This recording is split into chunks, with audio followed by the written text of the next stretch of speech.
Buenos días. Buenos días, señorías. Comenzamos la sesión plenaria de hoy, viernes 30 de mayo, con las preguntas al presidente, comenzando por la pregunta número 96425, relativa a los intereses que defiende su Gobierno, formulada al presidente del Gobierno de Aragón por el Grupo Parlamentario Socialista. Señor Sabés, su turno. Muchas gracias, presidenta. Señor Azcón, espero tener un poquito más de suerte hoy y que me hable de Aragón. Lo que le pregunto es muy sencillo, que tras 2 años de legislatura casi, ¿qué intereses defiende su Gobierno? Gracias, señor Sabés. Señor presidente. Muchas gracias, señora presidenta. Señor Sabés, yo creo que tras 2 años de Gobierno, los aragoneses saben que mi Gobierno defiende a Aragón. Lo que los aragoneses no saben es ni a quién defienden ustedes en Aragón. Gracias, señor presidente. Señor Sabés. Señor Azcón, no defrauda, si es que es la oposición de la oposición. Siempre actúa así. Pero mire, esto es muy sencillo. Si tras 2 años de Gobierno los problemas que usted dijo que iba a resolver en su discurso de investidura siguen igual o peor, quiere decir 2 cosas. La primera, que su Gobierno no funciona, y la segunda, que las soluciones que planteaba, señor Azcón, no son las correctas. Yo creo que las 2, y eso es lo que piensa este Grupo Socialista, las 2. Porque en lugar de reforzar la sanidad pública, lo que usted hace siempre es favorecer a la sanidad privada. Lo hizo como alcalde y lo hace también como presidente del Gobierno de Aragón. En lugar de reforzar la educación pública, usted va desatendiendo a la comunidad educativa constantemente y favoreciendo también a los de siempre, a los que gestionan la enseñanza privada. Señor Azcón, reflexiones sobre el cuidado de los mayores, sobre la dependencia, cómo se va deteriorando también la atención cercana. Señor Azcón, creo que tiene realmente su Gobierno un problema con los aragoneses y con las necesidades de los aragoneses. Y claro, usted saca pecho de la situación económica, pero es que usted solo atiende a los grandes. Solo atiende a las grandes empresas. Usted se olvida del comercio, del pequeño comercio. Usted se olvida de los autónomos, se olvida de las pequeñas empresas. Así es como actúa, señor Azcón, su Gobierno también en materia económica. En sanidad, si es que usted es consciente de que tiene un problema muy serio. Un problema de listas de espera. La Organización de Consumidores y Usuarios advierte que esta es la peor comunidad autónoma de todo el país. Si la media son 140 días, señor Azcón, 140 días en España, aquí en Aragón son 165 los días que se tarda en la derivación desde la medicina de familia. Esa es la diferencia, señor Azcón. Usted estará a otra cosa, como lo demostró ayer, a otra cosa. Pero los aragoneses están muy preocupados con esto, como muy preocupados por lo que están diciendo los sindicatos sanitarios, que usted va a cerrar el 14% más de camas este verano que las que cerró ya, que ya fueron un número importante, el pasado año, señor Azcón. Por eso que reflexione. Esto es una situación muy complicada en cuanto al futuro de los servicios públicos. Pero sucede también en educación, señor Azcón. En educación, usted estos días ha ido hablando sobre el 03, su Gobierno, pero no ha reflexionado absolutamente nada de cómo ha sido el proceso de matriculación que se ha llevado a cabo y los problemas que se han generado. Pero sobre el 03, señor Azcón, usted solo piensa en a ver cómo le resuelve el Gobierno de España la papeleta de cómo aplica la gratuidad del 0 a 3. Le voy a leer un artículo. Medida 282, señor Azcón. Garantizaremos la progresiva gratuidad de la educación infantil de 0 a 3 años. ¿Le suena? Es su programa electoral. Con el que usted se presentó a las elecciones autonómicas. Sus promesas de ayer son las mentiras de hoy, señor Azcón. Son sus mentiras, porque usted se olvida de todo aquello que prometió y le dijo a los aragoneses que iba a hacer. ¿Y qué ha hecho el Gobierno de España con el 0 a 3 años? 20 millones de euros transferidos a Aragón, 20 millones de euros transferidos de Aragón desde el año 2021 para crear más de 2.100 plazas en esta franja de edad, señor Azcón. ¿Y qué ha hecho usted? ¿Cuánto ha complementado? Pues como siempre, cero, la nada. Si esa es la costumbre, a los que nos tiene ya acostumbrados a los aragoneses. Señor Azcón, usted se hace muchas fotos, muchas. Nada reprochable. El problema es que están muy desenfocadas. 15 segundos. Están muy desenfocadas. Y fundamentalmente desenfocadas, señor Azcón, porque al final usted lo que utiliza es la publicidad institucional para atacar al Gobierno de España, incumpliendo la ley de publicidad institucional. Presidente, gracias. Quedamos en la Junta de Portavoces que habría flexibilidad en las preguntas al presidente. Y eso creo que todos los portavoces son conscientes. Pero digo, reitero, usted utiliza la publicidad institucional de forma ilegal, irregular. Y le voy a leer lo que dice la Ley de Publicidad Institucional. Y se lo quiero leer textualmente, porque es que creo que usted una vez más es el insumiso de todos los insumisos. Mire, no podrán proveer o contratar campañas institucionales de publicidad y de comunicación que manifiestamente menoscaben, obstaculicen o perturben las políticas públicas o cualquier actuación legítimamente realizada por otro poder público. ¿Le suena?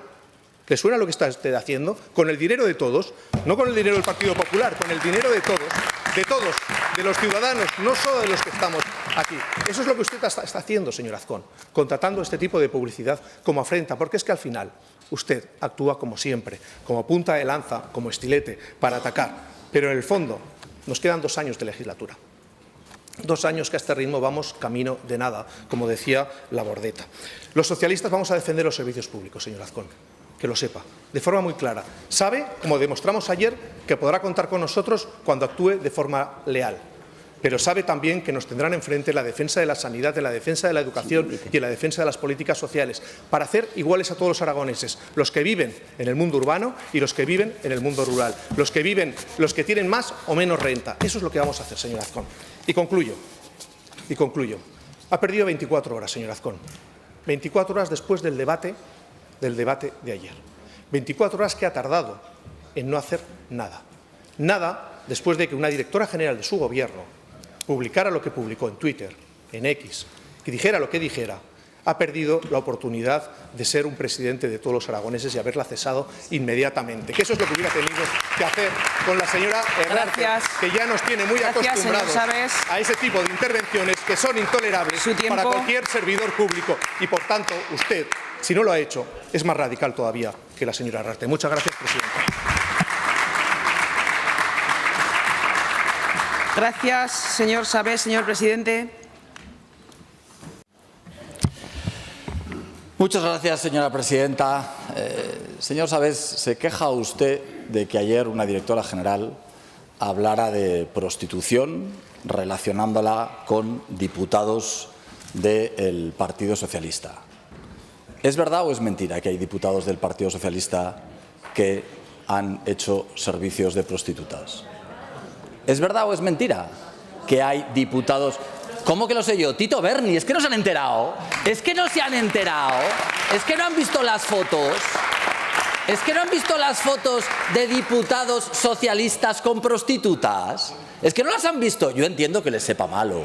Yo entiendo que efectivamente les sepa malo que se hable de diputados socialistas que hacen uso de prostitutas. Pero ¿cómo vamos a cesar a una directora general por decir la verdad? Otra cosa es que a ustedes, la verdad, les escuece, pero hay diputados socialistas que está constatado que hacen uso de prostitutas. Sí, hombre, hemos visto las fotos, sí. Sí, hemos visto las fotos. Es que ustedes no quieren verlo, pero las fotos, los aragoneses y los españoles las han visto, claro que las han visto. Pero, oiga, es que hay otros cuantos diputados más que presuntamente, es verdad, las acababan colocando en empresas públicas que pagábamos todos los españoles y que ni siquiera iban a trabajar. Así que si no les gusta que se hable de prostitutas, a los socialistas, lo que tienen que hacer es condenarlo. Todos ustedes, todos ustedes, condenen el uso de la prostitución que han hecho diputados socialistas. No vamos a cesar a nadie por decir la verdad. Mire, usted me pregunta por los intereses que defiendo. Ayer usted me preguntó por la coordinación. Y la verdad es que ustedes tienen problemas de coordinación interna en el PSOE, tienen problemas de coordinación en su gobierno, tienen problemas de coordinación con sus socios parlamentarios. Hoy me pregunta por los intereses que defiende mi gobierno, cuando todo el mundo sabe que si la secretaria general del Partido Socialista en Aragón tuviera que decidir entre defender Aragón o defender a Pedro Sánchez, siempre defendería el sanchismo. Siempre. Claro, ustedes me vienen a preguntar sobre la coordinación, sobre los intereses. Claro, yo les veo una capacidad de análisis político legendaria. La siguiente pregunta que me van a hacer es sobre familiares corruptos que están imputados, que son los problemas que tiene el Partido Socialista. Pero mire, he de decirle una cosa. Si de lo que se trata es de lo que los aragoneses piensan, el criterio político que ustedes tienen, señor Sabés, no se, relájense. El criterio político que ustedes tienen, señor Sabés, les reitero, es legendario. ¿Qué piensan los aragoneses que el Partido Socialista va a hacer? ¿Defender un sistema de financiación privilegiado para Cataluña por 7 votos? ¿Defender que los aragoneses paguemos la deuda de Cataluña? Oiga, esto es objetivo. Miren, les he traído una encuestita que se publicó, en abril de este año. Era una encuesta en la que preguntaba por la señora Alegría y por el señor Azcón. Se sonríen. Mire, preguntaba por la simpatía de uno y otro, preguntaba por las ideas que podía tener uno y otro, preguntaba por cuál generaba más confianza.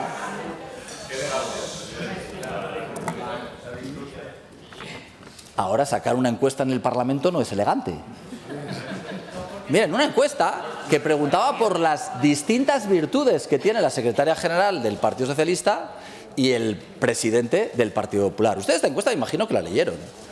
Y leyendo esta encuesta, ustedes, no sé quién le asesora al señor Sabés, han decidido venir a preguntar por quién defiende mejor los intereses de Aragón. Miren, había una pregunta que decía, ¿cuál de los dos cree que defenderá mejor los intereses de Aragón? 10 puntos. En ninguna otra pregunta de las que hacía le saco tanta ventaja a la señora Alegría como en defender a Aragón. ¿Y saben por qué es? ¿Y saben por qué es? Porque ese es el problema. Porque saben que la portavoz de Sánchez, antes de defender a Aragón, va a defender los 7 votos de Sánchez. Miren, a día de hoy, a esta hora, la secretaria general del Partido Socialista todavía no ha opinado sobre una sentencia histórica como es la de Sigena. ¿Y saben por qué? Porque le está pidiendo permiso al prófugo de la justicia. Está pidiendo permiso a los catalanes para saber qué tiene que opinar. Todo esto es lo que saben los aragoneses y lo que ustedes todavía no se han enterado. Muchas gracias. Señora presidenta. Señor presidente. Artículo 121, decoro, por el decoro y dignidad de este grupo parlamentario. Pues sí. Me ha parecido entender, con las insinuaciones del señor Azcón, igual no tengo capacidad para entenderlo, que diputados del Grupo Socialista, y me miro a los compañeros y compañeras, usamos prostitutas. Me ha parecido entender eso. Me ha parecido, porque yo también soy diputado, señor Azcón, y lo ha dicho a nivel general. Y ha dicho diputados, con lo cual entiendo que mis compañeros diputados. Mire, yo pondré la mano en el fuego por todos mis diputados, mis compañeros, por mí mismo también. Creo que usted no lo puede hacer por todos los suyos.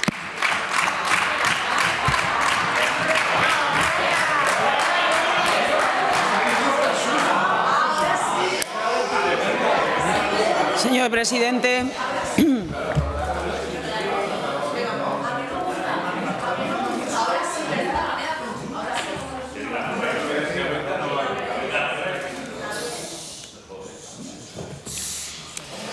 Miren, en un debate de estas características no hay nada más evidente que cuando se pide una réplica añadida para darse cuenta de que uno ha perdido el debate. ¿Y saben lo que pasa? Que yo entiendo que a ustedes efectivamente les escueza. Entiendo que tener compañeros socialistas en sus filas que son diputados y que han hecho uso de la prostitución les duela. Pero ¿saben lo que tienen que hacer?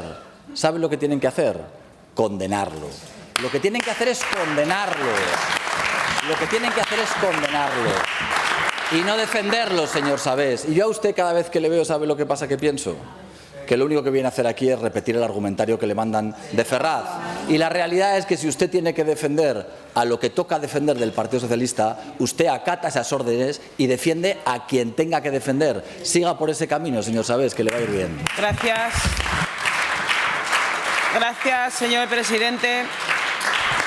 Continuamos con la pregunta 96325 relativa a la denuncia de agresión a una trabajadora de un centro de menores formulada al presidente del Gobierno de Aragón por el Grupo Parlamentario Vox en Aragón. Señor Nolasco. Muy buenos días, muchas gracias, presidenta. Presidente, entre el 23 y el 24 de abril del mes pasado se produjo una agresión sexual por parte de un MENA a una trabajadora de 18 años del centro de MENAs de la calle Comadre de Teruel, y la trabajadora puso una denuncia ante Fiscalía. Esto está comprobado. Todo esto gracias a que ustedes han aceptado seguir trayendo MENAs, motivo por el que nos fuimos del Gobierno, porque estos crímenes, ya lo dijimos, no iban a pesar sobre nuestra conciencia, quizás sobre la suya y sobre la de su Gobierno, y también sobre el resto de partidos que apoyan siempre estas iniciativas. Apuñalamientos, robos, agresiones sexuales de manera casi semanal en Teruel, que era una ciudad, yo he estado allí desde que era pequeño, tranquila, hasta que todos los partidos de esta Cámara, excepto Vox, han aceptado degradar nuestros barrios y repartir inseguridad. Le pregunto directamente si usted conocía estos hechos que le acabo de contar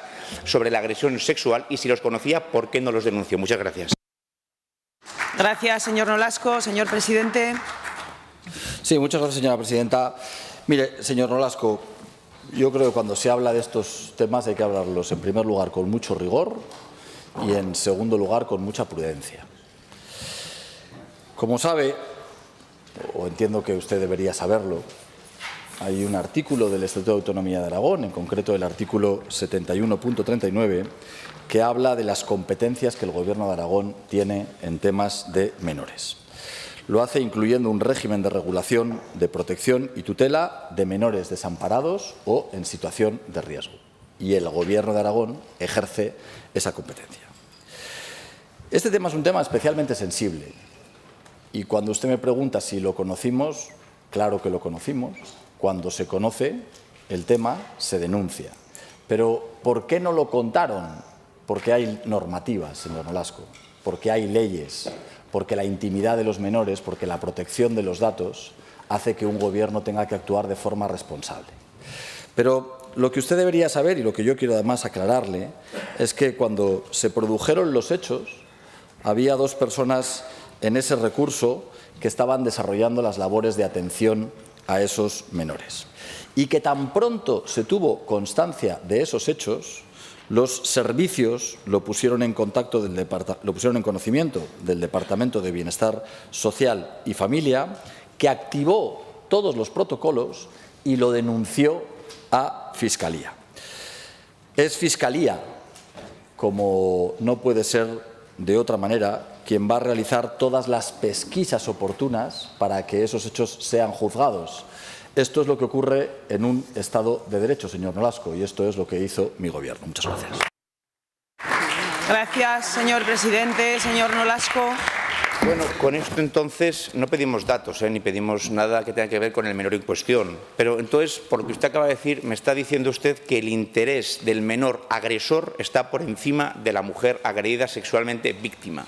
Esto es lo que usted me está diciendo, básicamente. Mire, ustedes lo sabían y optaron por no decir nada por una razón muy sencilla. Es porque no quieren dar alas a lo que todos ustedes llaman la extrema derecha. Es una cuestión de votos, simplemente. No vamos a decir esto porque esto, que es verdad, agita el avispero de votos para Vox, que nos importan un bledo, porque seguiremos diciendo esto por un escaño, con 100, con 200 o donde sea, en Murcia, aquí y en cualquier sitio. Bueno, menor que, por cierto, habría que verlo, no sé si es un menor de 13 años o de 17 años, que no es lo mismo.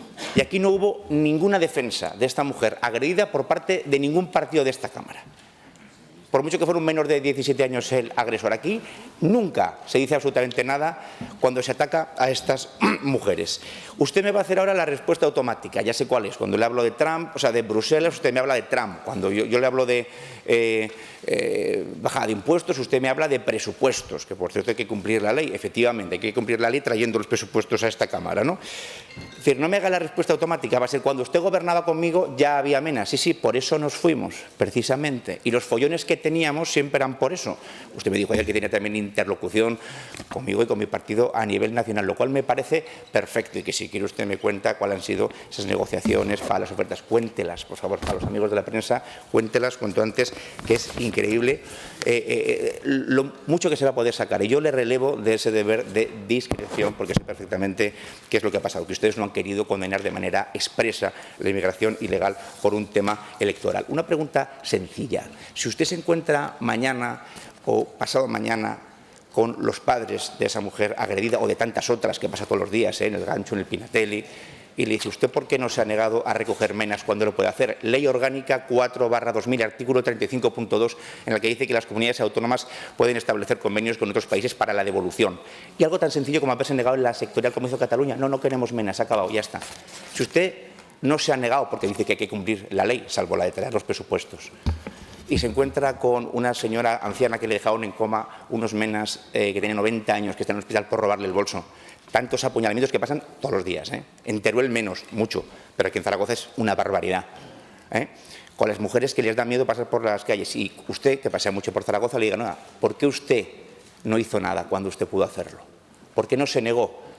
Es que hay que cumplir la ley así, hay que cumplir leyes malvadas, hay que cumplir leyes que perjudican a los aragoneses, porque lo diga el sátrapa de Sánchez, por eso, porque lo diga Sánchez, el jefe de la banda, hay que cumplir esa ley.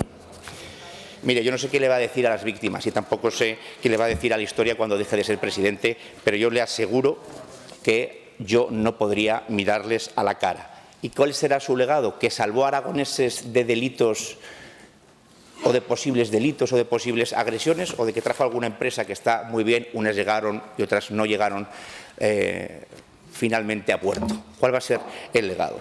Si se entera de nuevos crímenes, los va a hacer públicos, va a seguir recogiendo ilegales para que continúen cometiendo crímenes en Aragón. Y le pido, por favor, que esto es un tema muy grave y muy serio, que no me haga la respuesta automática, que no me hable de votos, de encuestas, chascarrillos, que si los puenteos, que si el señor Sabés le van peor las encuestas o que si los de Chunta no van a sacar un escaño. O sea, esto es muy serio. Vamos a dejarnos ya de chascarrillos y de tonterías, ¿vale? ¿Va a seguir denunciando estos crímenes o no lo va a hacer? ¿O va a seguir cumpliendo la ley de Sánchez, que es una ley que perjudica a la seguridad física y psicológica de los aragoneses? Muchas gracias. Gracias, señor Nolasco. Señor presidente. Muchas gracias, señora presidenta. Mire, señor Nolasco, usted en la misma intervención se desacredita cuando dice una cosa y la contraria. Usted ha empezado en esta intervención diciendo: ¿por qué el Gobierno de Aragón no cuenta estos hechos? No lo cuenta porque cree que me benefician a mí. Ha dicho usted. Usted no cuenta estos hechos porque si estos hechos se cuentan, cree que esto beneficia a la ultraderecha. Y usted ha acabado acusándome a mí de no contar los hechos para que la sociedad no se entere. Usted ha dicho lo uno y lo contrario. Mire, usted ha dicho que ponemos por encima los derechos de una mujer presuntamente agredida sexualmente de los del menor. Y eso es un desconocimiento impropio,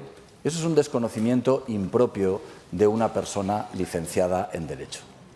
¿Por qué ponemos por encima los derechos del menor o los derechos de una mujer agredida?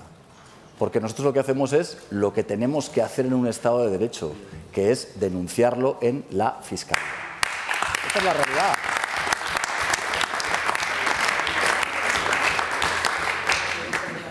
Me dice usted que le doy la respuesta automática y que le voy a contar que estas cosas ya paseaban y que usted por eso se fue del Gobierno.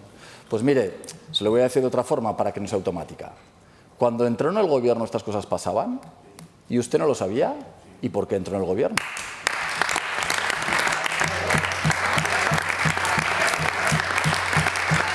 ¿Por qué entró en el Gobierno? ¿Por qué entró en el Gobierno y durante el tiempo que estuvo usted no hizo ni una sola propuesta en el Gobierno sobre esta cuestión? Ni una sola propuesta hizo usted sobre esta cuestión en el tiempo en el que está en el Gobierno. Y mire, señor Nolasco, a mí los debates siempre me parecen estimulantes, pero todos sabemos por qué usted se fue del Gobierno. Usted se fue del Gobierno porque su partido tomó una decisión nacional. y se salieron de todos los gobiernos.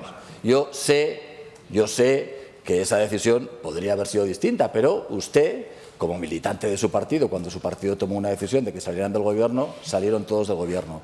Pero podrá contar y hacerse un vídeo contando lo que quiera. Pero todos sabemos que las verdaderas razones por las que salieron del gobierno nada tenían que ver con los menores, nada tenían que ver con la inmigración y mucho con la búsqueda de los votos. En cualquiera de los casos, nosotros vamos a seguir actuando con los menores, con los trabajadores y las trabajadoras que hacen su trabajo en esos recursos con absoluto respeto, escrupuloso respeto a la legalidad, a toda la legalidad, a la que tiene que ver con la protección de los datos y de la intimidad de los menores, a la que tiene que ver con el Código Penal y a la que tiene que ver con el cuidado de las personas, hombres y mujeres que trabajan en esos recursos. Tenga la certeza de que vamos a hacer todo lo que esté en nuestra mano porque la convivencia en esta comunidad autónoma mejore y no empeore. No sé si todos podemos decir lo mismo. Muchas gracias. Gracias, señor presidente. Continuamos con la pregunta 962-25 relativa a la anticipación de elecciones formulada al presidente del Gobierno de Aragón por el Grupo Parlamentario Chunta Aragonesista. Señor Soro.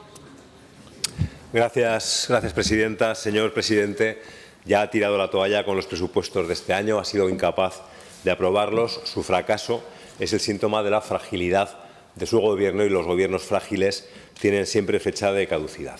Ahora lo que le toca es afrontar los de 2026. El año pasado la orden con las instrucciones para elaborar los presupuestos se aprobó por el Departamento de Hacienda el 14 de mayo, así que estará al caer. Pronto volverá a estar usted al borde del precipicio presupuestario mirando el vacío. ¿Qué hará si nuevamente no puede aprobar unos presupuestos? Porque todo parece indicar que Vox no la apoyará. Convocará elecciones anticipadas. Le hago públicamente una pregunta que sabe que nos hacemos todos en privado. Aún faltan varios meses para que tome esa decisión, será en el último trimestre, pero la ciudadanía se merece saber ya lo que piensa su presidente en estos momentos. Sé que hoy no se va a mojar, de hecho soy consciente de que la decisión no depende de usted, se tomará en Génova de forma coordinada para todas las comunidades del PP que están en la misma situación, puro centralismo. Además de Aragón, no han aprobado los presupuestos de 2025 el resto de gobiernos en los que Vox dio la espantada veraniega: Baleares, Castilla y León, Extremadura y Murcia. Algunos llegaron a presentarlos, pero los retiraron ante unas exigencias de Vox que eran inaceptables hasta para el PP. Han intentado suavizar la relación con la ultraderecha, asumiendo de forma vergonzosa las tesis de Vox en materia de inmigración o medio ambiente, pero en estos momentos la ruptura entre el PP y Vox para los presupuestos es total, no solo en Aragón, también en Castilla y León o Extremadura. Siguen las conversaciones en Baleares y Murcia con grandes tensiones, con desencuentros, ya veremos cómo termina. Señor presidente, si llega el otoño y se constata que Vox bloquea también los presupuestos para 2026, ¿decidirá el PP desde Madrid convocar elecciones anticipadas en todas estas comunidades y de paso ya en alguna más? De hecho, sabe que hay dos comunidades gobernadas por el PP que tienen elecciones en 2026, Castilla y León en febrero y Andalucía en junio. ¿Para qué hacerlas por separado? Si es mucho más potente una gran convocatoria electoral autonómica teñida de azul, tienen la posibilidad. Han adelantado el Congreso del PP a julio para ir abonando el terreno para esa gran ofensiva electoral autonómica previa a las generales. Además, la convocatoria adelantada de elecciones autonómicas pillaría al Gobierno de Sánchez con el pie cambiado. Pilar Alegría tendría que dejar de ser ministra y volver a Aragón. Lo mismo le pasaría a María Jesús Montero en Andalucía y, de paso, a Diana Morant en la Comunidad Valenciana. El PP podría aprovechar la situación para hacer limpieza de mazones y ventorros sin que se notara demasiado. Esta estrategia electoral del PP, muy clara, desmontaría al Gobierno de Sánchez y, sobre todo, Feijóo podría atacarle sin compasión por la falta de presupuestos en el Estado y exigirle la convocatoria de elecciones generales, que es lo único que le importa. Hace solo una semana Feijóo ya enseñó la patita, dijo: si yo presento el presupuesto y no me lo aprueban, convoco elecciones, que quede para la hemeroteca. Pues queda para la hemeroteca una nueva versión del váyase señor Sánchez. Este mismo lunes, el portavoz nacional de Vox, José Antonio Fuster, recogió el guante. Dijo: habrá que ver si el señor Feijóo obliga a sus varones a convocar elecciones, porque según él, según Feijóo, si no se presentan los presupuestos hay que convocarlas. Blanco y en botella. El domingo 18 de mayo, Heraldo publicó una botella de leche muy blanca. Recogió unas palabras muy elocuentes de una fuente del PP. Si hay que convocar elecciones anticipadas, se convocan, tal cual. Señor presidente, cuando el río suena, agua lleva, y el estruendo de la convocatoria anticipada de elecciones en otoño es atronador. Dependerá de Génova y de las encuestas. Por supuesto, no le van mal. Hoy exhibía encuestas. Con un poco de suerte podría no tener que depender de Vox y sumar con algún socio más dócil y fácil de manejar, lo que sería fenomenal para usted. En su investidura prometió a los aragoneses un gobierno de amplia base, un gobierno sólido y estable, dijo entonces. Señor presidente, le ha pasado como eso de lo que pides en AliExpress y lo que te llega al Pignatelli. Este gobierno está agotado, está en tiempo de descuento, así que le pregunto, ¿convocará elecciones anticipadas si no consigue aprobar los presupuestos para 2026, que no lo conseguirá? Gracias, señor Soro. Señor presidente, puede contestar en un solo turno. Sus dotes premonitorias sobre si aprobaremos o no aprobaremos presupuestos son tan evidentes como las de las últimas elecciones generales autonómicas, que pensó que usted iba a seguir siendo consejero y fíjese, ahí está sentado. O sea que usted, a la hora de hacer predicciones políticas, señor Soro, ¿qué quiere que le diga? ¿Qué quiere que le diga? No es usted demasiado habilidoso. A mí me sorprende, pero lo respeto, faltaría más, que usted entienda que la pregunta de control parlamentario, los aragoneses lo que están pensando es como una de las prioridades en el adelanto electoral o no en el adelanto electoral y no en otra serie de cuestiones a día de hoy. Pero yo encantado de hablar con usted de elecciones y de elecciones anticipadas. Miren, las elecciones anticipadas son una prerrogativa que tiene el presidente del Gobierno, el presidente de la comunidad autónoma. Y es evidente que cuando entienda o pueda entender que es necesario un adelanto electoral, puede convocarlas. Ese escenario hoy no está encima de la mesa. Ese escenario no está encima de la mesa. Con lo que yo le acabo de decir, puede haber quien piense que, como he dicho que ese escenario no está encima de la mesa, no va a haber convocatoria electoral, pero como le he dicho que es una prerrogativa del presidente del Gobierno y que puedo convocarlas, habrá quien diga que no lo descarto. Pero en cualquiera de los casos, señor Soro, a usted que le encanta venir a esta Cámara a darnos lecciones de seriedad, a decirnos de lo que podemos hablar y de lo que no podemos hablar, a decirme si tengo que convocar o no tengo que convocar elecciones. Yo lo que le pregunto es, señor Soro, si yo por no tener aprobados unos presupuestos tengo que pedir la convocatoria de elecciones, ¿por qué usted no está pidiendo la convocatoria de elecciones a nivel nacional cuando no hay dos presupuestos aprobados?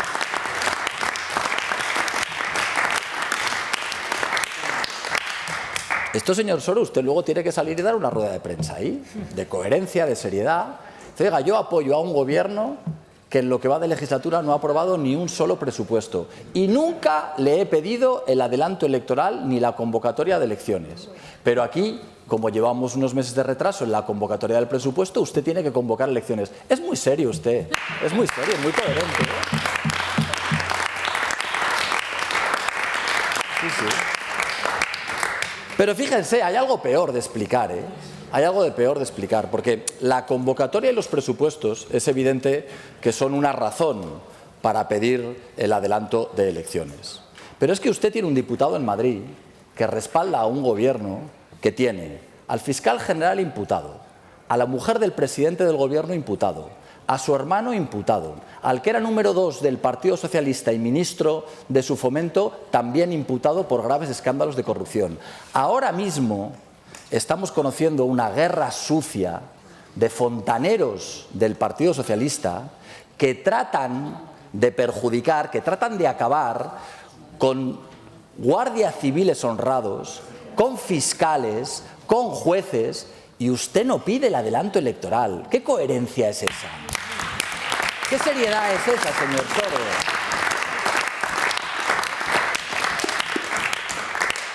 Mire, las frases que estamos oyendo esta semana, esa frase que hemos oído de que esto es directamente Pedro Sánchez con Santos Cerdá, Esa frase de yo te consigo una reunión con la Fiscalía para un fin determinado haría caer a cualquier gobierno democrático.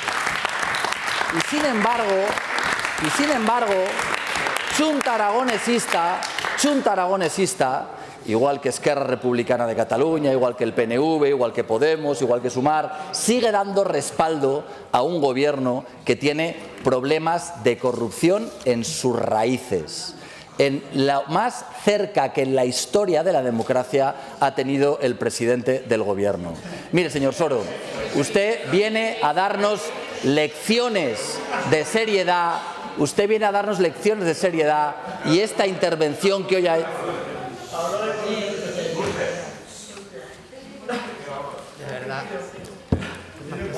Miren, ¿saben cuál es la realidad? ¿Saben cuál es la realidad? Diputados sanchistas. ¿Saben cuál es la realidad, diputados sanchistas? Silencio. La realidad, diputados sanchistas, es que nunca en la historia un presidente del gobierno ha tenido a su mujer imputada por corrupta. La realidad es que nunca un presidente del gobierno ha tenido a su hermano imputado por corrupto. Y si se alteran, es que igual a ustedes les parece bien lo que está pasando. Miren, claro, es que venir a hablar de este tipo de cuestiones lo único que demuestra es que esa seriedad...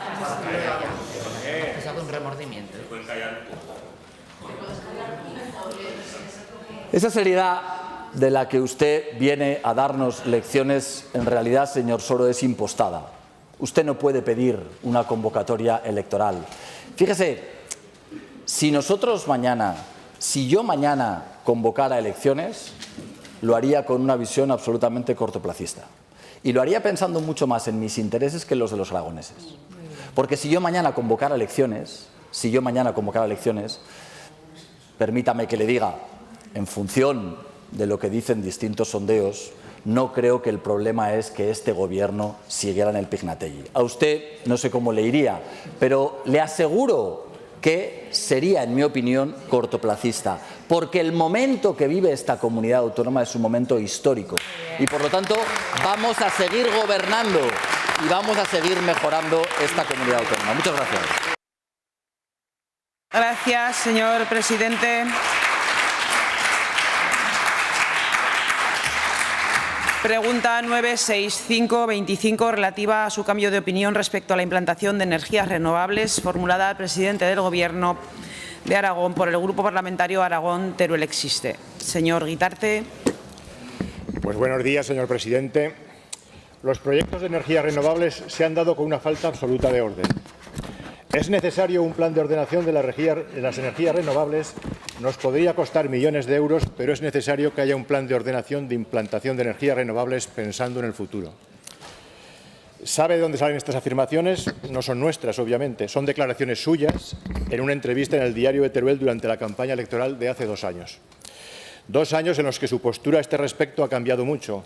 Ha pasado de plantear dudas con la implantación de las renovables y el modelo seguido, a alabar completamente el modelo del señor Lambán y llevarlo a nuevos límites, es decir, casi superarlo. Por eso, señor Azcón, queremos saber qué le ha hecho cambiar de opinión sobre la implantación de energías renovables en estos 2 años de legislatura. Gracias, señor Guitarte. Señor presidente. Esto sí que no se había visto nunca en la vida. Los diputados de Vox aplaudiendo de Teruel Existe. Yo, miren, no salgo de mi asombro. Los diputados de Vox aplaudiendo a los diputados de Teruel Existe. ¿Qué quiere que les diga? Oiga, me parece bien, ¿eh? Me parece bien, porque hablábamos de coordinación, hablábamos de transversalidad, hablábamos de...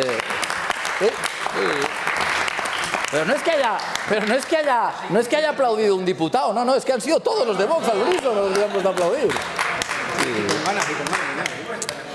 Perdone, muchas gracias, señora presidenta. Señor Guitarte, he de decirle que mi opinión sobre las energías renovables no ha variado. Yo sigo defendiendo que energías renovables sí, pero con orden. Mire, las renovables han significado que esta comunidad autónoma dispone de energía barata y de energía abundante. Y es la razón fundamental la más importante, no la única, que ha hecho que en los últimos años hayamos sido capaces de atraer inversiones y empresas por una cantidad histórica cercana a los 50.000 millones de euros. A esta comunidad autónoma las energías renovables desde el punto de vista económico le sientan bien, pero también le sientan bien desde el punto de vista medioambiental. También le sientan bien desde el punto de vista de las emisiones de CO2 a los que nos obliga los proyectos nacionales del Ministerio de Transición Ecológica y a los que nos obligan nuestros socios europeos. Pero, como le digo, renovables vamos a seguir haciendo, pero no lo vamos a hacer a cualquier precio. Lo digo ahora y lo decía antes de las elecciones. Muchas gracias. Gracias, señor presidente. Señor Guitarte.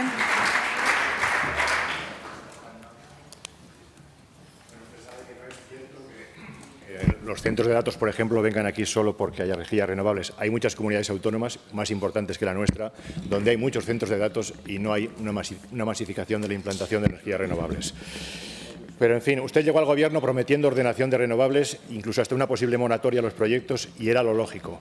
Pero todo lo contrario se ha echado en manos del sector eléctrico, ha asumido sus postulados de que el problema no es que haya muchas renovables, sino de que no hay suficiente consumo y hay que estimular el consumo, como sea. Habla usted realmente casi como un portavoz de ese lobby. Ha continuado la política del lambanismo de hacer una política energética que la política que quiere el sector, no la que quiere la ciudadanía y no la que beneficia al conjunto de la ciudadanía. Es lo que se llama técnicamente un secuestro de la política pública por parte de intereses privados y se está consintiendo. Le leo también dos extractos de su programa electoral de hace 2 años.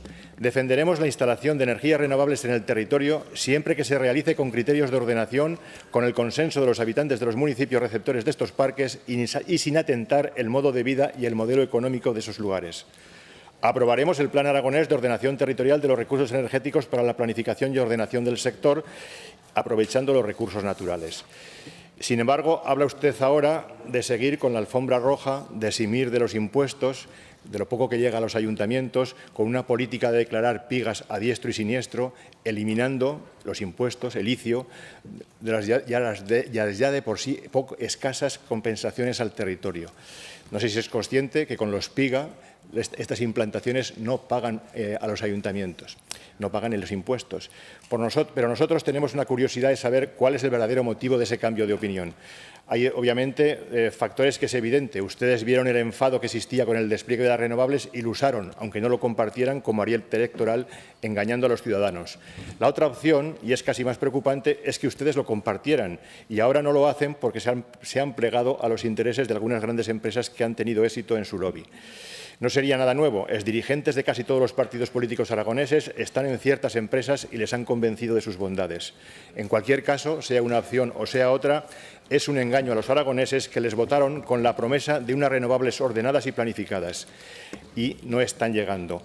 Por eso nos gustaría saber cuándo van a aprobar la ordenación energética. Cuando la hayan aprobado, ¿van a cumplir con ella? Porque el plan energético prometido de 2024-2030 superó ya a finales del año pasado el proceso de participación ciudadana y aquí no ha aparecido. Se supone que está redactado. Porque la directriz de ordenación del despliegue de energías renovables en Aragón aquí no ha aparecido y se supone que está redactado. La verdad es que parece ser que la ordenación sigue el modelo, la verdadera ordenación es que no haya ordenación. Y es una decisión voluntaria como lo fue en el anterior Gobierno y era una de las cuestiones que precisamente queríamos cambiar.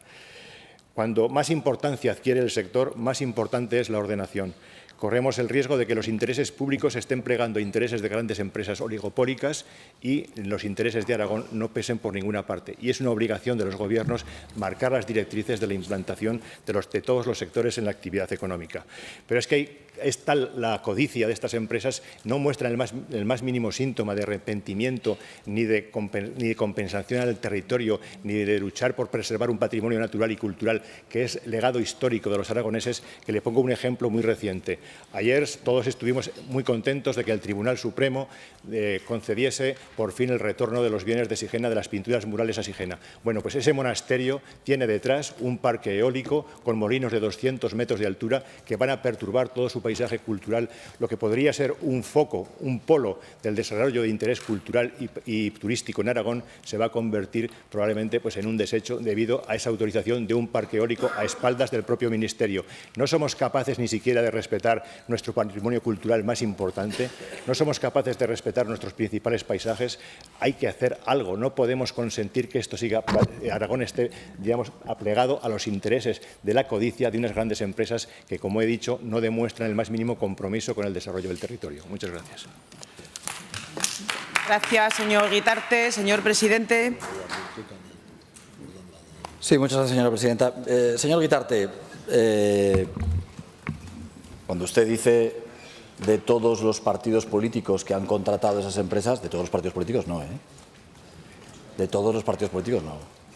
Han sido, en concreto, que yo sepa, de unos cuantos partidos políticos que están en ese lado del hemiciclo. En ese lado del hemiciclo. En este lado del hemiciclo no, Lo digo porque queden las cosas claras. En este lado del hemiciclo no hay nadie trabajando en esas empresas a las que usted hace alusión.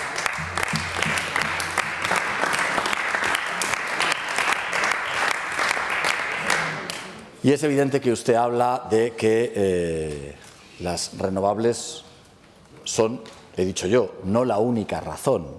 Son una razón muy importante por la que estamos atrayendo empresas de una forma histórica en nuestra comunidad. Y luego, señor Guitarte, creo que hay que ser... El tema de la energía me parece que es un tema muy serio, y que marca el desarrollo de las sociedades y que influye de una forma muy directa en la economía y, por lo tanto, en la calidad de vida de la gente. Poner ejemplos como el que está usted poniendo de Sigena, usted sabe perfectamente que ese no es un proyecto que dependa del Gobierno de Aragón.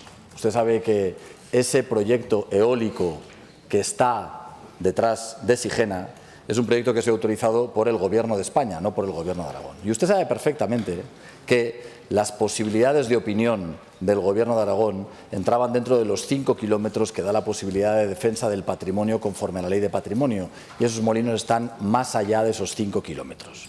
Por tanto, cuando pongamos ejemplos sobre estas cuestiones de energía, creo que deberíamos hacerlo con rigor y contando toda la realidad. Mire, nosotros pretendemos garantizar el equilibrio entre la competitividad energética y el respeto a los valores ambientales. Como usted sabe, el Plan Energético de Aragón 2030 incorporaba un resumen ejecutivo de la memoria de zonificación ambiental para la implantación de la energía eólica y solar fotovoltaica.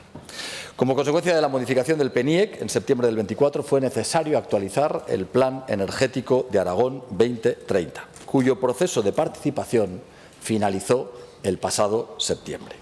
Con las aportaciones que hemos recibido, hemos elaborado un documento de avance para la evaluación final integrada. Un documento que será enviado al Consejo Local, tal y como exige la Ley 524. En definitiva, se trata de un proceso largo que, por desgracia, no se resuelve en unos pocos meses. Además, y esto creo que es especialmente importante, y yo creo que usted lo sabe, en el INAGA ha habido un cambio fundamental. Ahora en el INAGA no se contratan los informes con consultoras externas para la declaración de impacto ambiental, y son directamente los trabajadores del INAGA quienes hacen esas declaraciones de impacto ambiental. Yo sé que a usted esto no le parece un cambio menor y entiende la profundidad que significa que en el Gobierno anterior se encargaran los informes a consultoras privadas y que ahora las declaraciones de impacto ambiental las hagan los trabajadores del INAGA. Como le decía, además la ley tendrá una importantísima efecto en la recaudación.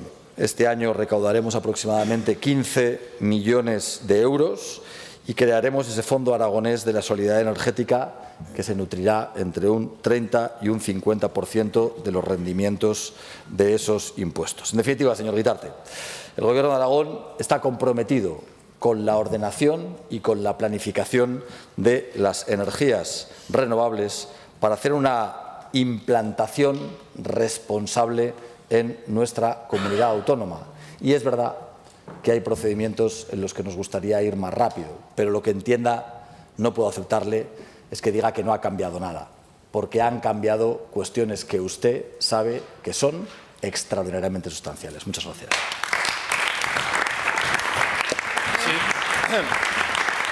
Sí, señora presidenta. Pido la palabra por alusiones por el artículo 121.1. El señor presidente ha dicho que Alusiones, Sí. señor Zibiak. Sí, ha dicho que todos los diputados hemos aplaudido al señor Guitarte y yo no le he aplaudido. No tiene la palabra. No tiene la palabra. No tiene la palabra y le he cortado el micro. Esto es más serio. No, pero sí que le he dado la palabra, señora presidenta. Sí que ha hablado.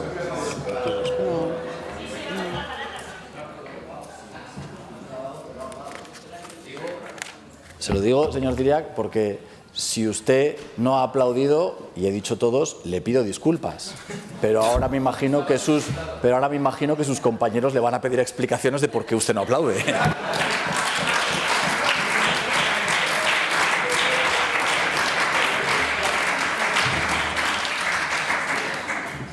Gracias. Continuamos. Pregunta 96125 relativa al estado de la negociación de la Ley 5/2024, formulada al presidente del Gobierno por la agrupación parlamentaria Partido Aragonés. Señor Izquierdo. Gracias a los miembros de la mesa por permitirme hacer esta pregunta, como creo que es de justicia, no a la presidenta. Señor presidente, hace unos días, hace un mes aproximadamente, conocimos que el Gobierno de Aragón sí va a negociar esa ley de energía con el Gobierno de España, va a tratar de resolver esas discrepancias que tiene el Gobierno de España y el Gobierno de Aragón en cuanto a una ley que para nosotros es fundamental y es importantísima. Esa ley de energía sí que es la que tiene que hacer desarrollarse Aragón. Esa ley de energía es la que tiene que hacer que esas grandes empresas puedan venir a Aragón, y nos preocupa extraordinariamente saber qué es lo que va a pasar. Si nos va a pasar como la última vez y nos la van a acabar tumbando, si estamos avanzando en la negociación, si se ve una predisposición por parte del Gobierno de España para llegar a acuerdos y, sobre todo, si nos van a permitir ejercer el autogobierno, que es algo que nos preocupa. ¿En qué estado está? ¿Qué están haciendo? Si han tenido alguna reunión, cuéntenos lo que nos pueda contar y más adelante le daré también alguna otra opinión. Muchas gracias. Señor Izquierdo, la mesa le agradece su agradecimiento y yo, en mi nombre propio, le pido que no nombre a esta presidenta de un asunto que está judicializado y no ha lugar. Señor presidente. Muchas gracias, señora presidenta. Yo también me alegro, señor Izquierdo. Yo también me alegro, porque ayer hablábamos además de la capacidad de coordinación del Partido Aragonés para aunar voluntades, y este es evidente que es un nuevo caso, ¿no? Es un nuevo caso no solamente de la capacidad del Partido Aragonés para aunar voluntades, sino que es un nuevo caso de cambio de opinión del Partido Socialista. Es el Partido Socialista quien le negó a usted la posibilidad de hacer preguntas, y ahora el Partido Socialista ha cambiado de opinión y le permite a usted hacer preguntas.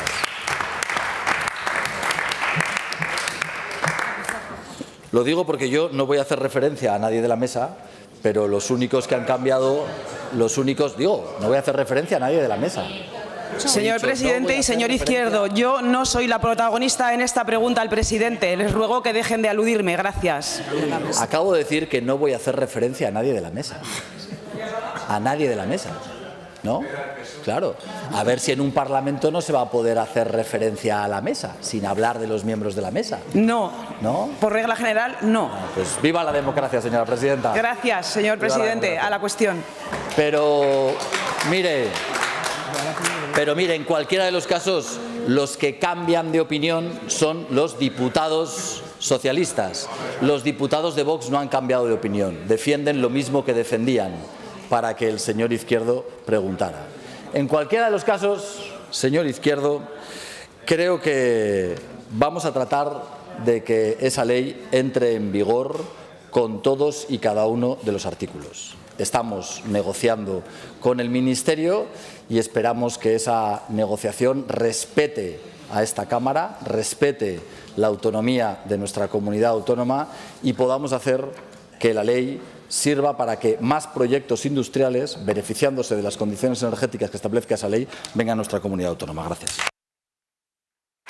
Gracias, señor presidente. Señor Izquierdo. Gracias, señora presidenta. Hay algunos artículos que nos preocupan especialmente y que son motivo de discrepancia. El 4, el 8 y el 11, que regulan claramente, y usted lo conoce, esas líneas directas de autoconsumo para las grandes empresas, que es una cuestión fundamental. Si este artículo se derogase por parte del Gobierno de España, sería imposible la instalación de las grandes empresas, porque es el hecho diferencial que ya tenía la ley anterior y que tiene esta, en esa ley que nosotros estuvimos de acuerdo en la legislatura anterior y que seguimos estando de acuerdo en esta. Nosotros pensamos que es fundamental que esta ley salga adelante con el mayor consenso por parte de los dos gobiernos, lógicamente. Pero ¿qué pasaría, señor presidente? Imagine que ese artículo 4, 8 y 11 fuesen derogados porque el Gobierno de España no aceptase una negociación. ¿Qué pasaría con las grandes inversiones? Que eso que parece que algunos no se enteran de lo que está pasando en esta comunidad o no se quieren enterar, parece que a algunos solo les preocupa su discurso. ¿Qué pasaría si ahora estos artículos, por una discrepancia que entiendo lógica por parte del Gobierno de España, lógicamente cada uno defiende sus intereses, pero en esta que es la ley, la mayor muestra de autogobierno que ha hecho este Gobierno de Aragón y que también hizo la anterior, que nosotros apoyamos anteriormente y apoyamos ahora, porque es la única forma de que Aragón pueda despegar, controlar su energía, esa energía que produce, que parece que a algunos les preocupa mucho que la produzcamos, pero no quieren que la utilicemos aquí, porque algunos votaron en contra de esta ley, que es la única herramienta que podemos tener en Aragón para poder utilizar nuestra energía. Eso parece que no le importa a nadie. ¿Qué pasaría? ¿Qué pasaría con los grandes proyectos, con esos más de 40.000 millones de inversión? ¿Qué pasaría si esta ley, que solo aprobó una parte de este Parlamento, porque hay otros que les da igual, prefieren chafarse un dedo a que al de al lado le vaya bien, prefieren perjudicar a todo Aragón a costa de mantener sus posicionamientos, aunque sean perjudiciales? Lo estamos viendo en algunas provincias, como por ejemplo la de Teruel. Cuando algunos dicen la verdad y explicamos que a Teruel no llegan centros de datos porque no hay energía, cuando algunos mienten y dicen que la producción energética de la provincia de Teruel está absolutamente masificada y la provincia de Teruel solo produce el 20% de la energía renovable porque el 47% lo produce la provincia de Zaragoza y no ha dicho nadie absolutamente nada, cuando se miente día tras día, cuando se convierten las mentiras en un mantra y la gente se las empieza a creer, existe un peligro real de confusión. La provincia de Aragón que más energía renovable produce es la de Zaragoza, por eso llegan los centros de datos a Zaragoza.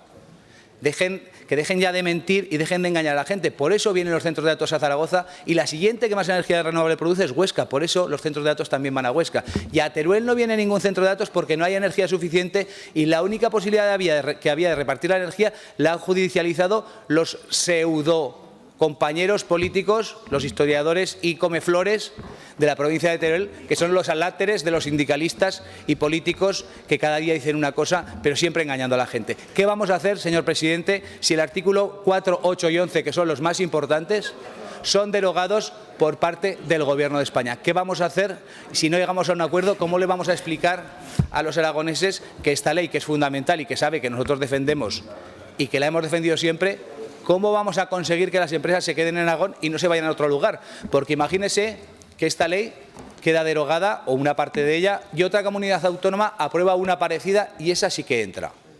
Y creo que me está entendiendo. ¿Qué pasaría? ¿Qué nos pasaría a los aragoneses? ¿Qué pasaría? Porque claro, es muy importante la ley del paisaje, es importantísima y estoy de acuerdo. Pero fíjese, ¿qué pasaría si esta ley se cae? ¿Qué pasaría si esta ley se tumba? ¿Qué pasaría si esta ley no hay nadie que llegue a un acuerdo y seamos capaces de traer la mayoría de las empresas posibles o de conseguir que se queden? Porque si el artículo, insisto, 4, 8 y 11 se derogan, no tendremos centros de datos en Aragón, o por lo menos no los que había prometido. Desde luego, la provincia de Teruel, que se olvide mientras sigamos teniendo los comandos talibanes en la misma. Muchas gracias. Gracias, señor Izquierdo. Señor presidente. Sí, muchas gracias, señora presidenta. Señor Izquierdo, yo he de decirle que me preocupan los artículos que usted ha citado, pero me preocupan todos los artículos que están recurridos por parte del Gobierno de España. No solamente unos, me preocupan todos. Yo puedo compartir con usted que no todos tienen la misma importancia, que no todos tienen... Pero se lo digo a efectos de que nosotros vamos a negociar y vamos a defender todos y cada uno de los artículos de la ley. No vamos a defender unos más que otros, vamos a defender todos con la misma intensidad. Y eso significa que lo vamos a defender con ánimo constructivo, con voluntad de llegar a acuerdos, pero lo vamos a defender con uñas y dientes. Ya hemos tenido las primeras reuniones con el Ministerio para tratar de llegar a un acuerdo. Es verdad que cuanto más lleguemos en el acuerdo, menos posibilidades le dejamos a un tribunal que tenga que decidir el día de mañana y, por lo tanto, entenderá que la voluntad de este Gobierno es la de llegar al mayor número de acuerdos dentro de la negociación que hay entre las administraciones. Es evidente que no descartamos la posibilidad de tener que establecer un recurso. Es evidente que no descartamos, y usted lo sabe, la posibilidad de tener que ir a los tribunales. No descarte que un centro de datos vaya a Teruel. No lo descarte. Esto, señor Izquierdo, es que no, los centros de datos no van a Teruel. Oiga, no descarte que haya un centro de datos que pueda acabar yendo a Teruel. Yo le aseguro que el Gobierno va a trabajar para que un centro de datos o más puedan acabar yendo a la provincia de Teruel.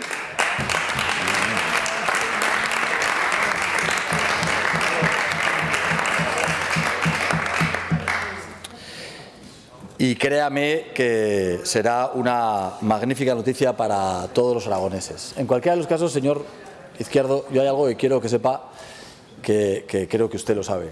La ley es importantísima, pero lo que estamos haciendo con la tramitación de la energía renovable antes de que se apruebe la ley, lo digo porque todos los proyectos que han venido, los 40.000 millones de los que usted hacía referencia, han venido antes de la ley. Esos 40.000 millones no tienen en cuenta la ley. Si tuviéramos una ley aprobada que mejorara las condiciones de hibridación y de autoconsumo, seríamos todavía más atractivos. Pero el atractivo de Aragón es anterior a la ley. Y Aragón ahora tiene un atractivo fundamental, que es lo que ocurre en el INAGA. En el INAGA este Gobierno ha invertido 4,5 millones de euros. No solamente en que sean los funcionarios y no consultoras externas, sino en reducir el número de expedientes que están fuera de plazo en resolución. Hoy hay un 55% menos de expedientes fuera de plazo en el INAGA con este Gobierno de los que había con el Gobierno anterior. Y ese es un cambio fundamental para que tengamos mayor seguridad jurídica y para que Aragón siga apostando por proyectos de energía. Muchas gracias, señor Izquierdo. Gracias, señor presidente. Continuamos. Presidenta, por favor. Señor Pérez. Sí, le pido la palabra por el artículo 121.1 para constatar las inexactitudes que se han vertido con respecto a los dos diputados socialistas que forman parte de la mesa. Tiene la palabra. Sin ningún ánimo de polemizar, y sin el mayor respeto a la presidencia del Gobierno, como el que espero tenga siempre usted a esta mesa, señor presidente, le diré: la posición de los dos diputados del Gobierno socialista no se produce por ningún cambio fruto de una fruslería. Se produce ni más ni menos porque inicialmente fuimos siempre el grupo que defendió el dictamen de la letrada mayor. Y en segundo lugar porque se han producido los hechos lo suficientemente trascendentes como para poder plantear, en vez de un voto a favor, una abstención. Y me estoy refiriendo a la admisión a trámite por parte del Tribunal Constitucional de la posición que planteó la agrupación parlamentaria Partido Aragonés. Si usted cree que la admisión a trámite del Tribunal Constitucional, donde dice que se puede estar provocando una situación sobre la que hay que generar y sentar jurisprudencia, puesto que no existe ningún caso donde se haya producido esta situación, no es como para reconsiderarlo, ya me dirá usted qué hay para reconsiderarlo. Y solo pongo un ejemplo. Solo le pondré un ejemplo. Con la discreción que le hemos hecho los dos diputados del Grupo Socialista y la última admisión que ustedes han tenido a trámite del Constitucional, el bombo que le dan. Simplemente eso.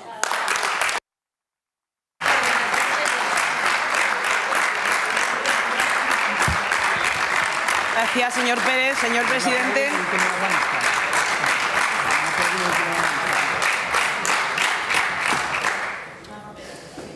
Mire, señor Pérez, yo le agradezco mucho su intervención, ilustrativa, pedagógica, pausada. Yo no he hecho referencia a ningún diputado, he hablado de los diputados socialistas. Y en cualquiera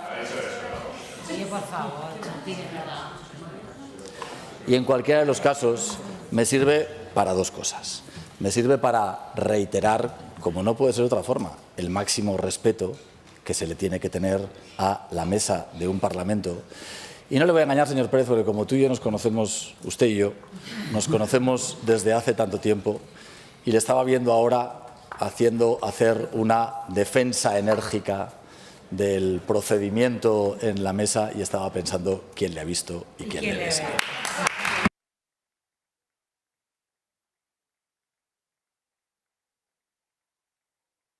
Gracias, señor presidente. Continuamos. Interpelación 5025, relativa a la política general de las declaraciones de interés general de Aragón, formulada al consejero de Fomento, Vivienda, Logística y Cohesión Territorial, por el diputado señor Sanz, de la agrupación parlamentaria Izquierda Unida. Señor Sanz, su turno para la exposición.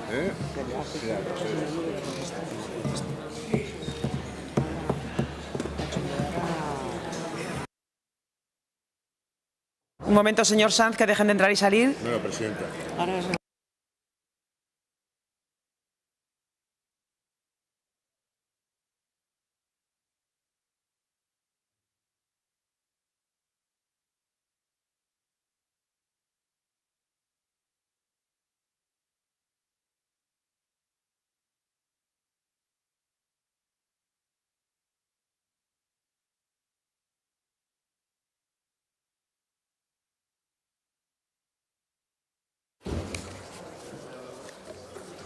Sí, señor Sanz. Gracias, presidenta. Buenos días, señor López. Izquierda Unida quiere discutir con usted y aportarle alguna reflexión acerca de las figuras de declaración de planes y proyectos de interés general en Aragón. Instrumentos recogidos en nuestra normativa para facilitar la autorización, la regulación y el impulso de proyectos o inversiones de especial trascendencia para la comunidad, bien sean de impulso público o promovidas por la iniciativa empresarial, la iniciativa privada. Hablamos de equipamientos, infraestructuras, instalaciones, proyectos empresariales, en fin, una serie de cuestiones. Una figura que lleva ya 20 años en funcionamiento, que está recogida hasta en al menos 3 normativas aragonesas a expensas de que se dilucide la disputa que hay en el ámbito de la Ley de Energía de Aragón, donde también figura. Y con el tiempo, pues han ido perfilándola para agilizar y facilitar todavía más esos trámites y,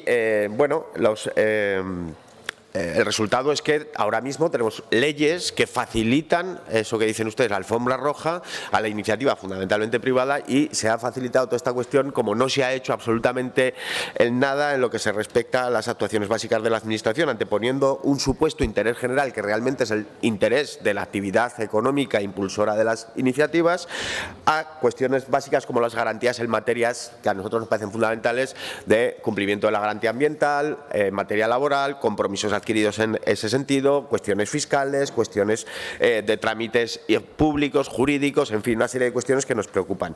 En 20 años se aprobaron 14 pigas, con un impasse de 9 años, precisamente desde la ampliación de Ferler al polígono de Bonaria por la crisis económica, 14 en 20 años frente a las 34 solicitudes, 34 proyectos que usted ha reconocido que tienen sobre la mesa durante estos 2 últimos años.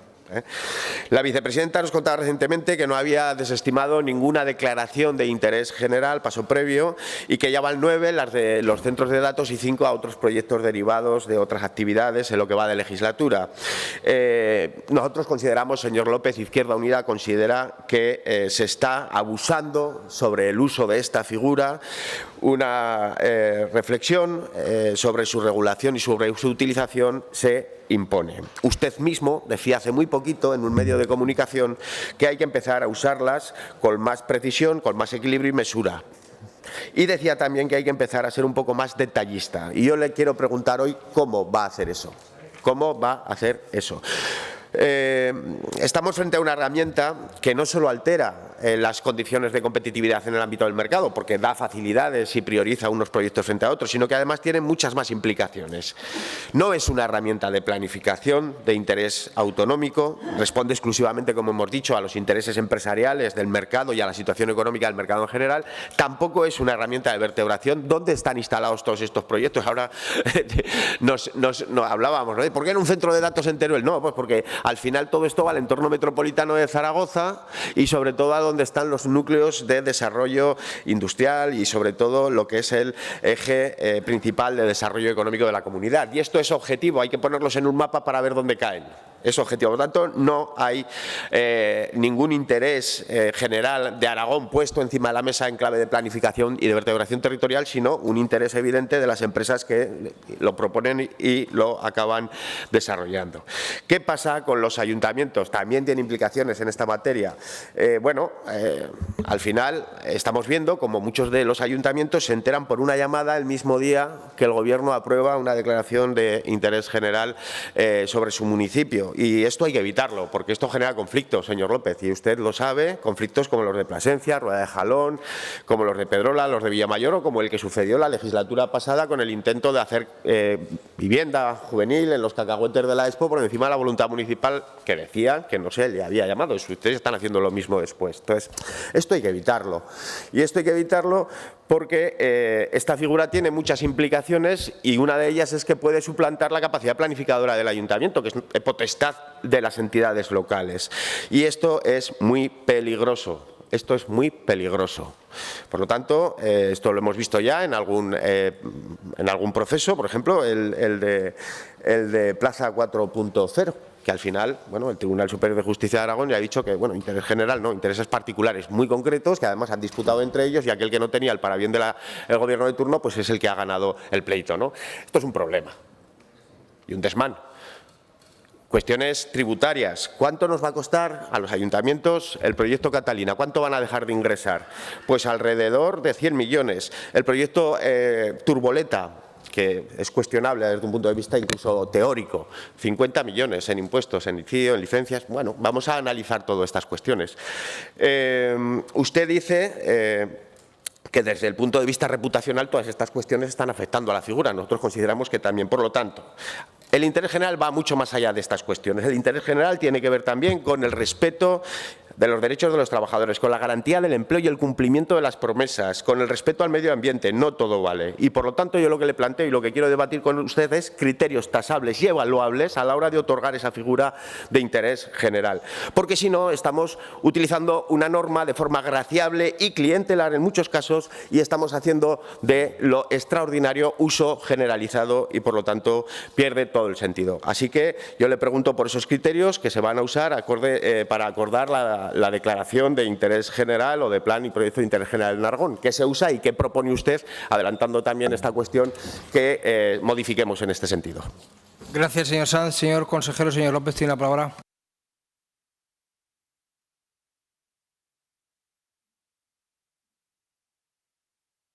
Muchas gracias, presidente. Tengo que empezar, señor Sanz, por decirle que me ha gustado el tono, la forma y sus aportaciones a este importante asunto para el presente y el futuro de nuestra comunidad autónoma. Si usted y yo debatimos en este tenor y de esta manera, le auguro que vamos a tener debates muy interesantes y muy positivos en defensa del interés general de la comunidad autónoma, desde las discrepancias ideológicas, que estamos en las antípodas, yo le reconozco en ese sentido el tono. Mire, yo le propongo a usted, antes de entrar a contestar algunas cuestiones que usted ha planteado, que las dejaré para mi segunda intervención con más detalle, le propongo un relato conjunto lleno de acuerdos y de puntos en común. Y es que pongamos en valor juntos, usted y yo, desde la discrepancia ideológica, que Aragón es una tierra de oportunidades, que invertir en ella y generar empleo es posible y que estamos con 4 ejes fundamentales de acuerdo.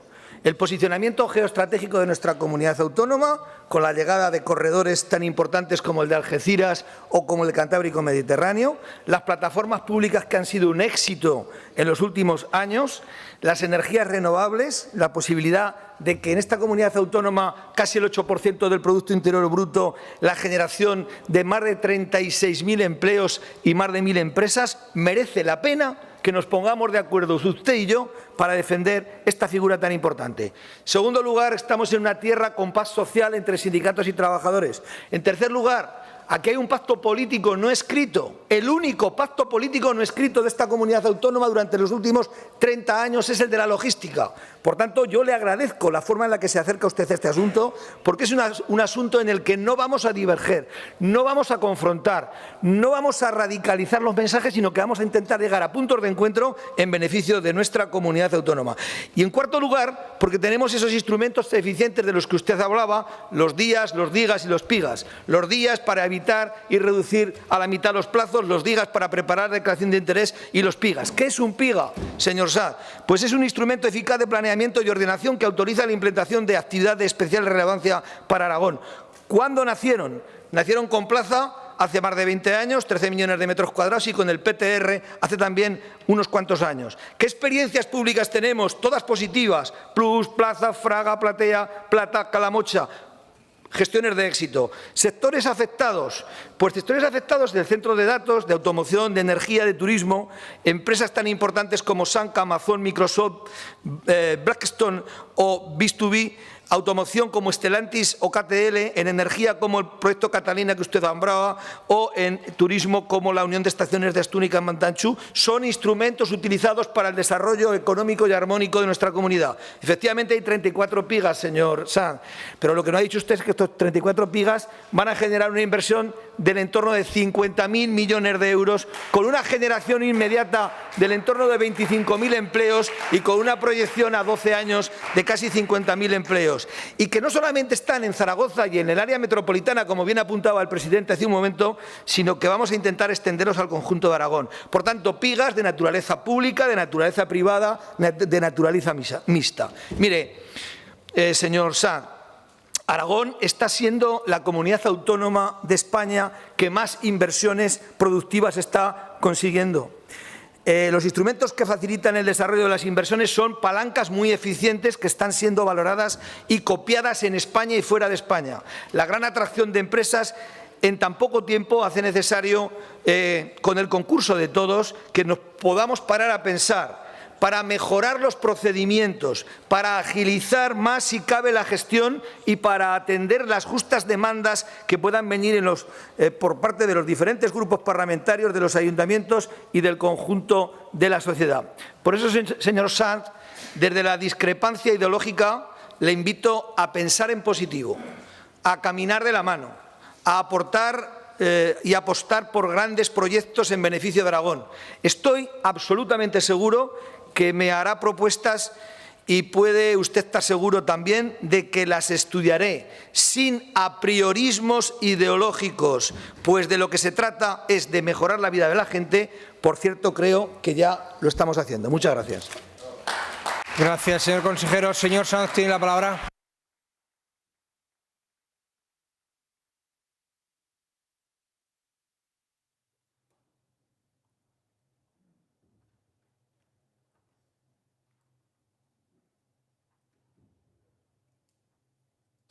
Me hacía un emplazamiento, señor consejero, y yo le digo, vamos a hablar de cómo garantizamos que las promesas en materia de cumplimiento de empleo se cumplen, que es de calidad y que se mantiene. Vamos a hablar del cumplimiento de la norma ambiental. Vamos a hablar de cómo van a intervenir para obligar, porque habrá que obligar, no quieren, a la iniciativa privada a vertebrar el territorio cuando se les dan prebenda, porque estamos hablando de una figura que otorga privilegios. Privilegios. Y es de eso de lo que tenemos que hablar, de que no se pueden otorgar de forma caprichosa y graciable, que esto hay que tasarlo, que hay que concretarlo, que hay que evaluarlo y que hay que exigir el cumplimiento mutuo. Porque si no, al final pasan cosas tan graciosas o tan poco serias y rigurosas como tener 15 años después una declaración de impacto ambiental, o sea, de interés general declarada, y menos mal que no se ha llevado a cabo, porque estoy hablando, por ejemplo, de la ampliación de Cerler por Castanesa, que tuvimos hasta que modificar la ley para hacer viable, porque se había caducado la declaración de interés de impacto ambiental de este proyecto. Esto es poco riguroso, esto no es serio, esto hay que aclararlo. Y yo le quiero proponer a usted criterios: creación y mantenimiento del empleo, calidad y cantidad, pero tasable, vertebración del territorio, pero tasable, exigible, cumplimiento del condicionado ambiental, exigible, inversiones y retornos municipales con claridad meridiana. Porque ¿sabe qué pasa ahora mismo? Mire, le preguntamos a su vicepresidenta y nos dice, en el BOA tienen todos los detalles, en el BOA no hay nada, en el BOA no hay más que una declaración de intenciones que luego no se cumple, señor López, no se cumple, es mentira todo lo que se promete. Le pongo ejemplos en materia de empleo. ¿Qué pasó con el único centro de datos, el único gran, el Amazon Data Service en marcha, declarado en el BOA de diciembre del 2019, el día 4, estimaciones de empleo 550, 800 por planta? ¿Cuántos están trabajando en fase operativa en primera planta? 21 personas. Oiga, ¿piden los TCs?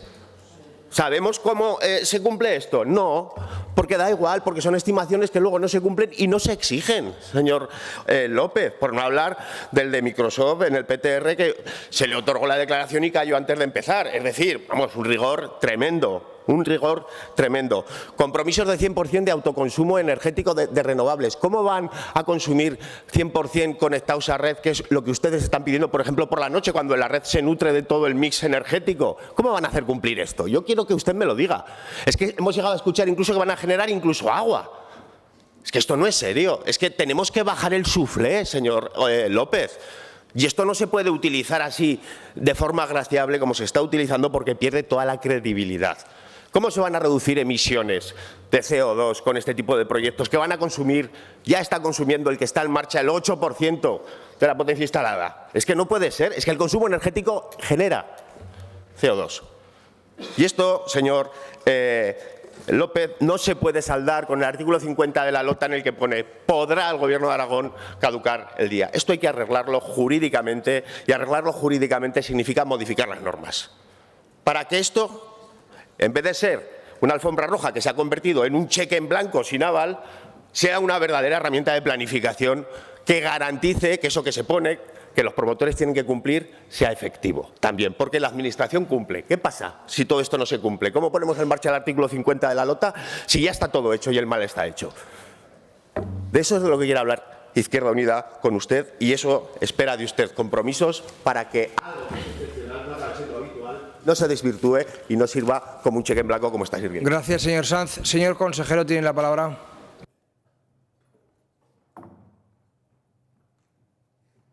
Gracias, presidente. Señor Sanz, en mi primera intervención le he expuesto las fortalezas y las oportunidades que Aragón tiene desde el punto de vista de la logística, y le he detallado la función que juegan los PIGAS. Le he dicho también que todo es mejorable y que la práctica en el desarrollo de esos 34 PIGAS que tenemos hoy encima de la mesa en diferentes fases nos hacen ver cuestiones que podemos mejorar y en las que es bueno explorar elementos de avance.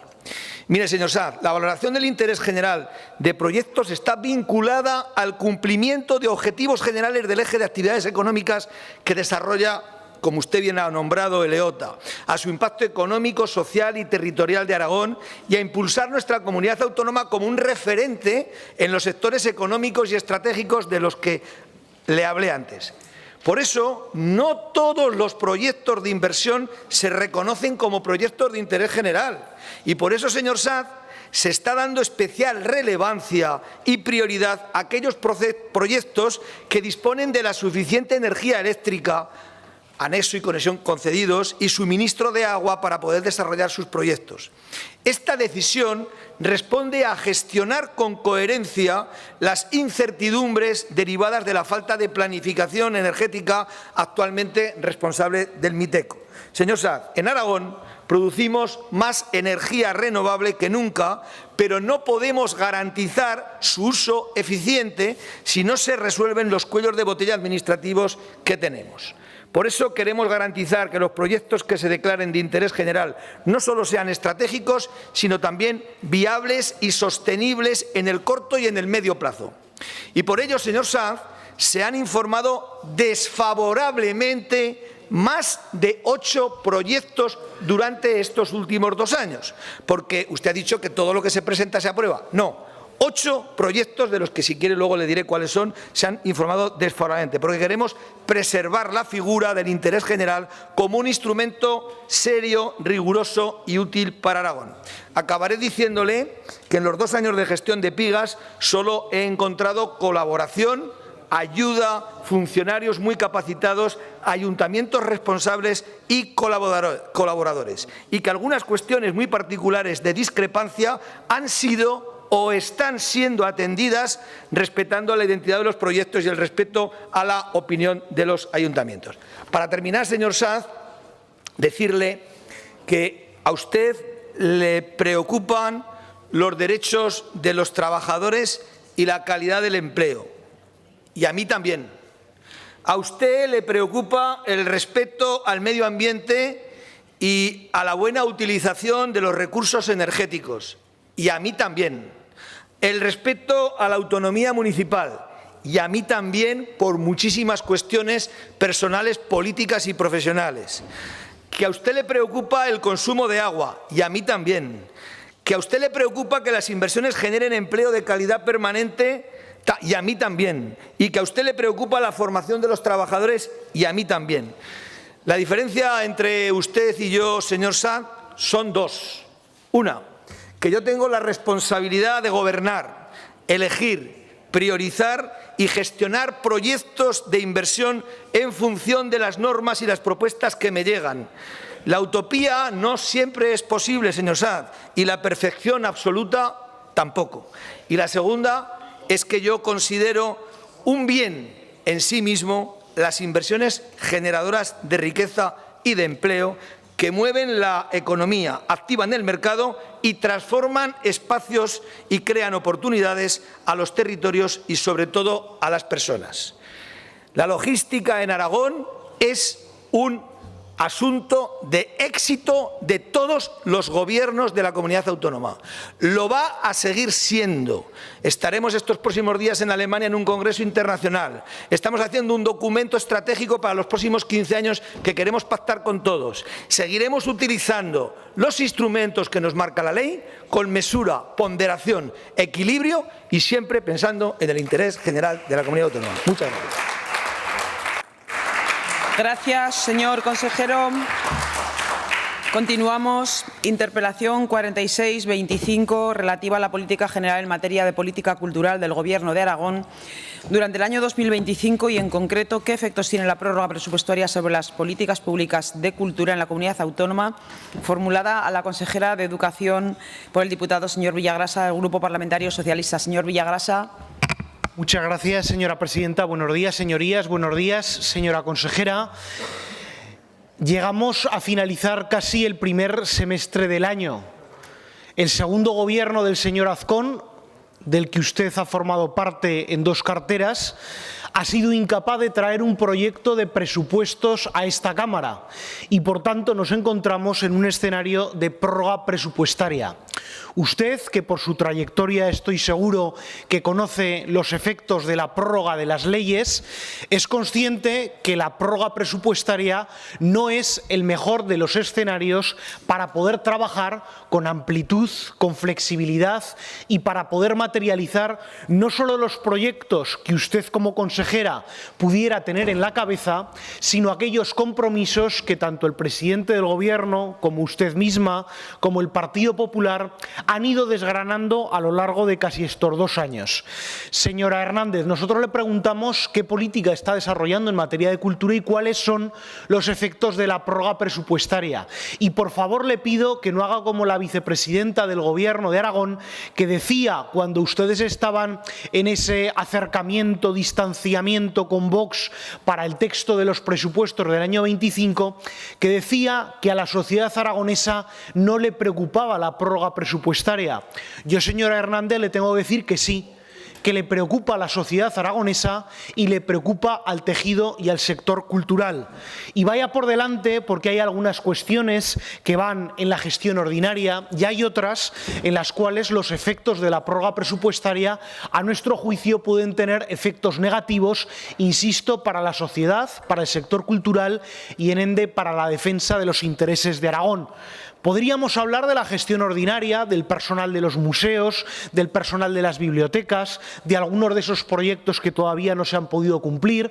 Podríamos hablar de cómo ustedes llegan a esa magnífica cifra de 15,2 millones de euros para desarrollar ese Aragón Reino de la Luz que va a deslumbrar más que las luces de Navidad de la señora alcaldesa de Zaragoza, del cual le hemos pedido información, pero vamos a algunos elementos muy concretos y yo, señora Hernández, le voy a preguntar sobre aspectos muy detallados y afecciones sobre la prórroga presupuestaria. Le hemos preguntado a ustedes sobre todas y cada una de las líneas que no se han convocado de fomento y de apoyo a la cultura, que ustedes nos han manifestado que en abril iniciaron los trámites oportunos y nos dijeron, portavoces significados de su grupo parlamentario, que se convocarán todas aquellas en junio. Hablamos de ayudas a asociaciones y fundaciones, hablamos de ayudas a festivales, hablamos de ayudas al audiovisual, hablamos de ayudas al sector cultural de las librerías para realizar actividades culturales en el seno de esos espacios, hablamos de ayudas a las artes escénicas, hablamos de ayudas a la música en Aragón, hablamos de ayudas a las galerías de arte, entre otras. Señora Hernández, ha habido compromisos de este Gobierno, y usted lo sabe, en que se iban a modificar determinados aspectos de las bases reguladoras precisamente para las órdenes de convocatoria de estas ayudas. Entiendo y respóndame afirmativa o negativamente. ¿Van ustedes a modificar alguna base reguladora o lo que van a publicar en el mes de junio, y confírmeme si va a ser en ese mes de junio, es la misma orden de convocatoria con las mismas partidas presupuestarias que en el ejercicio pasado? Ustedes, además, también, señora Hernández, han prometido muchas de aquellas cuestiones en materia cultural. Tienen unos textos normativos que no sabemos tampoco cuándo lo van a traer a la propia Cámara, de la modificación de la Ley de Patrimonio Cultural, pero a su vez también ustedes se comprometieron con el proyecto del Goya, tanto en la Plaza del Pilar como el Goya muralista en San Juan de los Panetes. Hemos visto cómo se realizó a final del ejercicio 2024 esa adjudicación del proyecto, del anteproyecto, y del proyecto básico de obra y de ejecución a un despacho de arquitectura que fue el que ganó. Ya estamos prácticamente en las fechas de entregarlo. Determinados proyectos como el que usted lleva desarrollando de Aragón Tierra de Cultura. Bueno, hay muchos elementos también que el propio presidente del Gobierno de Aragón el 16 de octubre se comprometió en el debate de Estado de la Comunidad, como por ejemplo la inversión de 2,5 millones en obras de rehabilitación patrimonial en el monasterio de San Juan de la Peña. Ustedes tienen una partida presupuestaria de 3 millones de euros para patrimonio que el ejercicio pasado salió en el mes de agosto y que iba precisamente no por determinados elementos de índole patrimonial en una concurrencia competitiva, sino que era por orden de llegada en esas solicitudes. Entonces, señora Hernández, el Grupo Parlamentario Socialista queremos saber cuál es su política en materia general en este ejercicio 2025 y, sobre todo, por favor, y le pedimos que sea muy detallada, qué efectos negativos va a tener la prórroga presupuestaria sobre la gestión de todas sus competencias. Y no pasa nada, señora Hernández, porque usted venga hoy aquí a decir que hay cosas que no va a poder cumplir, porque yo creo que la sociedad aragonesa prima muchísimo más la honestidad en sus representantes públicos y decir las cosas también cuando son difíciles, que no dar patadas hacia adelante, que viene a ser un comportamiento al que estamos muy habituados de este Gobierno. Espero sus respuestas. Muchas gracias. Gracias, señor Villagrasa. Señora consejera.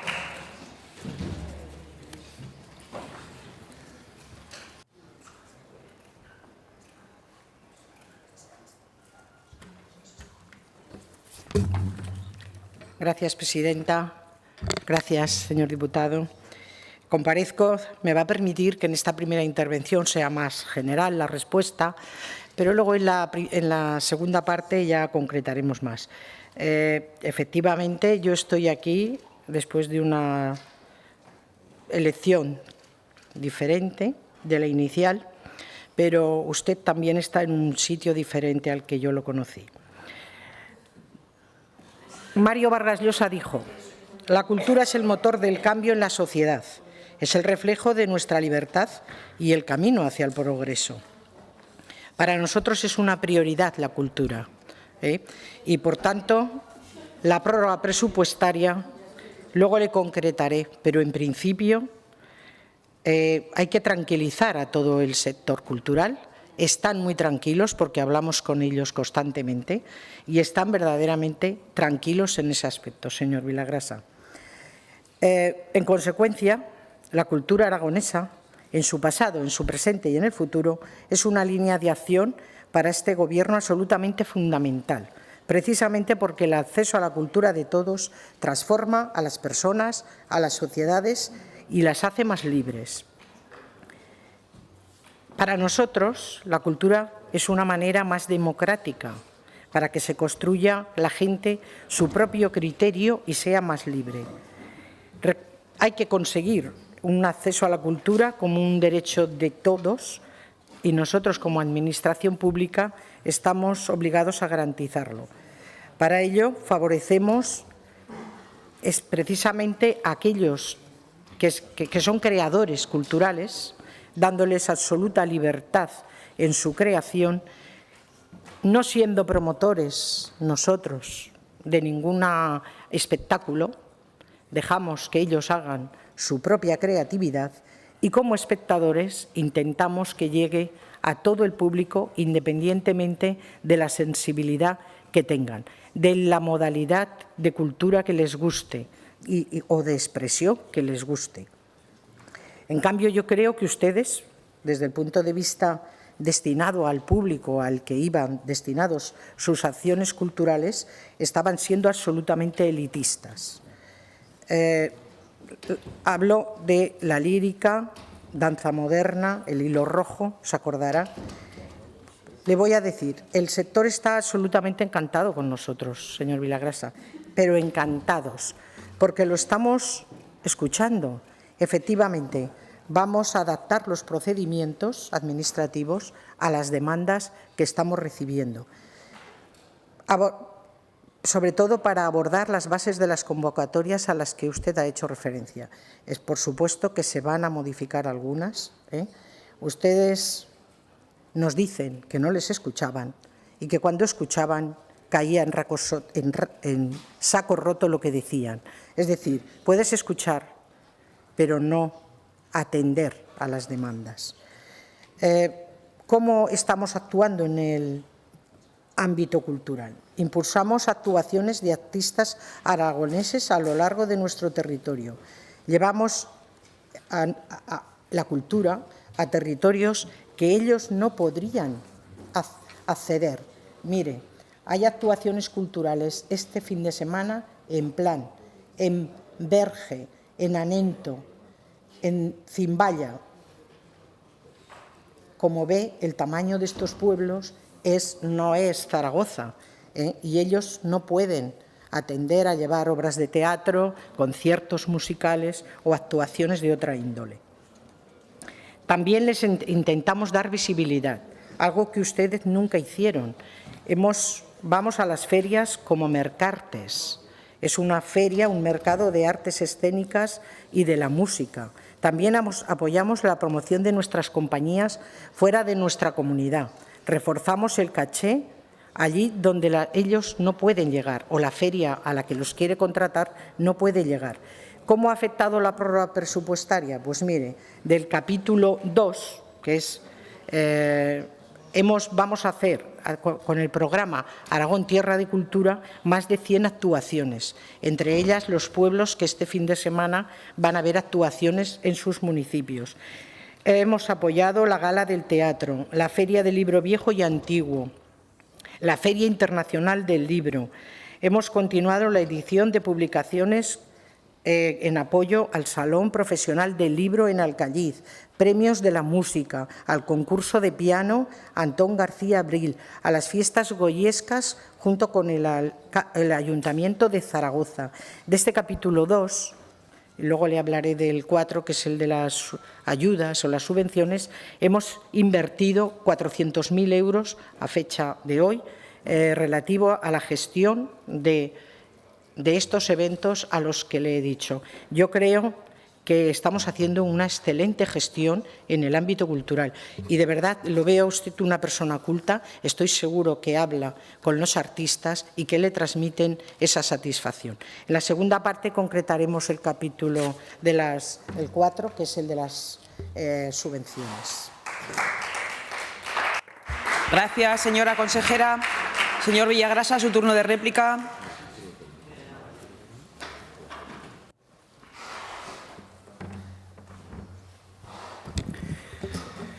Gracias, señora Hernández. Yo voy a ser más elegante y no voy a hablar del sitio que ubica cada uno. ¿Sabe dónde estoy yo? Dónde he estado siempre, defendiendo la cultura, defendiendo Aragón y respondiendo concreta y específicamente y cumpliendo la palabra. Usted ha dicho que van a hacer las convocatorias de las distintas líneas de ayuda, pero también ha dicho usted que, escuchando al sector, van a hacer la modificación de las bases reguladoras. Aclárese, porque ustedes en el mes de junio que estamos llegando no han hecho ni una sola publicación de modificación de bases reguladoras. Y eso, señor Hernández, no es algo que le pida yo caprichosamente, es lo que a mí como parlamentario me dice el sector cultural. Que a usted le dice todo el mundo que está encantado, pues oiga, a mí me dicen otras cosas. A mí me cuentan otras cosas y yo lo que leo en el Boletín Oficial de Aragón son otras cosas. Y el trabajo del Grupo Parlamentario Socialista no es para meterle a usted el dedo en el ojo, es para colaborar con usted, es para poder llevar iniciativas positivas, es para aportarles ideas. ¿Sabe, señor Hernández, cuál es el trabajo de este Grupo Parlamentario en la Comisión? Hacer propuestas que creemos que son buenas para Aragón. Y si las hace su Gobierno, le apoyaremos. Pero creo que es un mal camino el que constantemente ustedes miren hacia atrás y echen en cara determinadas cuestiones del Ejecutivo del Partido Socialista. ¿Sabe lo que hizo el Gobierno del Partido Socialista y del señor Lambán, que yo llevo muy a gala? Multiplicar por 14 las líneas de ayuda culturales que ustedes dejaron en el suelo. ¿Se acuerda usted aquel director general que tenía, que hablaba de la gente de la cultura como titiríteros? ¿A que no aporta nada que yo me ponga a hablar de las declaraciones del señor Vadillo o de la segadora cultural que ustedes fueron en la legislatura hasta el año 15? Pues como no aporta, por favor, señor Hernández, centrémonos en los elementos positivos. Aragón, tierra de cultura, nos parece una iniciativa positiva, pero yo le estaba preguntando concretamente, señora consejera, sobre los efectos de la prórroga presupuestaria y no únicamente en las líneas de ayuda y convocatorias al sector cultural. Entendemos, y convendrá conmigo, que no va a haber ninguna línea nueva. Entendemos, salvo que usted me diga lo contrario, que no va a modificar ninguna base reguladora. Entendemos que no va a haber un incremento de crédito, salvo que usted me argumente otra cuestión diferente. Por tanto, esos compromisos que desde el año pasado lleva tejiendo con el sector cultural, por el efecto de la prórroga presupuestaria no se van a poder cumplir. Y no pasa nada por decirlo, señor Hernández, que la prórroga no es el mejor escenario para un gobierno, y creo que es honesto salir aquí y de una manera natural, y lejos de decir que les aplauden por las calles y que les sacan banderas en los balcones, incluso que allá por donde pasan les echan pétalos de rosas y de azar, pues a veces la gestión es complicada, y en las dificultades que ustedes tengan de gestión, nosotros estamos también para colaborar y para ayudarles, señora Hernández, que nosotros no hemos venido aquí a hacer ruido, que hemos venido a trabajar, y dentro de trabajar nosotros les hemos propuesto en comisión, pero ha salido rechazado con el voto negativo del Partido Popular, un plan de infraestructuras culturales para ayudar, para cofinanciar junto con los ayuntamientos determinadas inversiones en esos espacios que son muy importantes y que así lo entendemos, incluso de preparar un gran plan de promoción cultural para contratar artistas aragoneses entre la DGA y los propios ayuntamientos, aportando todo el mundo en el mismo fin. Si Aragón nos lo creemos, usted citaba antes a Vargas Llosa, yo ayer citaba a Eduardo Mendoza. Fíjese, Eduardo Mendoza en una de sus novelas sabe que había un extraterrestre que visitaba nuestro país sin noticias de GURF. Pues esas noticias, esa ausencia de noticias es lo que vemos en la política cultural, señora Hernández. Todo aquello que ustedes se comprometieron, una parte importante no lo van a poder cumplir por la prórroga presupuestaria, y luego me gustaría, si es posible, que nos dijera también aquellas cuestiones de política de patrimonio cultural, porque eso es más complicado, porque va en capítulo 6 y la prórroga también hace. Gracias, señor Villagrasa. Señora consejera, su turno de dúplica.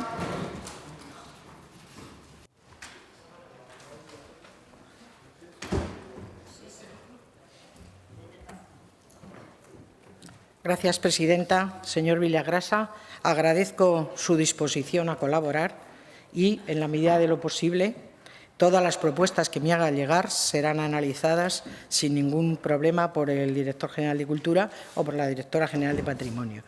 El plan de infraestructuras, ¿ustedes lo dejaron meramente hecho para poder echarle un vistazo?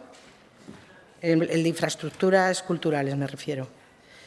Bueno, le voy a hablar del capítulo 4, que es las subvenciones, las líneas de ayuda al sector cultural aragonés. La prórroga presupuestaria, evidentemente, que ha ralentizado, aunque mínimamente, mínimamente, pero la ha ralentizado el trámite de las ayudas.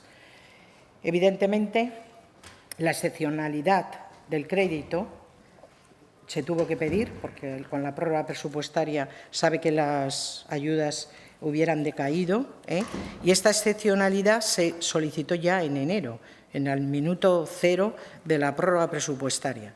A día de hoy, todas las convocatorias estarán en el mes de junio, porque ya está todo terminada la tramitación, la totalidad de la tramitación de las mismas, con lo cual salen a la de audiovisuales, la de escénicas, la de la música, que por cierto, aunque les sepa mal que yo lo diga, ustedes en el 22 a la música la dejaron sin ayudas. Bueno, yo ya sé que no le gusta que le diga, a ver, no van echándote rosas, no van echándote flores, como a usted no les echarían. Quiero decir que en eso no varía el sector artístico. Por más que ustedes digan que la cultura es suya, pertenece más a su sector, yo creo que no, y espero no oírselo decir. La cultura es de los artistas, ellos son los protagonistas. Para mí no tienen contenido ideológico cuando se les contrata para una actuación. Para mí no lo tienen.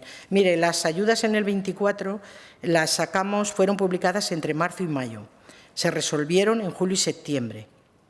Y salvo actividades culturales para asociaciones y fundaciones y la producción audiovisual del largometraje, estas no se resolvieron hasta octubre.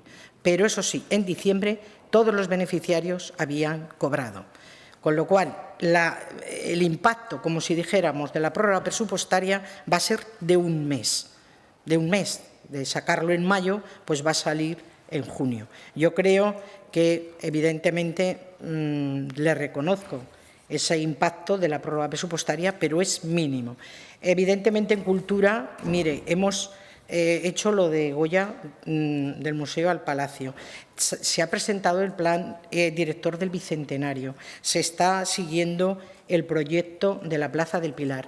El proyecto de la Plaza del Pilar no se va a parar por la prórroga presupuestaria. El proyecto cultural Aragón Reino de Cultura se está realizando sin ningún problema porque va a cargo del capítulo 2. Y en cuanto a patrimonio, evidentemente la prórroga presupuestaria ahí va a tener mayor impacto porque pues no creo que podamos sacar las ayudas para la restauración de patrimonio. Tendremos que atender con el presupuesto aquellos bienes que son propiedad del Gobierno de Aragón y que requieren una inversión inminente o necesaria. Como ve, señor Villagrasa, a mí no me importa reconocer determinadas cosas, ¿me entiende? La realidad se impone, pero no crea que yo... Gracias.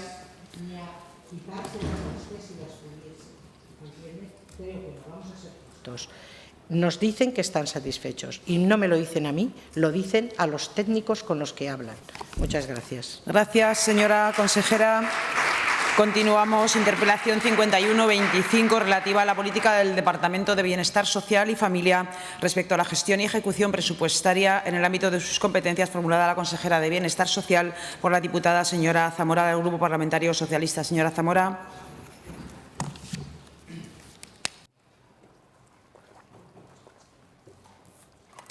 Gracias, señora presidenta. Señora Susín, le preguntamos por la gestión y ejecución presupuestaria de su primer y único presupuesto de esta legislatura. Presupuesto de 2024, ahora en situación de prórroga para 2025. A pesar de sus ingentes esfuerzos para evitar esta situación, Ha llegado a recortar un 80% de las ayudas de cooperación, ha asumido la negativa a acoger a los menores de Canarias, ha cedido ante Vox para que la comunidad autónoma pueda repatriar a menores o, a pesar de su silencio ante acusaciones al colectivo de menores bajo su protección que fuera de aquí podrían llegar a ser delito.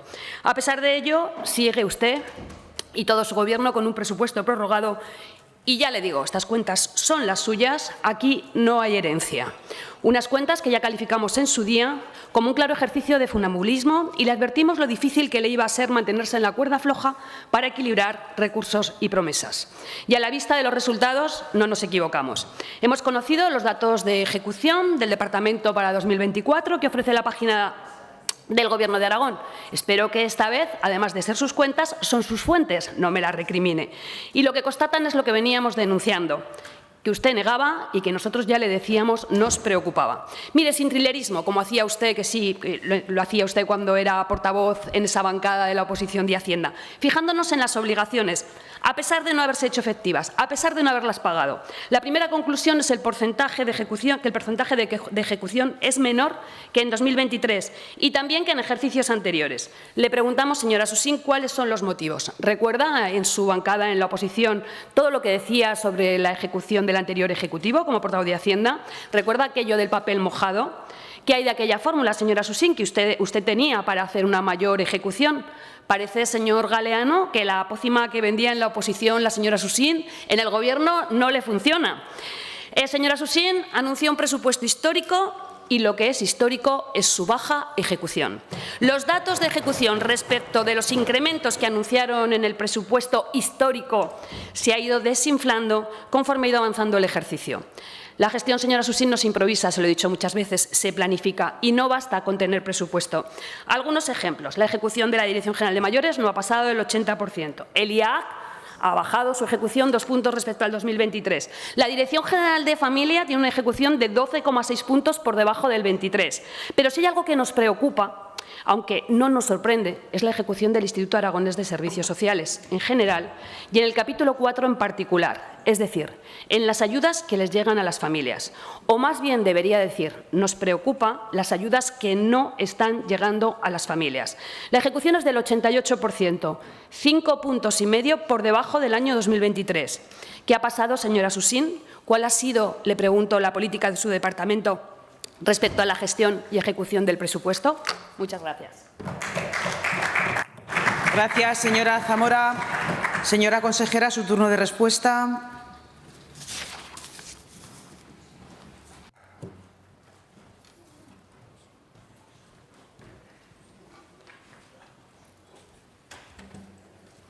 Gracias, presidenta. Señora Zamora, le tengo que reconocer que me tenía usted algo despistada con esta interpelación, puesto que en el transcurso de una semana ha registrado usted 3 peticiones diferentes respecto al mismo tema. En todo caso, les recuerdo, señorías, que el presupuesto del Departamento de Bienestar Social y Familia creció en la Ley de Presupuestos de 2024 un 7,69% y, lo que es más relevante, un 12% en el esfuerzo propio del Gobierno de Aragón. Presupuesto que se vio incrementado considerablemente con 2 suplementos de crédito. Ya sé que ha recurrido usted a las fuentes, pero ¿me recuerda usted a mí? Porque el consejero de Hacienda tenía una información más actualizada de la que tenía yo a través de la web de transparencia y, por lo tanto, era complicado jugar en la misma liga. Como le decía, el presupuesto se vio incrementado considerablemente, con 2 suplementos de crédito, o sea, con varios suplementos de crédito. Uno de 8 millones de euros, porque ustedes dejaron firmado un complemento B a las TKEs cuando ya se iban del Gobierno y, además, una vez más, lo hicieron sin informar, con lo cual hubo que dotar de crédito al capítulo 1, aprobados ya los presupuestos. Y, señora Zamora, no sé qué ha pretendido usted dejar caer aquí, pero en 2023, en noviembre, hubo que hacer una declaración de emergencia administrativa por la llegada masiva de menores o personas que se declararon menores entre los adultos, que a partir de 2023 empezaron a trasladar ustedes, el Gobierno de España, a la península y a Aragón de forma muy importante. Y ha habido que dotar de créditos extraordinarios al Instituto Aragonés de Servicios Sociales. Pero es que además dejaron dejaron la mayoría de los contratos infradotados, con lo cual ha tenido que dotarse de presupuesto también esos contratos. El presupuesto inicial de 510 millones de euros finalizó el ejercicio con un presupuesto definitivo de 545,5 millones y con una ejecución hasta el momento del 90%. El Departamento ha ejecutado el 80% de su presupuesto, teniendo en cuenta que la partida más importante es la ejecución del complejo de Valdefierro, con un coste inicial de 26 millones de euros, aunque ya les adelanto que hicieron tan bien las cosas que va a haber un modificado importante. El IAS ha tenido hasta el momento una ejecución del 92% y el IAJ del 81%. Y en mi siguiente intervención hablaré del ejercicio 2025. Gracias. Gracias, señora consejera. Señora Zamora, su turno de réplica. Señora Susín, intenta siempre confundir. Yo le estoy haciendo las preguntas con la modificación de crédito de los 8 millones, exactamente 8.029.696,74. Tengo los datos muy actualizados porque su Gobierno se preocupa de darlos, no se queje. Mire, usted hablará en la segunda parte de lo que quiera. Yo le voy a hablar de lo que he venido a hablar aquí, que es del presupuesto que ha ejecutado, que es lo que ponía en la interpelación. Y mire, el crédito definitivo para transferencias corrientes del IAS en 2024 era algo más de 182 millones, con esa otra modificación de crédito a la que usted hacía referencia. La ejecución de la inversión en programas y prestaciones en servicios sociales no ha pasado de 161 millones. Señora Susín, escuche bien, que le gusta a usted mucho decirme esto. Escuche bien, una inejecución de más de 21 millones de euros. 21 millones de euros sacados de las partidas de prestaciones y programas para las familias con mayores necesidades de atención que se han quedado en un cajón cuando iban destinadas a ayudas económicas para prestaciones a la dependencia, a ayuda a domicilio, a subvenciones para entidades o a pobreza energética, entre otras cuestiones. Señora Susín, 21,2 millones de euros sin ejecutar es más que el incremento que habían previsto en su presupuesto histórico. En su presentación del presupuesto nos decía que las cuentas del Gobierno Azcón ajustaban los impuestos a la realidad económica de los que sufren un incremento del precio de la luz, el combustible y los alimentos. Y tenía razón.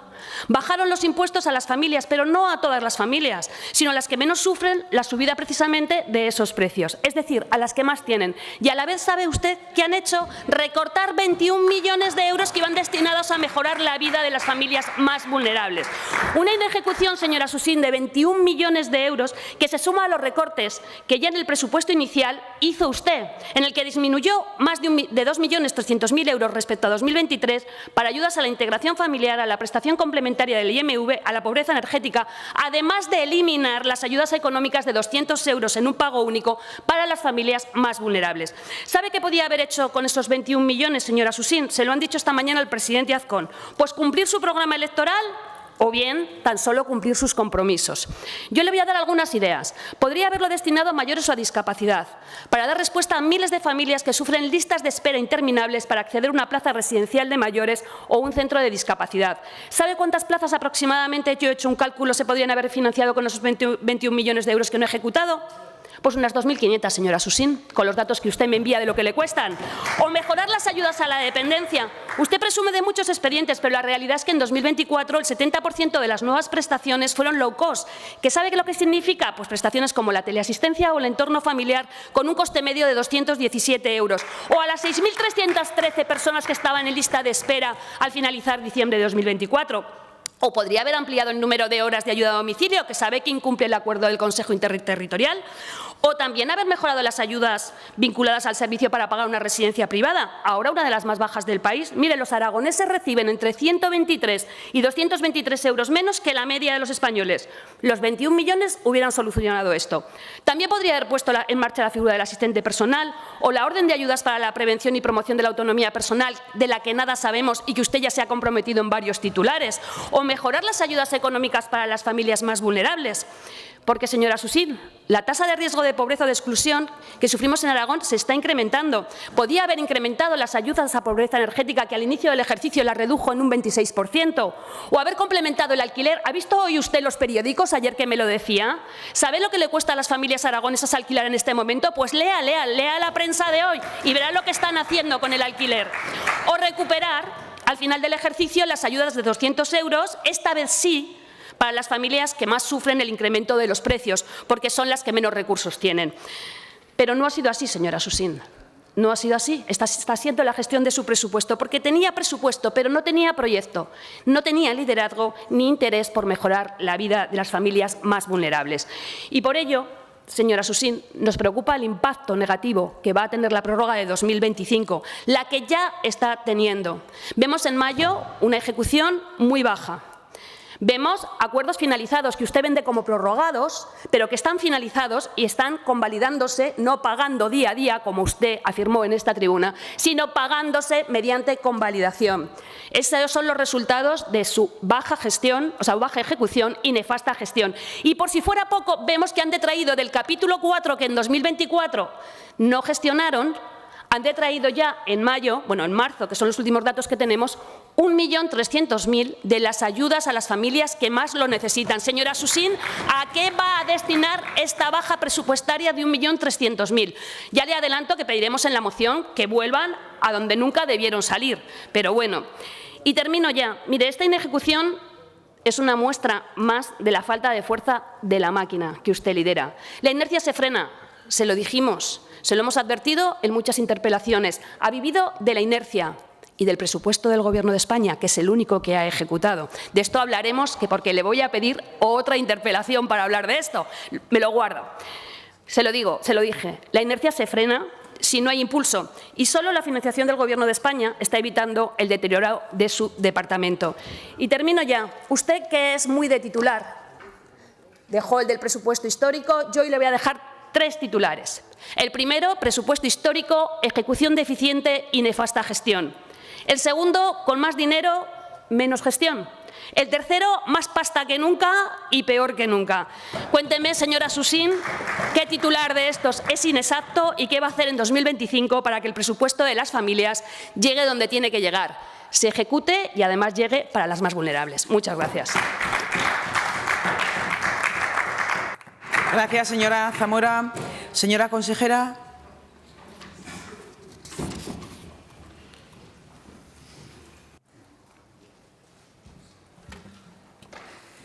Gracias, presidenta. Su demagogia lo único que demuestra es su desconocimiento del presupuesto y de la gestión. Yo no dije que se pagaban día a día, dije que se llevaban a convalidar. Pero no, dije que se llevaban a convalidar. Usted, señora Zamora, se enreda a hablar y muchas veces es que no sabe ni lo que dice ni se acuerda de lo que ha dicho. Yo nunca he dicho que se vaya a poner en marcha el asistente personal. Busque el titular en el que yo he dicho que se vaya a poner en marcha el asistente personal. Y usted no me ha preguntado por la modificación de crédito, se lo he dicho yo. Es que usted se enreda, empieza a desvariar y no sabe de lo que habla la mitad de las veces. Mire, señora Zamora, su demagogia a lo único que me conduce es a la conclusión de que no tiene ni idea, ni de gestión ni del presupuesto. Mire, hemos dicho muchas veces que el incremento del 12% de fondos propios deja margen a la gestión, porque usted en su primera petición quería hablar del 25%. Luego ya quería hablar de otra cosa. Ahora resulta que quiere hablar en general y quiere hablar del 25. 3 en una semana. No sabe ni de lo que quiere hablar. Pero bueno, lo que le decía es que queda margen de gestión para seguir avanzando en servicios y derechos sociales y los compromisos que ha adquirido el Gobierno se van a cumplir con compromisos presupuestarios. Yo entiendo que usted esté preocupada, puesto que no acaba de entender eso de que los servicios sociales no son de izquierdas ni de derechas, que son gestión, y lo está porque usted vivió en primera persona cómo la intervención le suspendió al Gobierno del que usted formaba parte el pago del ingreso aragonés de inserción y de la dependencia, a pesar de que han gritado y proclamado que son derechos ampliables, ustedes dejaron de pagarlos a las familias más vulnerables. Por cierto, señora Zamora, tengo la carta que el Gobierno de España reclamó al Gobierno de Aragón, 14 millones de euros por no dar de baja a los dependientes fallecidos para seguir cobrando el nivel mínimo de la dependencia. Es que quien me exija mi explicaciones de gestión, a quien le reclamaron 14 millones por no dar de baja a los fallecidos de la dependencia, eso era gestión presupuestaria. Cuando quiera, pídame por escrito la carta que se la enviaré.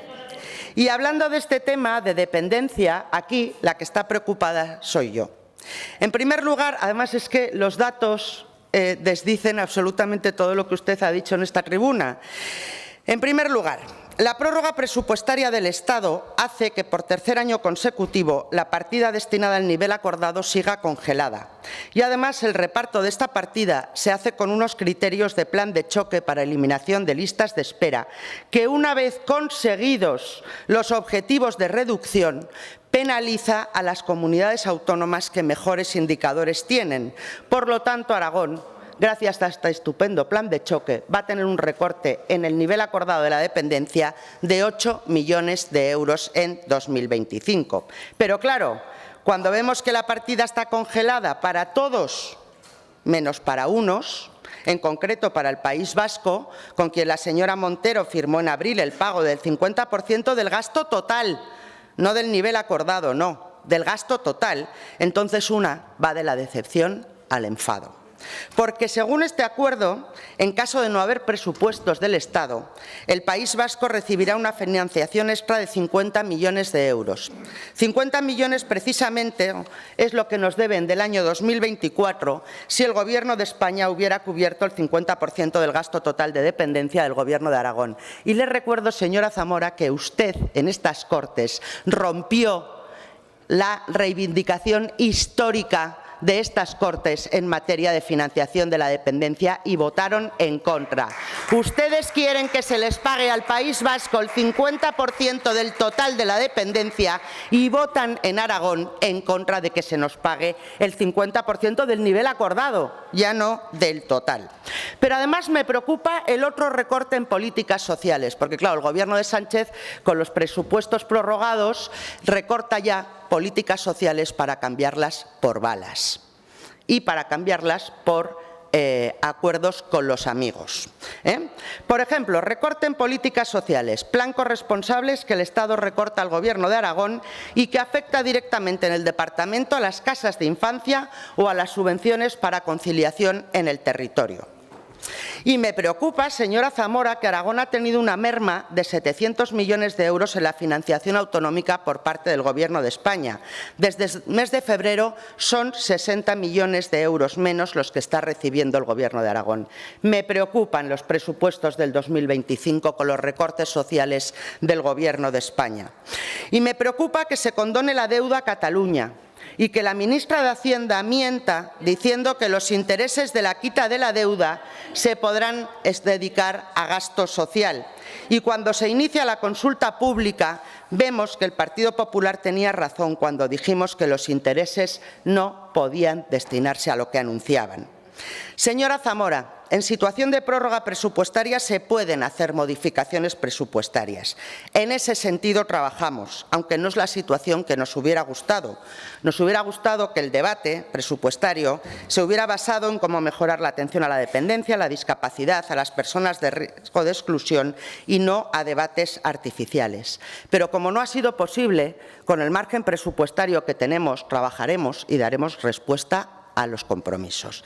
Pero a mí lo que realmente me preocupa es que el Gobierno de España, en situación de prórroga presupuestaria, inicie una senda de recortes sociales para dar gusto a los independentistas que mantienen a un Sánchez cada vez más acorralado en el poder. Porque, señora Zamora, lo que el Partido Socialista está generando en España, en la España social, es una España social a dos velocidades, la de las personas dependientes, las personas con discapacidad o las personas con riesgo de exclusión en Cataluña y en el País Vasco, y la de las personas dependientes, personas con discapacidad y personas en riesgo de exclusión del resto de España. Y además se traspasa la competencia en materia de inmigración a Cataluña y al País Vasco, que parece ser que no quieren personas migrantes, ni adultos ni menores, como hemos podido comprobar esta semana. Estos son sus socios de gobierno. Señora Zamora, todo esto es lo que realmente me preocupa y no la gestión del presupuesto del departamento, que le aseguro dará respuesta a todos los compromisos. Y deje de decir que esta consejera no trabaja, no gestiona, porque hace usted la risa. Gracias. Gracias, señora presidenta. Señora presidenta, por artículo 121.1, inexactitudes, me gustaría desmentir algo que ha dicho la señora Susín, que dice que yo he dicho mintiendo. Vamos a ver si es. Señora Zamora. La inexactitud es que la señora Susín dice que no dijo que el presupuesto, que el acuerdo marco no estaba prorrogado y que no dijo que se pagaba mes a mes. Yo voy a leer esto, señora Susín. No, yo voy a leer esto porque, vamos a ver, porque habitualmente tienen la costumbre de decir que esta diputada, además de esto, de señora Zamora, que osa desde la ignorancia, además de llamarme ignorante y otros atributos, así señora Zamora, ciñase a la petición. Del contexto. Señora Zamora, qué osada es la ignorancia. Señora Zamora, prorrogado y pagado mensualmente. Pero no lo dijo una vez, no os lo voy a buscar porque se me perderán las hojas, lo volvió a repetir luego, dijo, y pagamos, el consejero de Hacienda paga día a día. Señora Susín, señora Susín, el acuerdo marco de la discapacidad ¿está prorrogado o finalizado? ¿Quiere usted decir en ese micrófono cómo está el acuerdo de la discapacidad? Gracias. ¿Prorrogado o finalizado? Gracias, señora Zamora. Señora consejera. Señora Zamora, se lo he dicho, es que usted se enreda consigo misma. Yo lo que le dije, usted dijo... Señora Zamora, está en su turno de palabra la señora consejera, por favor. De verdad, es que usted, no aprende. Señora Zamora, usted dijo, está finalizado, y luego dijo, está prorrogado. Yo le dije, aclárese qué es lo que está. Señora Zamora, lo dije yo, se están convalidando las facturas mes a mes. Y usted revise el vídeo, en esa tribuna ha dicho día a día. Gracias. Gracias, señora consejera. Cierre de la discusión. Señora Zamora no tiene la palabra. Esto no es un segundo debate. Cierre de la discusión. Continuamos. Interpelación 25, número 5225, relativa a la política general del Gobierno de Aragón en materia de turismo, en particular el retorno económico, formulada al consejero de Medio Ambiente por la diputada del Grupo Parlamentario Socialista, señora Soria. Señora Soria, su turno. Gracias, presidenta. Buenos días. Bueno, pues nos quedamos sin saber si prorrogado o finalizado, pero vamos a pasar al siguiente punto del orden del día.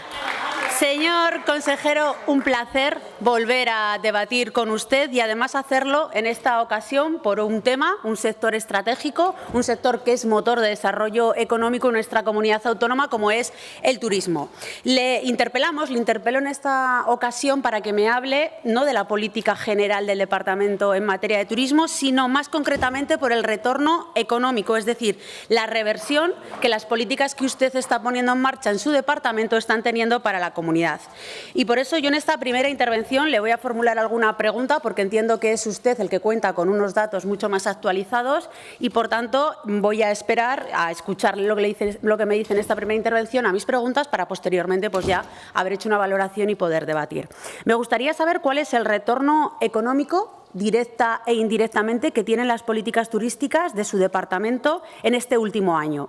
Y también qué evolución han registrado los indicadores, por ejemplo, en materia de gasto medio por turista y estancia media, o si se dispone de un balance del impacto que estas medidas que ustedes ponen sobre las pequeñas y medianas empresas turísticas de nuestra comunidad. Espero su respuesta y continuaré en la segunda intervención. Gracias.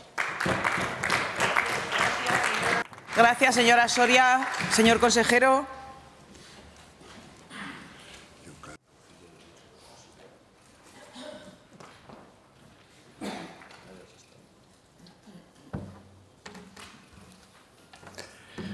Buenos días, diputados y diputadas.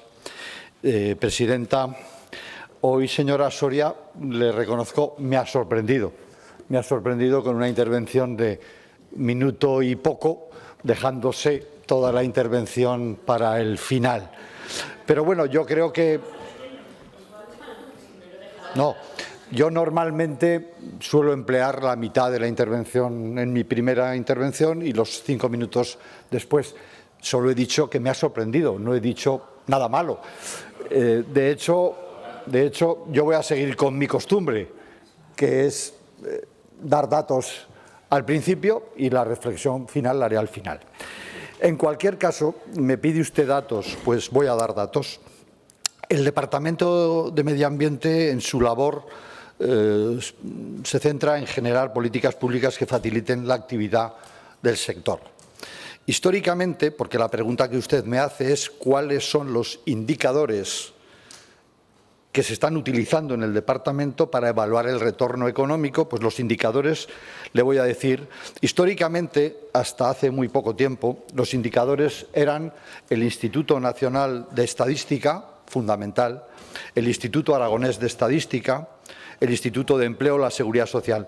Estos estamentos producen datos que nos proporcionan determinados indicadores, el número y tipología de las empresas turísticas, las altas y bajas del empleo turístico, la evolución del sector dentro del sector terciario, la procedencia y segmentación de los turistas, si son nacionales o internacionales, el gasto y el nivel de ingresos, los atractivos más visitados, los atractivos turísticos más visitados, las encuestas de satisfacción. Todo este conjunto de indicadores permiten conocer la evolución y el impacto del turismo. Pero es verdad que ahora están cambiando las cosas. El modelo tradicional, que sigue siendo necesario, tiene una evolución en el turismo contemporáneo que ha planteado nuevos desafíos, entre ellos el auge de los usos turísticos digitales y plataformas colaborativas, los cambios generacionales en los hábitos de consumo, la aplicación de herramientas avanzadas como la inteligencia artificial o el Big Data, o la necesidad de contar con datos ágiles y actualizados. Esta transformación exige una nueva generación de indicadores más inmediatos, interpretables y ajustados a las dinámicas actuales. Ante este reto, el departamento que dirijo ha desarrollado el Sistema de Inteligencia Turística de Aragón, conocido por sus iniciales como SITAR. Repito, el Sistema de Inteligencia Turística de Aragón, que se presentó a final de 2024 y actualmente está en pleno proceso de crecimiento. Se trata de una herramienta actualmente operativa, pero todavía en pleno proceso de evolución porque seguimos acumulando y comprando datos. A día de hoy, el SITAR permite analizar de forma avanzada el comportamiento, la satisfacción y la percepción de los visitantes. Se caracteriza especialmente por el acceso a datos frescos y continuos procedentes de las redes sociales, de plataformas digitales, de fuentes oficiales y a veces hasta del uso de los cajeros en las entidades bancarias, la capacidad de análisis predictivo, la visualización dinámica de indicadores y la comparativa entre comunidades autónomas. El SITAR, repito por tercera vez, Sistema de Inteligencia Turística de Aragón, a día de hoy proporciona datos, indicadores agrupados en tres grandes bloques.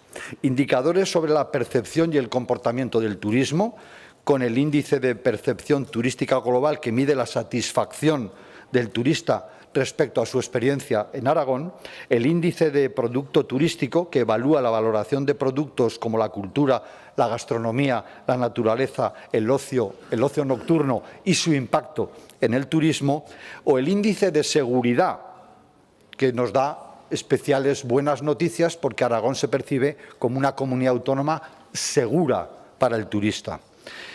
Nos proporciona datos cuantitativos complementarios, la procedencia geográfica y el perfil de los turistas, el gasto medio por visitante, la ocupación y las pernoctaciones, la movilidad y los flujos y la permanencia. También nos da herramientas de análisis como paneles comparativos provincia y municipio, exportación en informes que podemos trasladar a PDF y el seguimiento temporal diario mensual. Le pongo un ejemplo, de los primeros resultados del SITAR ha sido evaluar el impacto económico de la Semana Santa reciente. Nos ha permitido recoger datos en tiempo real, obtener un análisis inmediato de ocupación y gasto y satisfacción, identificar áreas de mejora. Y, señorías, la implementación del SITAR representa un salto cualitativo muy importante en la gestión del turismo porque nos permite también anticiparnos mejorar la coordinación público-privada y potenciar la planificación estratégica. Este enfoque integral garantiza que el turismo siga siendo un motor con mucho futuro en Aragón.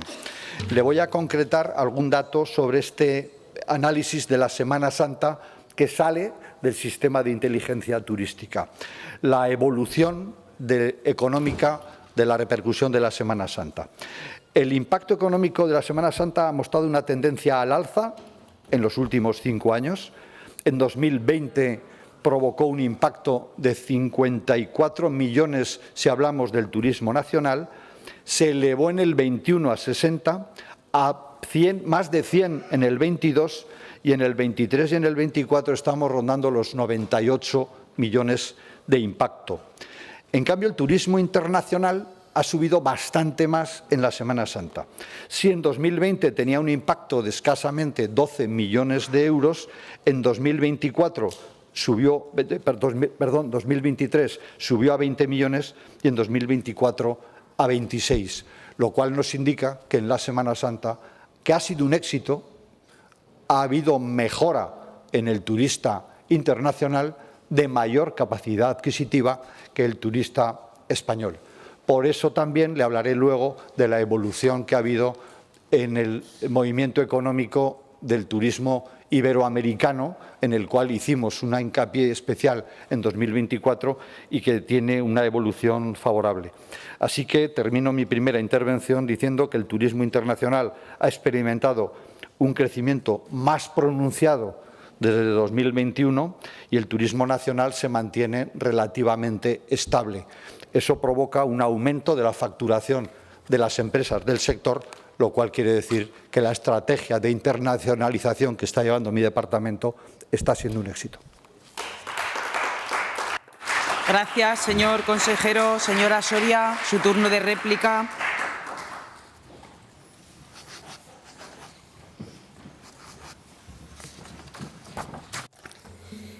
Gracias, presidenta. Pues, señor consejero, usted, a mí, ya siento decirle, no me sorprende. Sigue igual de previsible que siempre. Sube a este estrado a hablar de lo que usted considera que tiene que hablar. Yo creo que no le he preguntado por los datos de la Semana Santa en ningún momento y usted se ha centrado solamente a darme los datos de la Semana Santa. Pero bueno, yo ya estoy acostumbrada y sabía que esto podía pasar. Y he esperado a que usted diera esos datos porque evidentemente yo sé cuáles son los estamentos donde hay que acudir a buscar esos datos. Eso lo sé. Pero lo que no sé son los datos concretos de lo que yo le he preguntado y que ha pasado por alto. Repito, retorno económico de las políticas turísticas de su departamento en este año. Por otro lado, ¿qué evolución han registrado los indicadores? En dos en concreto le he dicho: gasto medio por turista y estancia media y balance del impacto de sus medidas en las pequeñas y medianas empresas turísticas.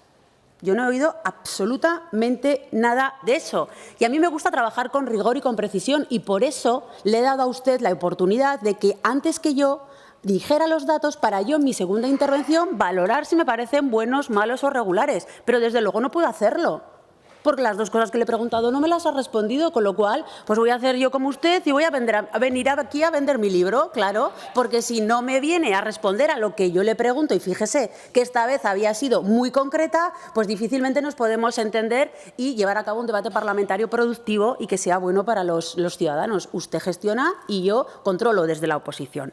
Pero bueno, tampoco me ha dicho nada, que yo creo que es un elemento que tenemos que poner encima de la mesa, que es importante, la fragilidad de gestión en estos momentos sin presupuestos, con una prórroga presupuestaria. Porque, claro, yo le estaba escuchando hablar de los datos, las previsiones a futuro, la consolidación que ustedes están teniendo de las políticas de su departamento, pero, claro, a mí me preocupa porque usted compartirá conmigo que resulta imprescindible para ello tener estabilidad institucional y también tener una responsabilidad financiera.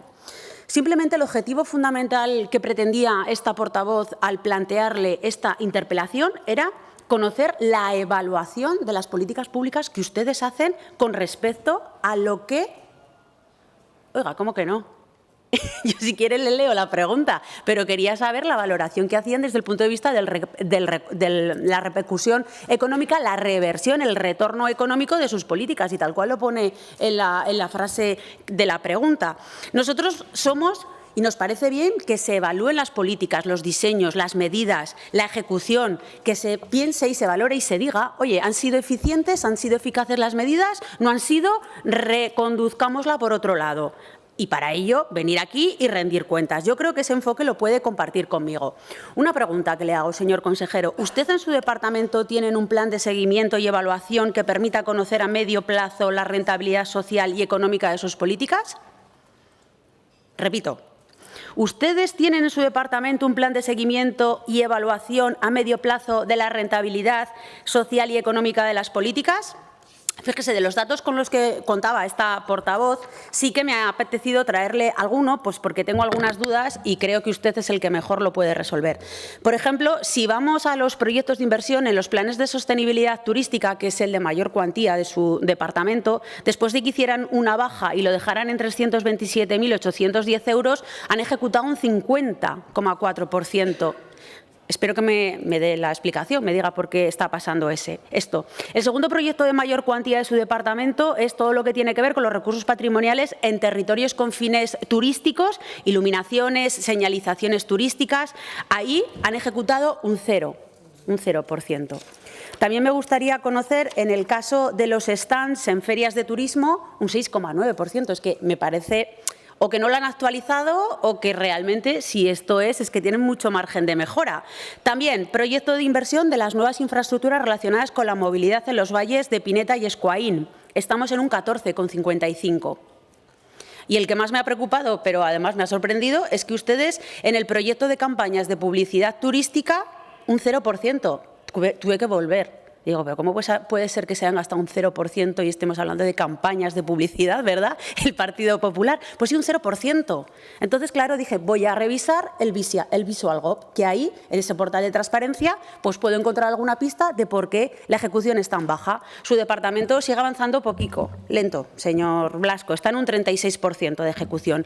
Pero por lo que hoy yo le pregunto aquí, tienen una baja ejecución. El porcentaje es muy bajo a la hora de fomentar el uso de las nuevas tecnologías para coordinar los agentes y promocionar destinos y experiencias turísticas. Por ejemplo, para fortalecer las redes sociales, ustedes han ejecutado un 25%. Están en TikTok, en LinkedIn, pero la ejecución es baja. Yo creo que eso lo podemos compartir. Y son datos, insisto, que no me los estoy inventando, que están tomados del portal del Gobierno.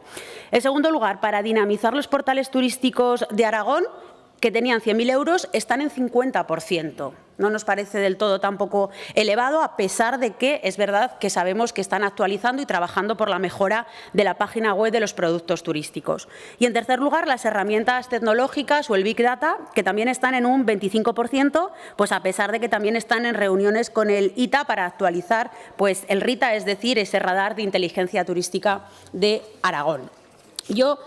Señor consejero, es verdad que contaba con que en esta primera intervención a las cosas concretas que le he preguntado me hubiera respondido. Yo creo que es importante, sobre todo en el objeto de esta comparecencia, el poder contar con unos datos reales y con unos datos fiables, verificables, porque es una cosa que nos interesa a todos. Porque si ustedes las medidas que ponen en marcha las evaluamos positivamente, eso es bueno para los ciudadanos y, desde luego, nosotros les apoyaremos en ese sentido. Por tanto, yo creo que es importante el poder tener datos cuantificables y por eso le preguntaba esas dos cuestiones que creo que son importantes. Yo las cosas que ha dicho, evidentemente las conozco de los estamentos donde usted las ha tenido y por eso centraba el tiro más en esas dos cuestiones que yo le he dicho. Voy a hacer seguimiento de esas cuestiones que usted ha dicho. Es verdad que compartirá conmigo que con estos datos que yo le he puesto encima de la mesa también hay un margen de mejora en algunas áreas. Lo hemos visto con esos bajos porcentajes a la hora de ejecutar en materia de nuevas tecnologías, pero yo creo que compartirá conmigo en algunas propuestas que yo le voy a lanzar. Le he preguntado si tenían algún balance, algún informe anual en el que ustedes pudieran comprobar cuál es el retorno económico del turismo con unos indicadores accesibles. ¿Lo tienen, señor consejero? ¿Cuenta el departamento con ese informe anual de retorno? No digo que sea ni bueno ni malo que lo tenga. Lo que digo es que si no lo tienen, aquí tiene una propuesta de esta portavoz, que creo que es importante que podamos contar con un informe anual del retorno económico, pues para ver si vamos por buen camino y, si no, para desviarnos hacia otro lado. También creo que es importante, y esto lo compartirá, que es necesario que dotemos de un fondo específico para intentar acabar con la desestacionalización. Lo hemos hablado antes, que parece que se van corrigiendo a lo largo del año, pero creo que es importante también que reforcemos turísticamente y fomentemos el empleo en esas temporadas más bajas y que, por tanto, ayudemos al refuerzo de la actividad económica. O regular también los flujos turísticos en zonas saturadas. Todo ello compartirá conmigo que va a contribuir hacia un modelo más sostenible, un modelo de turismo sostenible, medioambiental, con un equilibrio social, y creo que eso es por lo que tenemos que apostar. Además, como ha quedado patente, de la necesidad de esa mejora o una mayor formación más específica en las nuevas tecnologías y en la digitalización del turismo. Bueno, señor consejero, yo esperaba un poquito más. Es verdad que ya me tiene acostumbrada pues, a que venga a leerme lo que quiera. Yo le digo, y voy a repetir para que quede constancia en el acta, las preguntas que le hago. En primer lugar, lo que quiero saber es si cuentan con un informe anual de lo que supone la revisión y el retorno económico de sus políticas, y en concreto con las empresas turísticas y a lo largo de este año. Gracias. Gracias, señora Soria. Señor consejero, su turno de dúplica.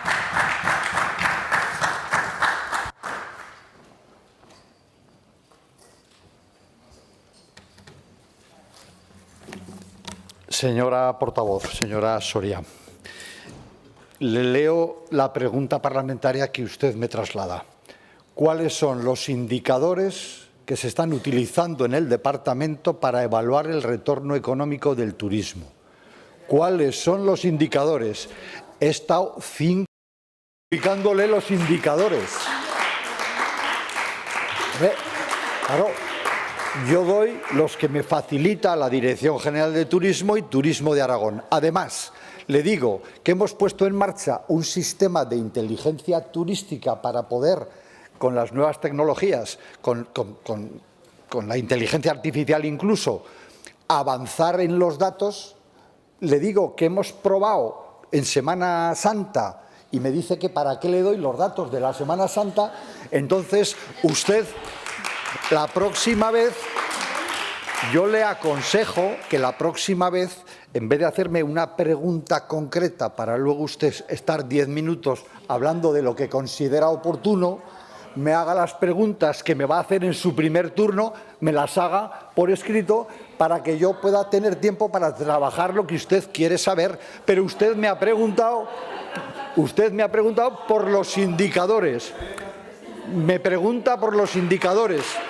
No aplaudáis, por favor. No me quitéis tiempo.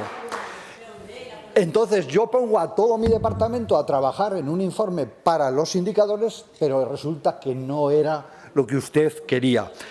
Sí, a ver, estamos en el mejor momento turístico de la historia de Aragón porque hemos superado los 4 millones de turistas. En el cuatrimestre que llevamos, hemos mejorado todavía en un 0,6% los datos del año 24, que fue el mejor. Luego, todo apunta a que se está incrementando la asistencia de turistas. Yo lo que le pido, y necesitaría más tiempo, voy a solicitar una comparecencia en comisión para hablar de este tema en profundidad. 10 minutos no da para más. Pero yo le he contestado con pelos y señales a lo que usted me ha preguntado. Gracias, señor consejero. Continuamos con la interpelación 5525, relativa a la política de personal y las previsiones en la puesta en marcha de los nuevos hospitales, en concreto el Hospital de Alcañiz, formulada al consejero de Sanidad por el diputado señor Carpi, del Grupo Parlamentario Socialista. Señor Carpi, su turno.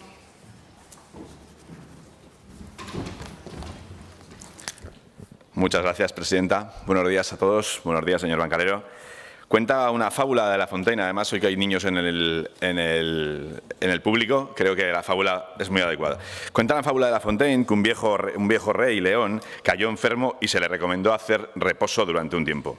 El león decidió entonces que, ya que iba a permanecer mucho tiempo inactivo, solo, aburrido, que vinieran a visitarlo un animal de cada especie de la selva.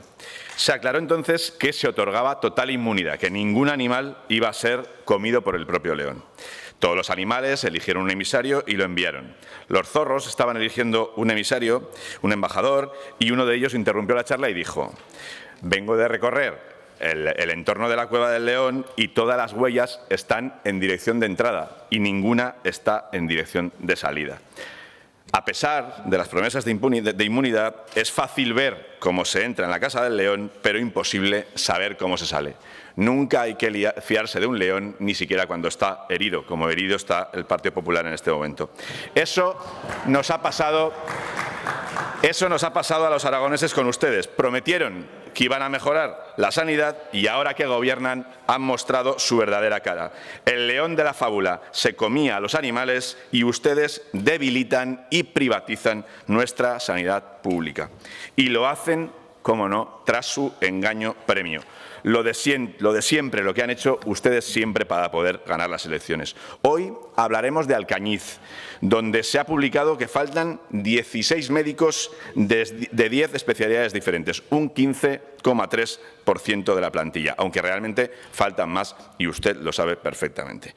No les ha valido con retrasar un año la puesta en funcionamiento de una obra magnífica que se encontraron prácticamente terminada. Además de eso, han vaciado de profesionales y de actividad el centro sanitario. Y decían que venían a mejorar la sanidad, señor Bancalero. Un titular: Alcañiz se queda sin ginecólogos y el Salud lanza un SOS a todos los hospitales de Aragón. Decía un titular hace unos días: los partos de ese hospital están en peligro. Parece entonces evidente, señor Bancalero. Lo peor es que no es una excepción, ya que esas situaciones se han convertido en la norma, en la norma de la sanidad pública aragonesa desde que ustedes gobiernan. En Teruel no hay suficientes anestesistas, con lo cual la actividad quirúrgica está comprometida y se derivarán muchos casos a Zaragoza este verano. Desde Barbastro también se derivan a Huesca y a Zaragoza pacientes de traumatología y hasta partos con alguna complejidad. En Calatayud las plazas vacantes se elevan a 60 plazas vacantes, 16 de ellas de especialistas médicos. También, cómo no, se tienen que derivar a Zaragoza diversas intervenciones de traumatología y otras especialidades. Desde que gobierna el PP, la forma más segura de viajar a Zaragoza es romperte un tobillo. No se ve ni la SEO ni la aljafería, pero te vuelves a casa con un yeso perfectamente puesto. Eso es lo que hacen ustedes. El problema es que los aragoneses preferimos venir a Zaragoza cuando queremos y preferimos que se nos opere en los hospitales de referencia, sea la hora que sea y sea el mes que sea, también en verano. Tenemos esa manía los aragoneses, nos gusta que nos atiendan en nuestros propios hospitales. Y de eso hablamos hoy, de dotar nuestros centros sanitarios del personal suficiente para asegurar la cartera de servicios. ¿Le suena la cartera de servicios de los hospitales? Pues usted debería saber que está absolutamente comprometida. La gran alegría que nos hemos llevado todos hoy, entre ayer y hoy, con la cobertura de las plazas MIR, no es suficiente.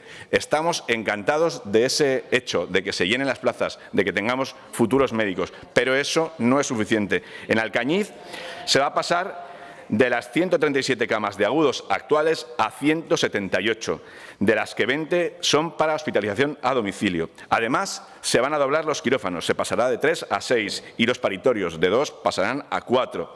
Y de momento, señor Bancalero, no le he oído asegurar la ampliación de plantilla, que es más que necesaria con esos números, con esas cifras.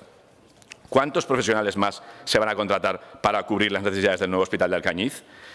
Teniendo en cuenta los metros cuadrados que tiene el nuevo hospital y la ampliación de camas y servicios, necesariamente debe aumentarse el número de plazas de plantilla en todas las categorías profesionales. Demuestre que por una vez puede estar usted a la altura de las exigencias de los ciudadanos y de los profesionales de la zona de salud de Alcañiz. Muchas gracias. Gracias, señor Carpi. Señor consejero.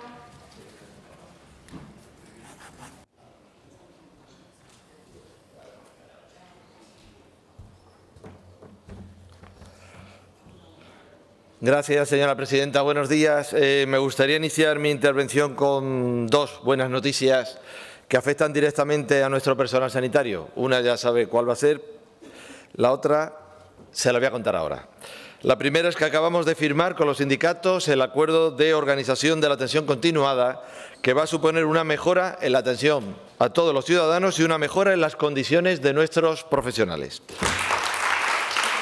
Y el segundo, un asunto que también afecta a Alcañiz, y es que el pasado miércoles, día 28 de mayo, finalizó la elección de los profesionales MIR de este año 2025 y tras la elección ordinaria, el 100% de las plazas MIR ofrecidas en Aragón han sido cubiertas, a diferencia de lo que venía ocurriendo en los años anteriores, como por ejemplo en el año 2023 quedaron 15 y en el año 2024 quedaron 17 plazas sin cubrir.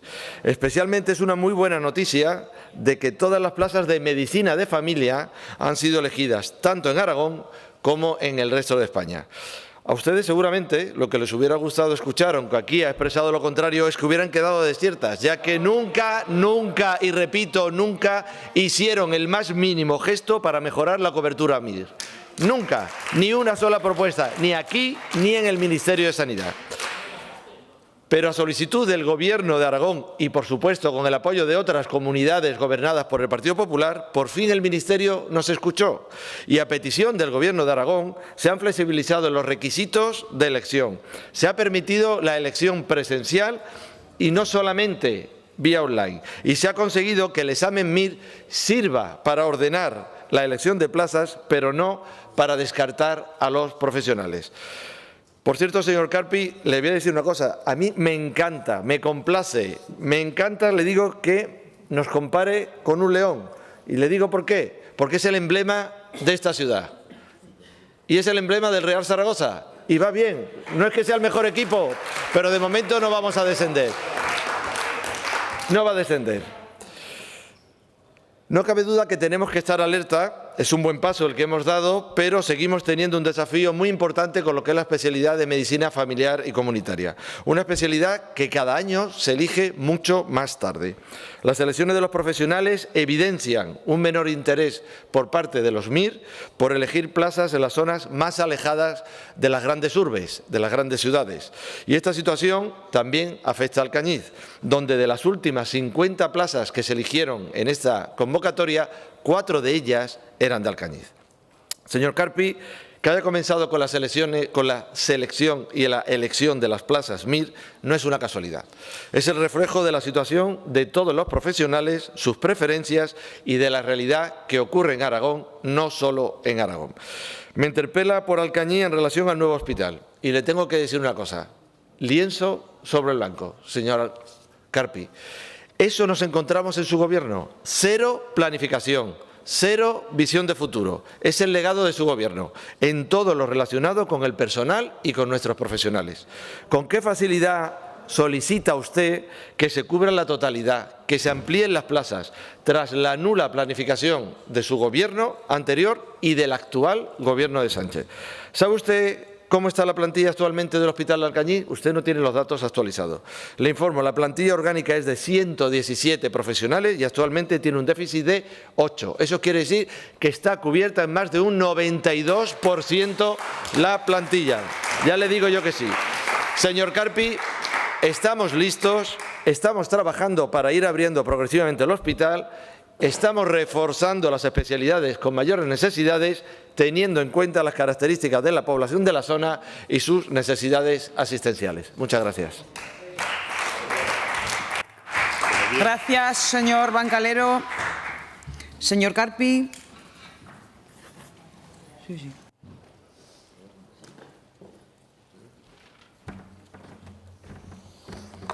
Muchas gracias de nuevo, presidenta. Señor Bancalero, menos mal que le ha dicho antes que estaba muy contento de que se hayan llenado las plazas MIR, pero usted lo tenía escrito y le he pillado ahí, ¿verdad? No ha podido, no ha tenido tiempo de cambiarlo. Bueno, la verdad es que nos alegramos mucho. Además, fíjense, nos alegramos muy especialmente porque la decisión de la nota de corte parte desde el Ministerio de Sanidad del Gobierno de España.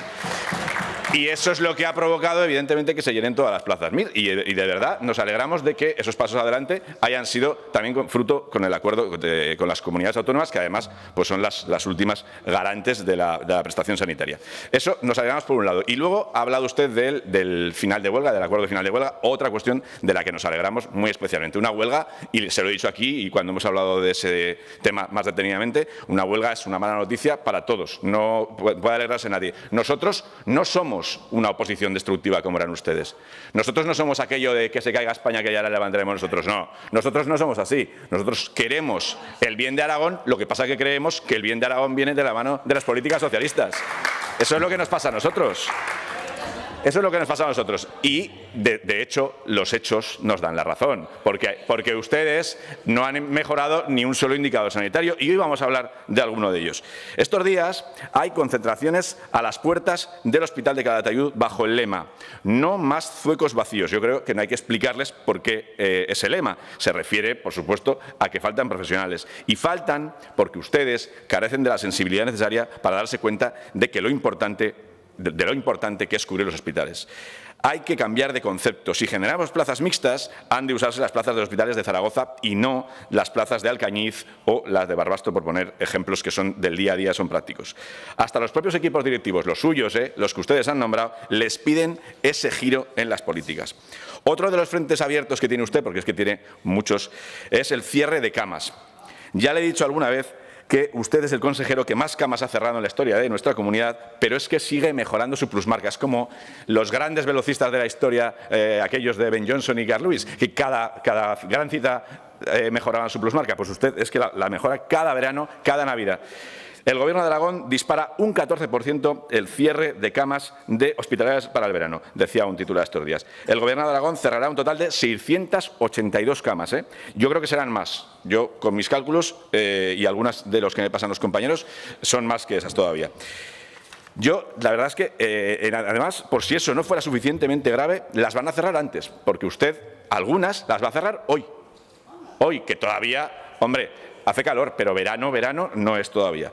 Trabajadoras y trabajadores del Hospital Obispo Polanco, acompañados de un buen número de ciudadanos y algunos compañeros del PSOE de Teruel, entre ellos algunos diputados aquí presentes, han estado estos días concentrados en las puertas del centro para protestar por ese cierre abusivo. Los números son duros, señor Bancalero. Se cierran 32 camas del Obispo Polanco y una planta entera en San José, con lo cual los ingresos que irían a irán al Obispo Polanco.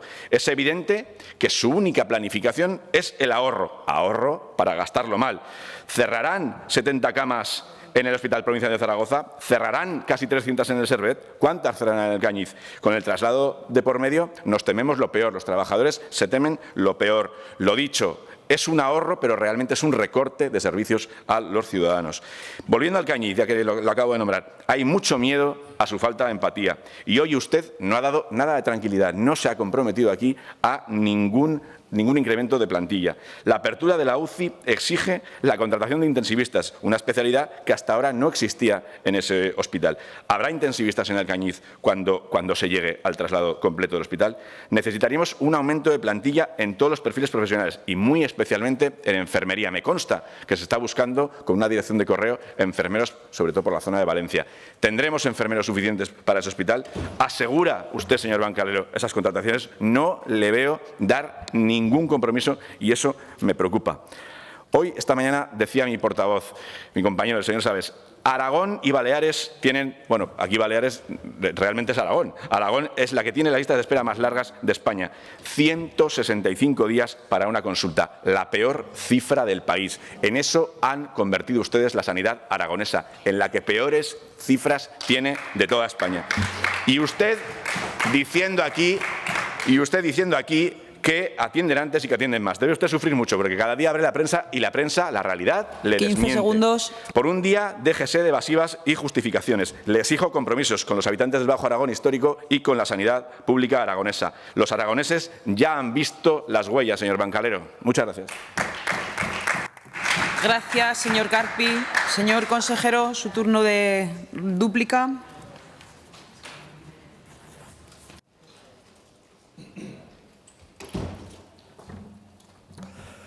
Gracias, señora presidenta. Señor Carpi, de verdad, confíe en lo que yo le digo. La decisión no partió del Ministerio. El Ministerio es el que la puede poner en marcha, pero el no quitar el punto de corte, que eso desprestigiaba a los profesionales. Puede usted buscarlo en las actas y puede mirar quién hizo la petición. Créame. El Hospital de Alcañiz, porque usted me interpela, sigue un ritmo bueno y el ritmo previsto para su apertura. El vial está a punto de finalizar y coincidirá prácticamente con el comienzo de actividad en el hospital, que está previsto para los próximos días. Pero, señor Carpi, ¿usted sabe cómo se realiza el traslado de un hospital? Yo se lo voy a decir. Se realiza progresivamente. No se abre de un día para otro. ¿Lo entiende, no? ¿Usted sabe? Pues si lo sabe, sabrá cómo hay que hacerlo. Comenzaremos con unos servicios e iremos trasladando progresivamente el resto hasta tener todo el hospital completamente funcional. Hay un aspecto fundamental que se está teniendo en cuenta y es la seguridad clínica de los pacientes. Tenemos que garantizar que en el nuevo hospital se mantenga o se superen los estándares de calidad que actualmente se tienen en el hospital de Alcañiz. ¿Le suena esto? Estándares de calidad. Cuando en un centro la calidad asistencial no se garantiza, hay que actuar. Para mí es incomprensible cómo ustedes, sabiendo el déficit de calidad que había en el Santo Grial, no hicieran absolutamente nada.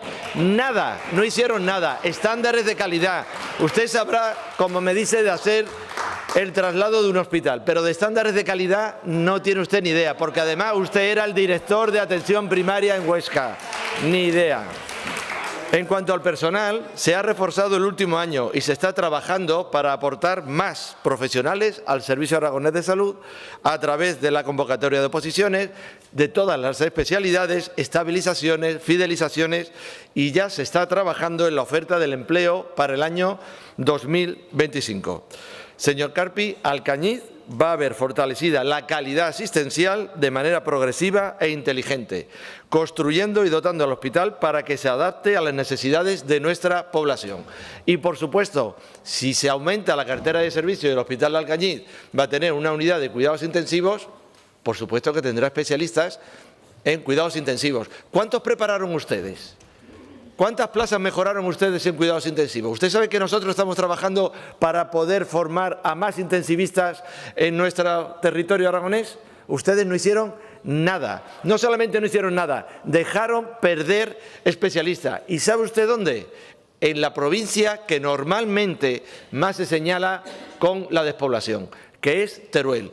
Por su culpa, por la negligente gestión, se perdieron plazas de radiólogo en el Hospital Obispo Polanco de Teruel. ¿Usted sabe lo complicado que es a día de hoy encontrar radiólogos? Tan complicado como es encontrar traumatólogos, ginecólogos, que usted lo único que hace es dar una cifra muerta. Usted da una cifra muerta. Usted no sabe de 7 ginecólogos que tiene Alcañiz, ¿por qué solamente hay 3? Porque nosotros respetamos los derechos de los trabajadores, cosa que ustedes no hicieron con los trabajadores en atención primaria en el centro de Utrillas y que fueron denunciados por abuso laboral. Eso es lo que hicieron ustedes. Sí, señor. Y nosotros respetamos los derechos de los trabajadores. Y, por supuesto, exactamente, y condenados. Gracias por la puntualización. Nosotros vamos a seguir trabajando así, mejorando las plantillas, cubriendo las necesidades asistenciales y, por supuesto, dotando de profesionales en aquellas áreas en las que aumenta la cartera de servicio. Que otro día hablaremos de la cartera de servicio. Los consejeros de su gobierno tenían la pluma muy rápida y firmaban sin tener ni siquiera la tecnología a la cual se aplicaba esa cartera de servicio y luego les empujaban a hacer determinados contratos que verdaderamente han sido ruinosos. Muchas gracias. Gracias, señor consejero. Continuamos. Punto número 27, interpelación 5925, relativa a la política general en relación con las personas tuteladas a cargo de la DGA, formulada a la consejera de Bienestar Social y Familia por el diputado señor Arranz, del Grupo Parlamentario Vox en Aragón. Señor Arranz. Muchas gracias, señora presidenta. Señorías, buenos días, señora consejera, señora Susín. Desde Vox nos vemos obligados a interpelarla por varios motivos. Porque desde su departamento no se nos contestan a las múltiples preguntas que le realizamos sobre temas especialmente relacionados con inmigración o tutela de menas. Porque cuando le pregunto oralmente, por ejemplo en el pleno pasado, pues usted, aparte de responderme con una falta de respeto notable y un tono inaceptable, se lo digo así, que si hablamos para TikTok, que si estoy en la barra del bar, que si no sé qué vídeos, bueno, pues esas cosas que usted sabe que dice. Y yo, pues mire, le exijo la misma educación que yo empleo al preguntarle a usted, que me responda, la misma, no le exijo ni más. Me parece que no es una cuestión personal, entiendo, ni siquiera con Vox, porque veo que responde con las mismas formas a otros compañeros diputados, que aunque no sean del mismo partido, a mí me molesta, porque estamos aquí en una institución como las Cortes de Aragón.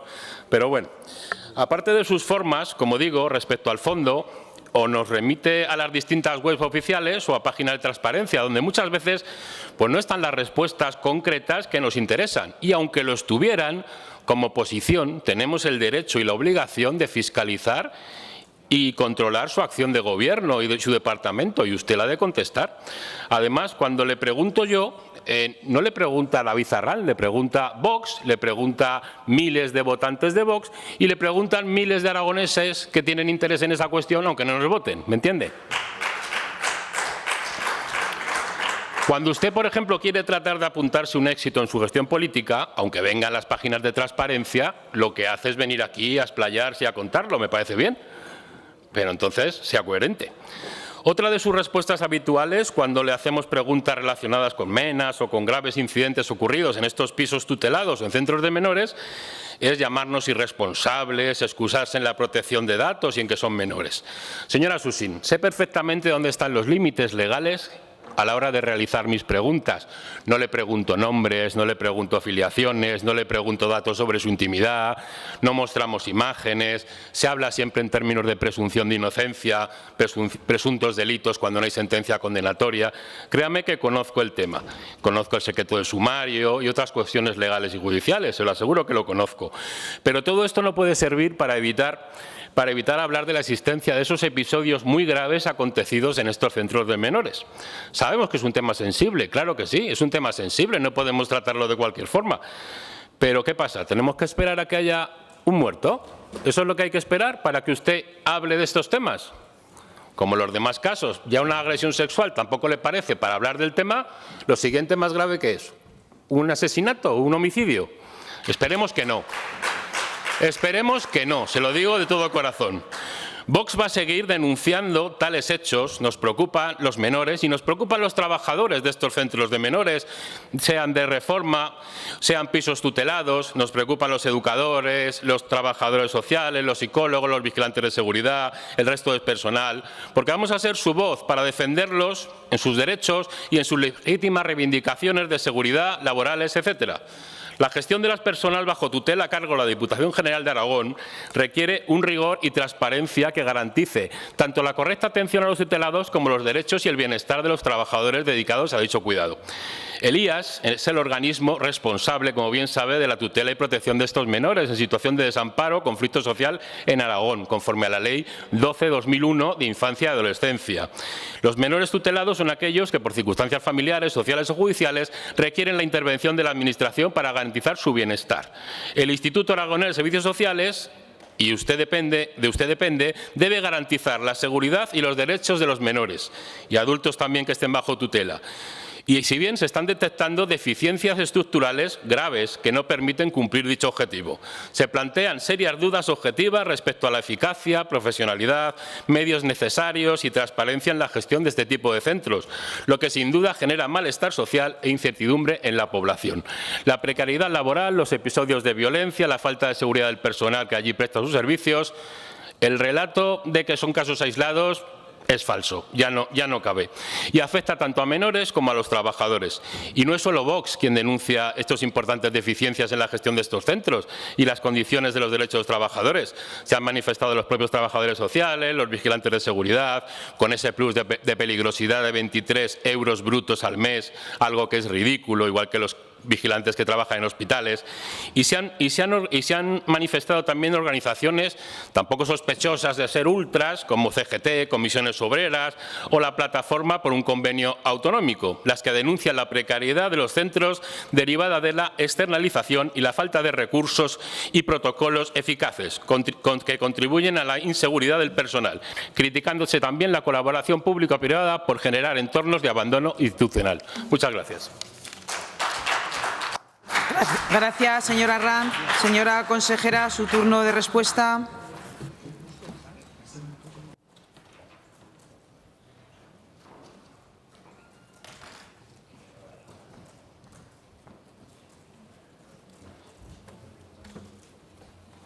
Gracias, presidenta. Señorías, la Comunidad Autónoma de Aragón, a través de la Fundación para el Apoyo a la Autonomía y Capacidades de las Personas de Aragón, del Departamento de Bienestar Social y Familia, ejerce a día de hoy la protección jurídica patrimonial y social de 416 personas en Huesca, 287 en Teruel y 1.570 en Zaragoza. En total, 2.273 personas mayores de edad con la capacidad de obrar modificada judicialmente o con medidas de apoyo para el ejercicio de su capacidad jurídica o que se encuentran incursos en un proceso judicial de modificación de su capacidad de obrar o de provisión de medidas de apoyo a través del ejercicio de la tutela, curatela, defensa judicial o cualquier otra medida protectora o de apoyo encomendada al Gobierno de Aragón por la autoridad judicial. Por otra parte, atendiendo a la memoria de 2024 del Servicio de Atención a la Infancia y a la Adolescencia, se atendieron en el sistema de protección de la Comunidad Autónoma de Aragón 1.804 niños, niñas, adolescentes y jóvenes nacionales, extranjeros, menores extranjeros no acompañados. Los recursos residenciales o los apoyos que precisan las personas adultas o menores tuteladas se prestan bien a través de contratos, bien a través de acción concertada. Les recuerdo que en 2025, a través de la orden de precios, toda la acción concertada, tanto en lo que se refiere a adultos dependientes de la Fundación de Apoyo como a los menores en acogimiento en familia o recurso residencial, se ha incrementado en un 4,5%, que sumado al 4,3% de 2024 supone casi un 9% de incremento en los precios que la Administración paga por los servicios que las entidades sociales o las empresas mercantiles dando cobertura tanto a la subida salarial como al incremento del IPC. Gracias. Gracias, señora consejera. Señor Arranz, su turno de réplica.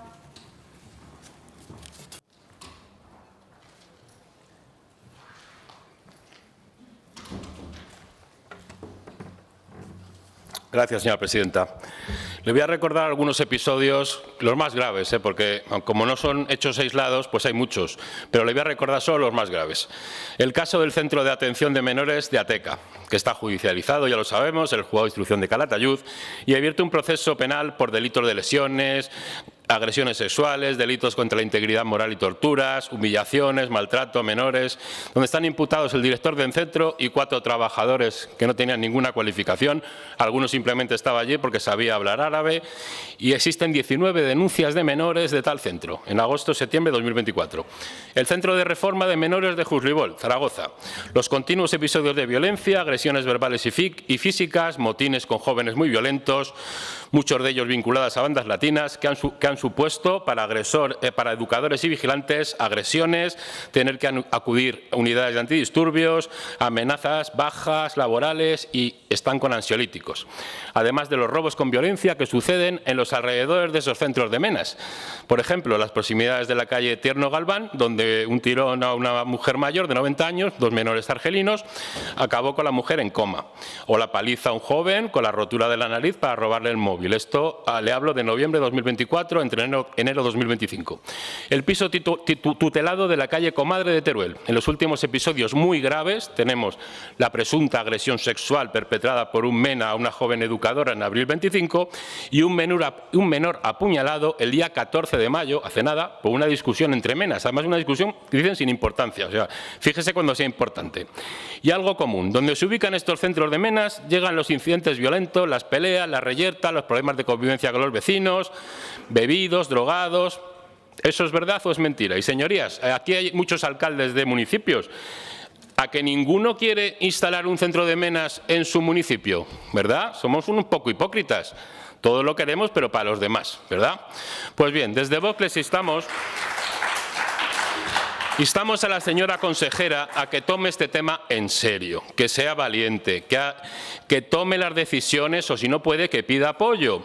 Porque vamos a lamentarnos seriamente, ya lo verá, espero equivocarme. No necesitamos otra Belén Cortés, de verdad que no la necesitamos en Aragón, Dios la tenga en su gloria.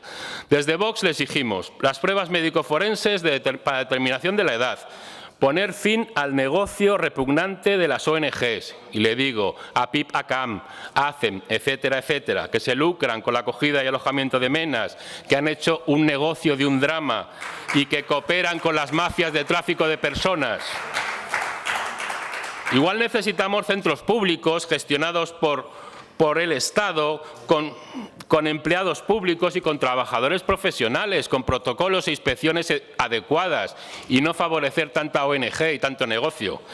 Ante el colapso de los centros de menores, la falta de profesionales, los problemas de seguridad mencionados, pues le exigimos también, por el interés superior de los menores, que hagan todo lo posible por reintegrar a esos menores extranjeros con sus padres y familias, con sus culturas y a sus países.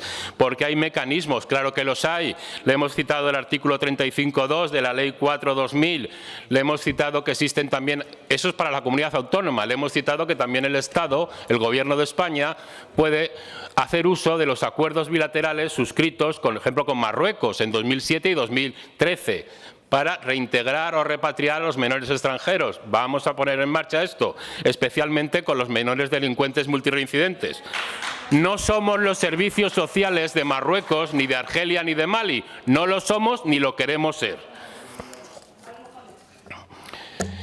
Y señora consejera, si de verdad queremos dar derecho de asilo a personas que realmente están en situaciones muy problemáticas, ¿por qué no empezamos a atraer a jóvenes o a no tan jóvenes cristianos de Nigeria, de Congo, que están siendo masacrados? De eso no he visto ninguna campaña todavía. O también a los descendientes de los Boers, de los granjeros blancos de Sudáfrica. Esos tampoco interesan, ¿verdad? Esos no van bien con su relato. Gracias. Gracias, señora Ranz. Señora consejera, su turno para dúplica.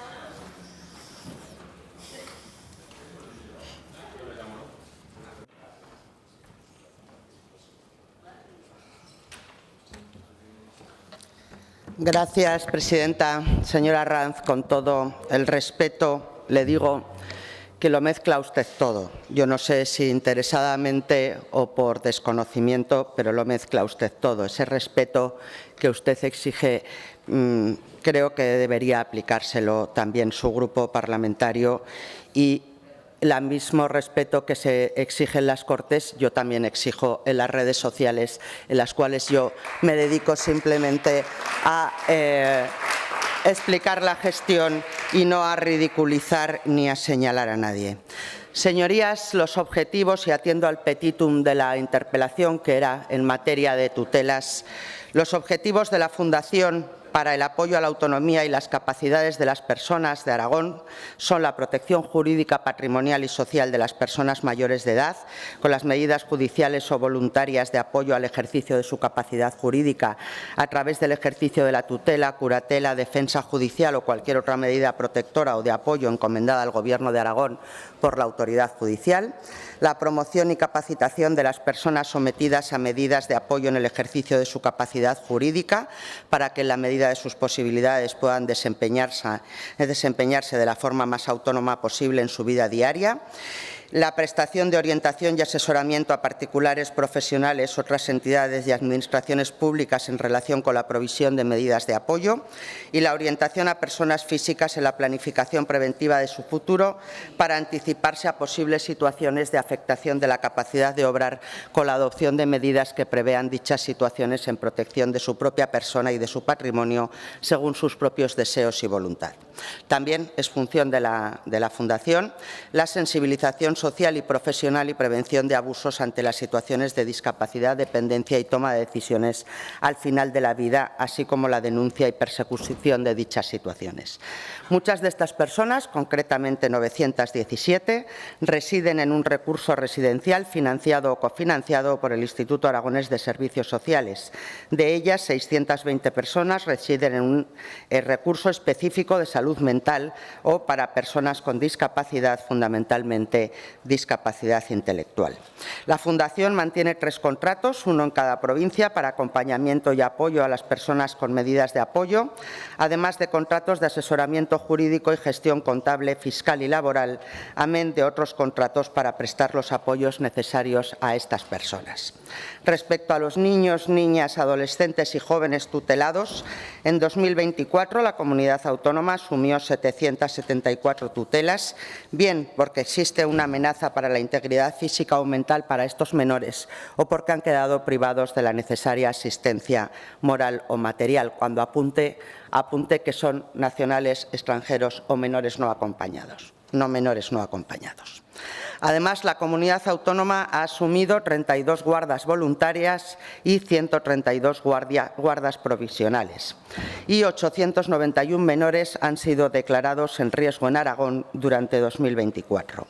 El número total de jóvenes con prórroga de protección tras la mayoría de edad ha sido de 141. Y entre los objetivos de trabajo del Servicio de Infancia y Adolescencia está la reducción de las prórrogas de protección, puesto que el objetivo es que estos chicos y chicas, cuando cumplan la mayoría de edad, estén en condiciones de iniciar un proceso adecuado de transición a la vida independiente. Durante el ejercicio 2024 han sido 843 niños, niñas y adolescentes los que han estado en acogimiento residencial. 534 permanecían en el sistema a 31 de diciembre. Y han sido 193 adolescentes y jóvenes los que han permanecido en un programa de vida independiente. Durante el año 2024 se han realizado 221 acogimientos familiares, bien en familia ajena, bien en familia extensa. Actualmente estamos trabajando en una campaña de captación de familias para el programa de acogimiento familiar en familia ajena. Como saben, en Aragón actualmente no hay ningún niño menor de 6 años en un centro residencial. Son muchos años trabajando en este sentido y hoy Aragón es una referencia, como así lo certifica el último informe de Nuevo Futuro y el Ministerio de Infancia. Y han sido 3 las madres menores de edad acogidas y atendidas en el sistema. Se han aprobado 25 autos de adopción nacional y 5 de adopción internacional. Pero además el servicio gestiona también las estancias temporales de menores de edad extranjeros por estudios, salud o vacaciones. 14 menores por estudios, 2 por salud y por vacaciones, 11 niños y niñas procedentes de Ucrania en Navidad, 14 en verano y 122 niños del programa Vacaciones en Paz.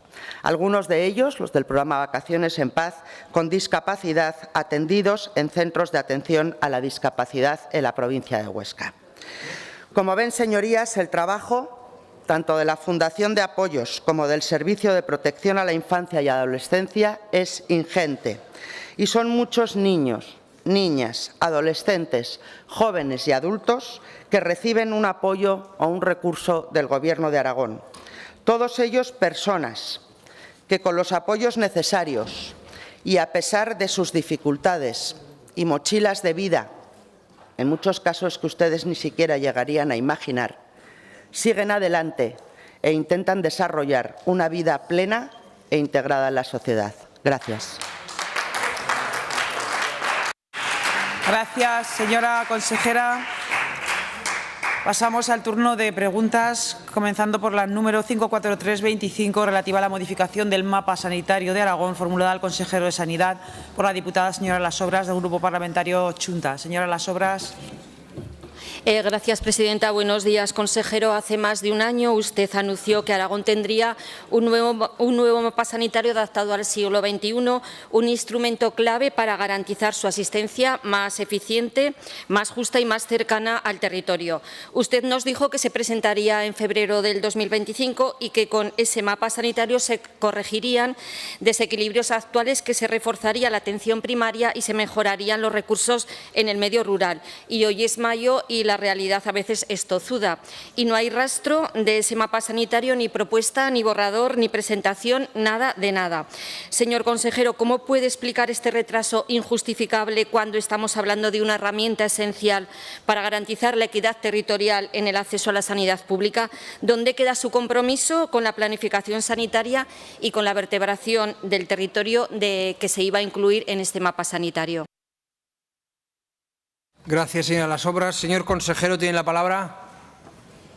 Gracias, señor presidente. Señora Las Obras, la modificación del mapa sanitario es una actuación compleja que requiere una amplia participación de todos los colectivos a los que afecta. No basta analizar la cuestión en el ámbito de la mesa de trabajo, sino que debe de ir de la mano principalmente de los profesionales sanitarios, de las organizaciones sindicales y del compromiso también de todos ustedes, de todos los que estamos aquí. Muchas gracias. Gracias, señor consejero. Señora Las Obras. Gracias. Bueno, consejero, yo alguna vez cuando hemos hablado de este tema yo sí que he puesto una serie de cuestiones encima de la mesa. Las puse también cuando tuvimos diferentes reuniones que vinieron aquí usted mismo y personas de su departamento, pero es que realmente nosotros creemos que urge bastante porque es una herramienta imprescindible para ordenar la atención primaria o garantizar el acceso a todos los servicios en igualdad. Mira, hay zonas de Aragón donde siguen sin consultorios cerrados. Le voy a decir nombres. Luesia, Asín, Ores, a día de hoy no tienen médico, listas de espera inasumibles y profesionales que están desbordados y siguen sin cubrirse bajas ni vacaciones en los pueblos. Le voy a nombrar también Pinsoro, Valareña o Sabinar, tampoco tienen médico porque la profesional está de baja. No faltaría más, desde luego que se pueden coger bajas. Y seguimos viendo cómo el código postal sigue determinando la calidad de la atención sanitaria. Usted prometió esa revisión técnica y participativa para ese mapa sanitario. Por eso nos gustaría saber cuándo se va a presentar, cuándo va a presentar el Gobierno este mapa sanitario, si tiene alguna fecha concreta de aproximación o si estamos ante otro compromiso más que se queda en papel mojado. Porque nosotros, consejero, creemos que se necesita planificación, no improvisación y, sobre todo, cumplir con todos esos compromisos que ha traído ante esta Cámara. Espero que no esquive la respuesta porque lo que está en juego es el derecho de la salud de muchos aragoneses y aragonesas. Por eso es dónde está este mapa sanitario y cuándo va a llegar a estas Cortes. Gracias, señora Las Obras. Señor consejero, tiene la palabra. Sí, señor presidente. Sí, señora Las Obras. La modificación del mapa sanitario es que es muy compleja. Y más aún cuando este Gobierno del Partido Popular ha heredado del anterior Gobierno de izquierdas, ese cuatripartito, una falta absoluta de planificación que usted ahora parece exigir. Ustedes, como parte de ese Gobierno cuatripartito, firmaron en febrero del 23 un acuerdo de salida de huelga con los sindicatos médicos y decía que se comprometía a presentar a lo largo del 2023 las propuestas de revisión del mapa sanitario, la redistribución de puestos necesarias atendiendo a las actuales circunstancias demográficas, geográficas y sociológicas y llevar a cabo aquellas redistribuciones de efectivos derivadas de la misma. Dicha propuesta debería consensuarse con las organizaciones sanitarias, profesionales y sindicales de Aragón. Señora Las Obras, ¿usted se ha leído el documento de la propuesta de modificación del mapa sanitario que presentaron esos sindicatos?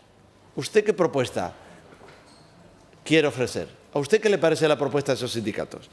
Y es que la realidad nos ha demostrado que ustedes no quisieron abordar este asunto con el rigor que merece. Da la sensación que ustedes, los señores de la izquierda, alientan posturas que parecen querer que los profesionales sanitarios abandonen el mundo rural y acudan en tropel a Zaragoza y a las capitales de provincia. Sí, señor Las Obras, mientras ustedes aparentaban preocuparse por la sanidad rural, dando ruedas de prensa y presentando multitud de iniciativas parlamentarias acerca de la falta de médicos en los pueblos, lo que fomentan en realidad es que los profesionales prefieran trabajar en Zaragoza y no en Egea, en Alcañiz o en Ayerbe, por ponerle algunos ejemplos. Y eso hace que se complique mucho más nuestra tarea de modificar el mapa sanitario y de mejorar la calidad asistencial de los aragoneses. Además, estamos a la espera, como ya he comentado una vez, de completar los datos sobre el ámbito sociosanitario, como por ejemplo el nivel de dependencia y el número de personas internalizadas, es decir, que están dentro de residencias en nuestro territorio. Muchas gracias. Gracias, señor consejero. Antes de pasar a la siguiente pregunta, aprovecho para saludar a los alumnos de la Facultad de Derecho y a la magnífica profesora señora Guerrero. Siguiente pregunta relativa a la negociación del decreto de funcionamiento de atención primaria formulada al consejero de Sanidad por parte de la señora Las Obras. Gracias, presidente. Bueno, consejero, a ver si tengo más suerte en esta pregunta. No echa las culpas a la izquierda, porque yo creo que ahora estamos en otro momento. Pero bueno, le voy a recordar por qué le hago esta pregunta. Hace 2 meses estalló un conflicto entre profesionales sanitarios, consejos de salud, sindicatos y la propia ciudadanía, que llevó a manifestaciones, movilizaciones, huelgas y dimisiones e incluso a una concentración en las puertas de las Cortes de Aragón. Y este conflicto no estalló por un malentendido, estalló porque su departamento quiso imponer un decreto de modificación de los equipos de atención primaria sin memoria económica y sin valorar el impacto organizativo en los centros de salud de Zaragoza. Y usted lo hizo sin diálogo, sin consenso con los profesionales sanitarios, ni con la ciudadanía, ni con los sindicatos. Y usted tuvo que negociar porque la presión social y profesional le obligó a hacerlo, no por voluntad política, sino por puro desgaste. ¿De verdad pensaba que la ciudadanía y los profesionales iban a aceptar ese modelo sin rechistar? ¿Y de verdad considera que es una forma de gobernar? Mire, su gestión ha sido un manual de cómo no se debe abordar una reforma sanitaria, sin escuchar, sin prever y sin liderar.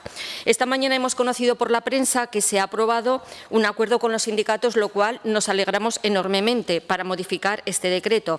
Pero yo lo quiero escuchar hoy de su palabra, no de un titular. Queremos que nos diga claramente qué se ha aprobado, qué se pretende cambiar, con qué objetivos y, sobre todo, con qué garantías.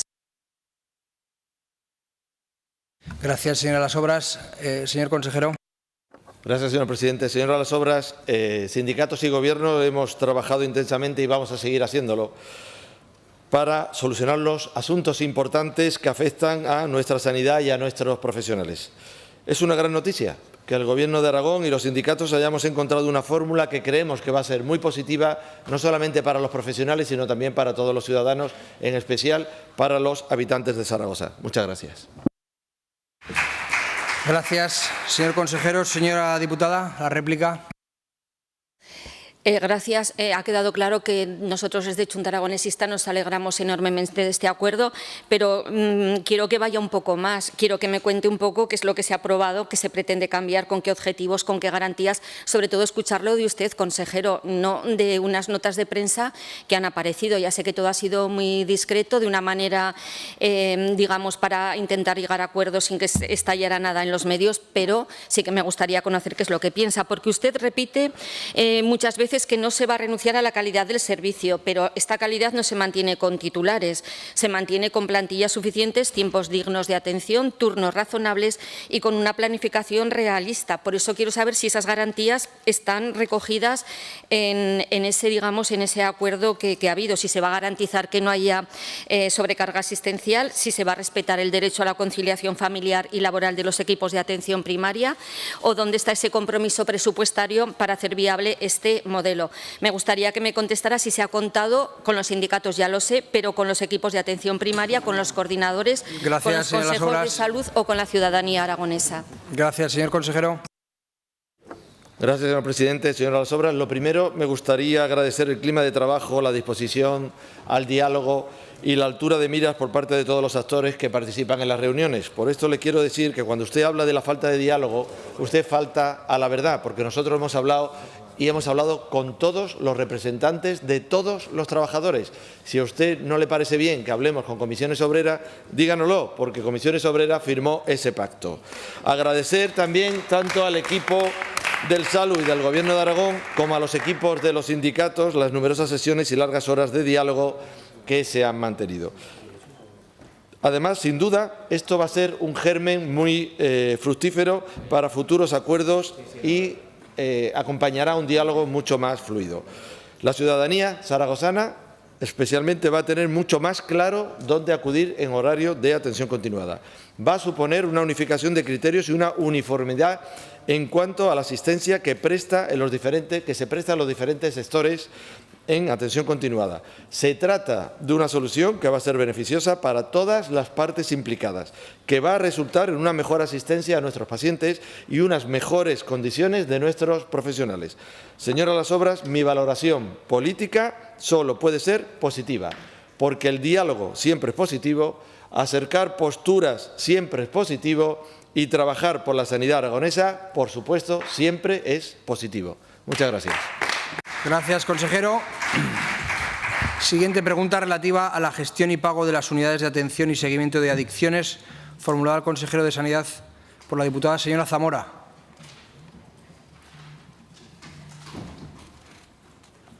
Gracias, señor presidente. Señor Bancalero, esta es una pregunta fechada el 10 de abril. Nos hubiera gustado preguntarle antes, pero su agenda estos dos últimos plenos no lo ha permitido.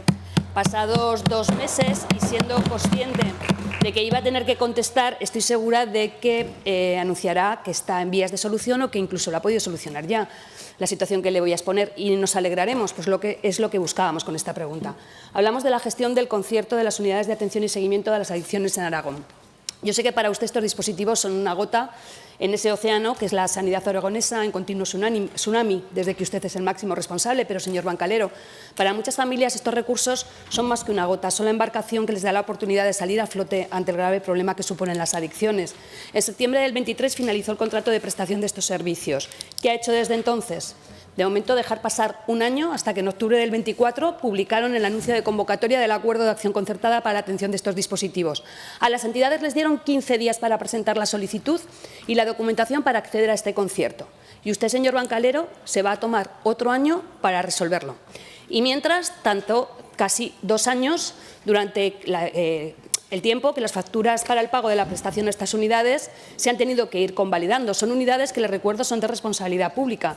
Han tenido que convalidar las facturas del Gobierno de Aragón, tardando 6 meses a pagar a las entidades que las gestionan, con las tensiones de tesorería que esta situación genera y, además, con la inseguridad jurídica de no tener ese concierto en marcha.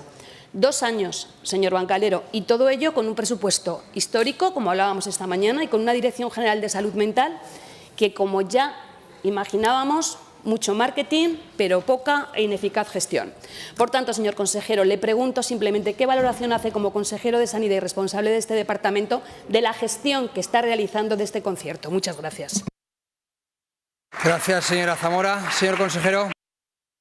Gracias, señor presidente. Señora Zamora, seguro que tendrá ocasión de explicarme a qué se refiere usted con que mi agenda no ha permitido que me haga la pregunta. Oiga, yo he venido a todos los plenos, posiblemente sea el consejero de este Gobierno que más horas ha hecho aquí sentado. Yo le insto a que ponga el cronómetro. Pues mire, mi valoración es positiva. Y entre otras cosas, ¿sabes por qué? Porque contra la privatización de su Gobierno de izquierda, este Gobierno del Partido Popular ha internalizado la guasa de Teruel. Muchas gracias. Señora Zamora, le quedan 36 segundos. Señor Bancalero, nuestros 36 segundos, luego ya le explico lo de los plenos. Lo único que le voy a decir es que espero que lo haya solucionado, que lo esté solucionando. Lleva 2 años sin darle gestión.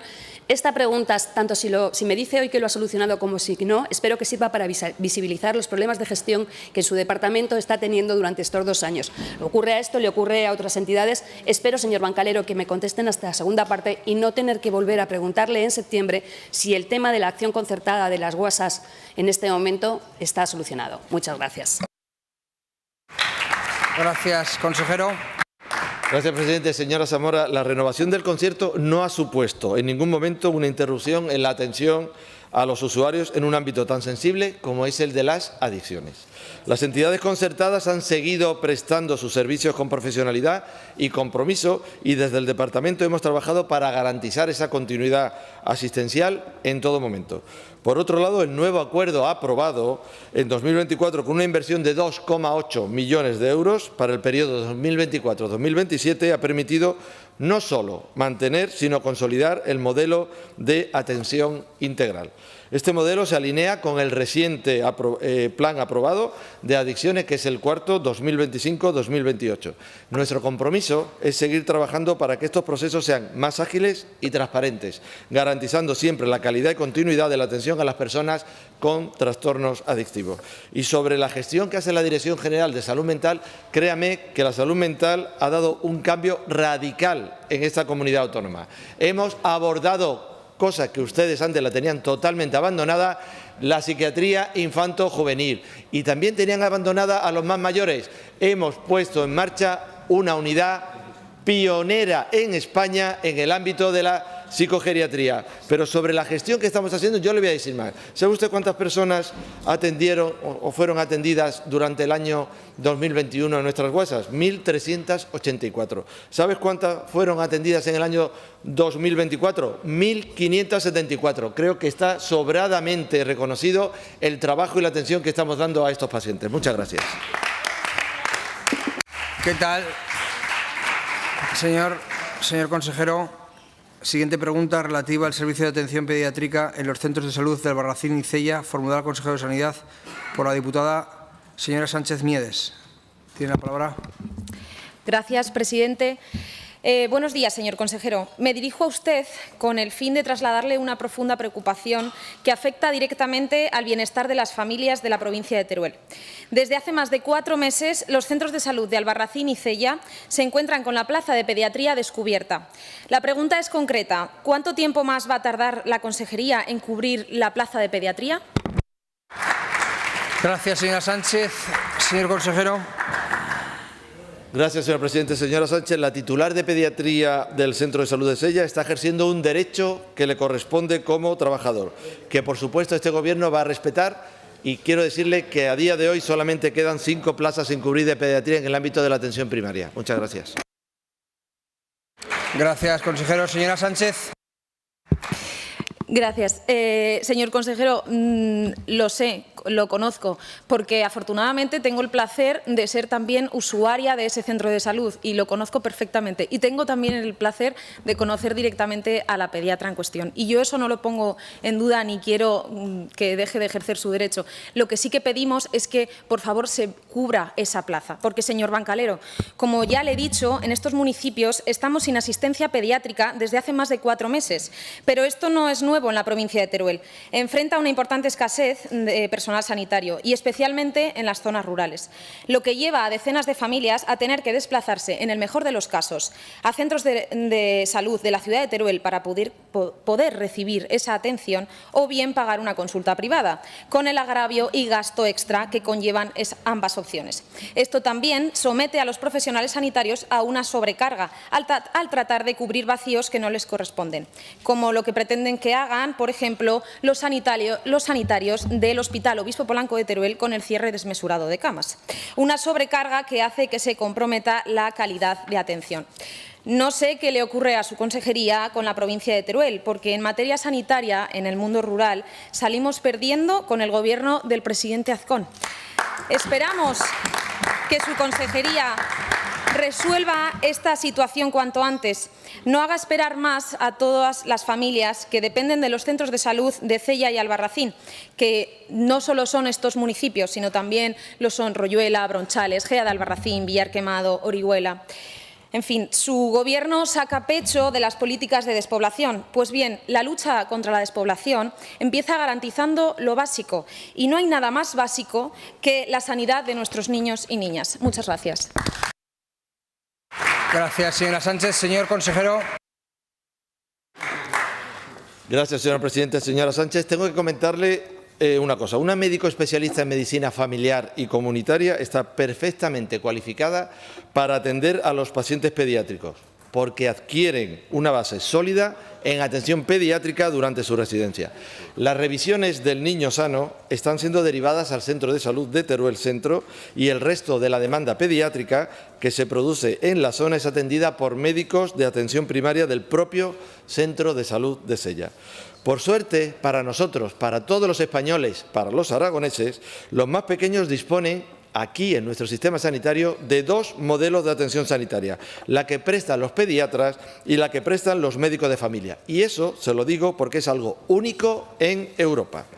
Y ahora quiero comentarle otra cosa. Antes de las elecciones municipales de mayo de 2023, partido político, Teruel Existe, estuvo recogiendo firmas para pedir un pediatra, pues ella llevaba más de 4 meses sin especialista en pediatría. Ningún vecino de Sella afín al Partido Socialista, a su partido, quiso firmar. Usted ha dicho que usted es de Sella, señora Sánchez, y que ahora tiene mucho interés. Usted tiene mucho interés en este asunto. ¿Usted firmó la petición cuando decía que hacía más de 4 meses que faltaba un pediatra cuando gobernaba el PSOE aquí en Aragón? ¿O solo le preocupaba? Un momento, señor Bancalero. Bancada del Grupo Socialista, un momento, señor Bancalero. Silencio, por favor, que les han escuchado con respeto, y silencio en la intervención de la señora Sánchez. Silencio, por favor, continúe. Les quería decir que parece que solo le preocupa ahora, ¿no?, que es cuando gobierna el Partido Popular. Ahora parece preocuparse mucho, y antes no le preocupaba en absoluto. Ni siquiera quiso poner su firma para pedir a ese pediatra, porque gobernaba el Partido Socialista. Pero hay más. Aunque no fue la única que se negó a firmar, ni el alcalde de Sella hasta junio de 2023, ni otros socialistas ilustres de Sella como don Simón Casas firmaron esa solicitud. El Departamento de Sanidad dedica su mayor esfuerzo a cubrir todas las vacantes y ausencias que se producen en el sistema sanitario aragonés. Silencio, por favor. Un momento, señor Bancalero. Silencio. Está respondiendo a la pregunta de la señora Sánchez. Continúe y acabe, que le quedan 4 segundos. Silencio. No ha dicho ningún nombre, no ha dicho ninguna apreciación. Señores, no. Tranquilícense. Señores de la bancada socialista, por favor. Señores de la bancada, dejen que acabe el consejero que está respondiendo a la diputada del Grupo Socialista. Un momento. Acabe, por favor, le quedan 4 segundos. Bueno, pues voy a acabar diciéndoles que en la plantilla del SALU hay 183 pediatras de atención primaria que están repartidos en los 8 sectores sanitarios. De ellos están ocupados aproximadamente el 92% de los puestos. Gracias, señor Bancalero. Quedan desocupados el 8 restante. Muchas gracias. Gracias. Siguiente pregunta relativa. Señor Sabes no tiene la palabra. ¿Cómo? ¿Se habrá dicho por qué? ¿En función a qué artículo pide la palabra? Artículo 121. Artículo 121, inexactitudes. ¿Qué inexactitudes? ¿Cuál concretamente? No se puede citar. No, pero eso no es una inexactitud. Nombres en un listado. Eso no es una. Está haciendo una valoración, no es una inexactitud. Igual es una ilegalidad, señor presidente, y usted la está validando. Pues, siguiente pregunta relativa a garantizar la edificabilidad de la ubicación del nuevo centro de salud en el distrito sur de Zaragoza, formulada al consejero de Sanidad. Señor Morón, tiene la palabra. Gracias, señor presidente. Señor consejero, como usted bien sabe, la Asociación de Vecinos Arqueros del distrito sur de la ciudad de Zaragoza ha mantenido una serie de reuniones con el director general de Asistencia Sanitaria en las que han expresado su rechazo a la ubicación del futuro centro de salud en la parcela D8 del Arco Sur por grave riesgo estructural e inminente peligro de derrumbe en caso de edificación. Una grave advertencia, lo entendemos así, que han realizado en base a un informe del catedrático José Simón Gómez del Departamento de Ciencias de la Tierra de la Universidad de Zaragoza. ¿Qué medidas tiene previsto adoptar su departamento para garantizar la seguridad y viabilidad del nuevo centro de salud en el distrito sur de Zaragoza, considerando el informe del catedrático José Luis Simón, que alerta sobre el grave riesgo estructural en la parcela de 8? Gracias. Gracias, señor Morón. Señor Bancalero. Gracias, señor presidente. Señor Morón, lamento decirle esto, pero usted cada día se parece más al señor Carpi, se lo digo de verdad. Como él se deja llevar por los titulares que lee en prensa y por informaciones totalmente sesgadas. La parcela D8 no ha sido asignada por el Ayuntamiento de Zaragoza al Departamento de Sanidad. Muchas gracias. Gracias. Señor Morón, tiene la palabra. Bueno, la verdad es que cuando en un informe se habla de inminente riesgo de derrumbe del edificio, yo creo que es una advertencia lo suficientemente grave para tenerla en consideración. A ver, a nosotros evidentemente nos preocupan aquí 2 cuestiones. En primer lugar, ese riesgo, conocer si ese es un riesgo real o no es un riesgo real, o ese informe está equivocado. Y hay otro informe que, analizando esa situación, puede retirar o puede, de alguna manera, eludir todo este tipo de riesgos. Pero mire, también nos preocupa que se prolonguen todos estos estudios y que al final ese centro de salud, la edificación de ese nuevo centro de salud que es tan necesario, pues acabe prolongando, como suele ocurrir muchas veces con la obra pública, como ha ocurrido también, por ejemplo, pues en el Pantano de Yesa o en tantas otras obras públicas que al final entran en un proceso de judicialización y al final pues todo, evidentemente, se acaba prolongando de una forma muy innecesaria. Y luego, por otro lado, y hablando también de este nuevo centro de salud, pues también queríamos preguntarle, la creación de esta nueva zona básica de salud, ¿cuándo va a haber una nueva farmacia? Una farmacia en Arcosur, porque no hay ninguna y los vecinos llevan 6 años esperando que pueda haber allí un establecimiento farmacéutico. Y luego también no sé, ¿se está avanzando algo en mejorar la movilidad entre ambos barrios para que los vecinos puedan acceder a ese nuevo centro de salud cuando ya finalmente se le encuentre una ubicación definitiva? Gracias. Gracias. Señor consejero, tiene la palabra. Gracias, señora presidenta. Señor Morón, el departamento mantuvo varias reuniones con responsables de urbanismo del ayuntamiento y lo que se pensó fue buscar una parcela que tuviera una superficie mínima entre 6.000 y 8.000 metros cuadrados para construir un centro de salud sin barreras arquitectónicas en una única planta y que tuviera además zona de aparcamiento. Sobre todo que estuviera dentro del Distrito Sur, como no podía ser de otra manera, y en una zona próxima a la mayor densidad de población y al mayor número de tarjetas sanitarias detectadas en ese momento. Señor Morón, frente al ruido que se está generando en este asunto y en todos los ámbitos, tengo que trasladarle un dato muy importante. El Gobierno de izquierda, liderado por el Partido Socialista, nunca atendió la petición de los vecinos. Lo importante es que este Gobierno del Partido Popular ha atendido las inquietudes de esos ciudadanos ignorados por los anteriores gobiernos. Y le voy a dar otro dato. Si, como es previsible, sigue creciendo la población en el Distrito Sur, se planteará la posibilidad de construir un segundo centro de salud en la zona, como ya ocurrió, por ejemplo, en la zona del Actur. La parcela de la que usted habla, en principio, cumpliría los requisitos jurídicos, urbanísticos y técnicos sanitarios adecuados para la instalación de un centro de salud que se proyecte según las normas del siglo XXI. Y sobre el informe geológico, ese informe geológico, señor Morón, fue emitido en el año 1998. Y su propio autor dice ahora que habría que hacer una revisión exhaustiva porque ni siquiera está georreferenciado. Hay que leérselo todo, señor Morón. No haga usted como otro diputado que también me interpela algunas veces. Es más... Señor consejero, por favor, responda, pero diríjase a quien le está haciendo la pregunta. No haga alusiones a otros diputados, porque entonces a mí me cuesta más controlar el Pleno. Sí, sí. En esta zona se construyó una residencia de ancianos diseñada por un prestigioso laboratorio y a día de hoy no ha sufrido ningún problema. Pero solo le voy a decir una cosa más. Si la parcela no es geológicamente adecuada a criterio de los técnicos, se buscarán y valorarán otras propuestas alternativas. En ningún caso se construirá un centro de salud que pueda padecer un grave riesgo estructural. Muchas gracias. Gracias, señor Bancalero. Siguiente pregunta relativa a la transformación de hasta 13 cocinas de gestión de líneas fría a cocinas in situ en varios colegios públicos aragoneses. Formulada la consejera de Educación por parte de la señora Las Obras. Tiene la palabra. Gracias, presidente. Buenos días, consejera. Se toma esta pregunta como una cuestión positiva. ¿En qué punto real se encuentra la puesta en marcha de 13 cocinas in situ en los centros educativos de Aragón? Es decir, ¿cuántas cocinas funcionarán en septiembre del 2025 de esas 13 que usted anunció? Se lo pregunto porque lo dijo públicamente y además que pretendían acabar con la línea fría y avanzar hacia un modelo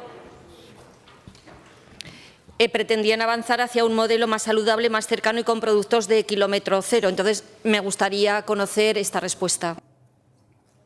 Gracias, señora Las Obras. Señora consejera. Presidente, señora Las Obras, efectivamente en octubre anuncié que haríamos para el curso que viene 13 cocinas repartidas fundamentalmente por Zaragoza y por la provincia, por el mundo rural, y una en Teruel, que estarán funcionando en septiembre.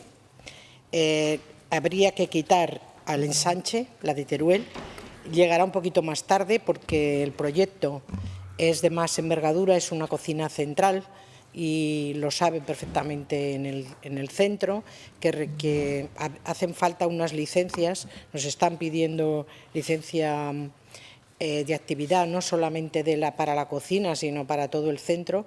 Va a llevar tiempo y la licitación es más compleja, pero a lo largo creemos que antes de enero estará. La realización de esta cocina es compatible con que allí se lleve a cabo servir comida para los alumnos. No peligra en absoluto el servicio de comedor. En cuanto a los tres, Catalina de Aragón, Villanueva de Gállego, el Colegio Pintor Pradilla de Villanueva de Gállego y el Galo Ponte de San Mateo de Gállego, estos dos centros últimos se hacían en colaboración institucional con los ayuntamientos. Villanueva de Gállego ya nos ha comunicado que lo va a hacer, el proyecto que lo tiene, con lo cual creemos, pero ahí la licitación va a depender del ayuntamiento, que estará para el inicio en septiembre. Si se retrasa, no será tampoco mucho. Y con estos 3 centros que les he dicho había un problema porque pertenecen al mismo lote y la realización de todas las cocinas supondría una modificación superior al 20% del contrato. Sabe que cuando las cocinas pasan de línea fría a línea caliente cambian el lote, ¿vale? Van en otro lote porque una cocina in situ cuesta más dinero que una cocina en línea fría. Con lo cual, Santa Catalina y San Mateo de Gállego, que individualmente ya cada una de ellas supera el 20%, estas se licitarán este año, pero empezarán a funcionar una vez que el contrato haya finalizado con la empresa adjudicataria de este lote. Gracias, señora consejera. Señora Las Obras. Gracias, presidente. Bueno, pues el objetivo de hacerle esta pregunta, consejera, es porque hace 2 semanas conocimos una denuncia pública también de un colegio de Valdespartera donde las familias aseguran que las raciones son insuficientes, que los niños y niñas se quedan con hambre y que la calidad es deficiente. Y no es un caso aislado, es el resultado de un modelo que prioriza los contratos al por mayor y externalizados por encima de la alimentación real de los niños y las niñas. Sí, ya no me va a poder responder nada, pero vamos, la respuesta es que la empresa va a aumentar las raciones, pero esa no es la respuesta real. La empresa lo que tiene que hacer es dar raciones dignas y que tenían que haber sido desde el primer día. Es necesario titulares como niños y niñas que se quedan con hambre y que no tienen raciones del segundo plato y que solamente se alimentan de fruta y verdura. Eso, vamos, no es de recibo, consejera. Y por si fuera poco también, aquí se aprobó una iniciativa de Junta Aragonesista para utilizar productos locales y de proximidad en los menús escolares. Pero la realidad es otra, lo hemos visto. Comen los niños fruta de Sudáfrica, Egipto y América Latina, mientras que los productos aragoneses se quedan fuera. Esto es un contrasentido en lo que se ha aprobado aquí. Esto es un contrasentido en las iniciativas que se han aprobado aquí.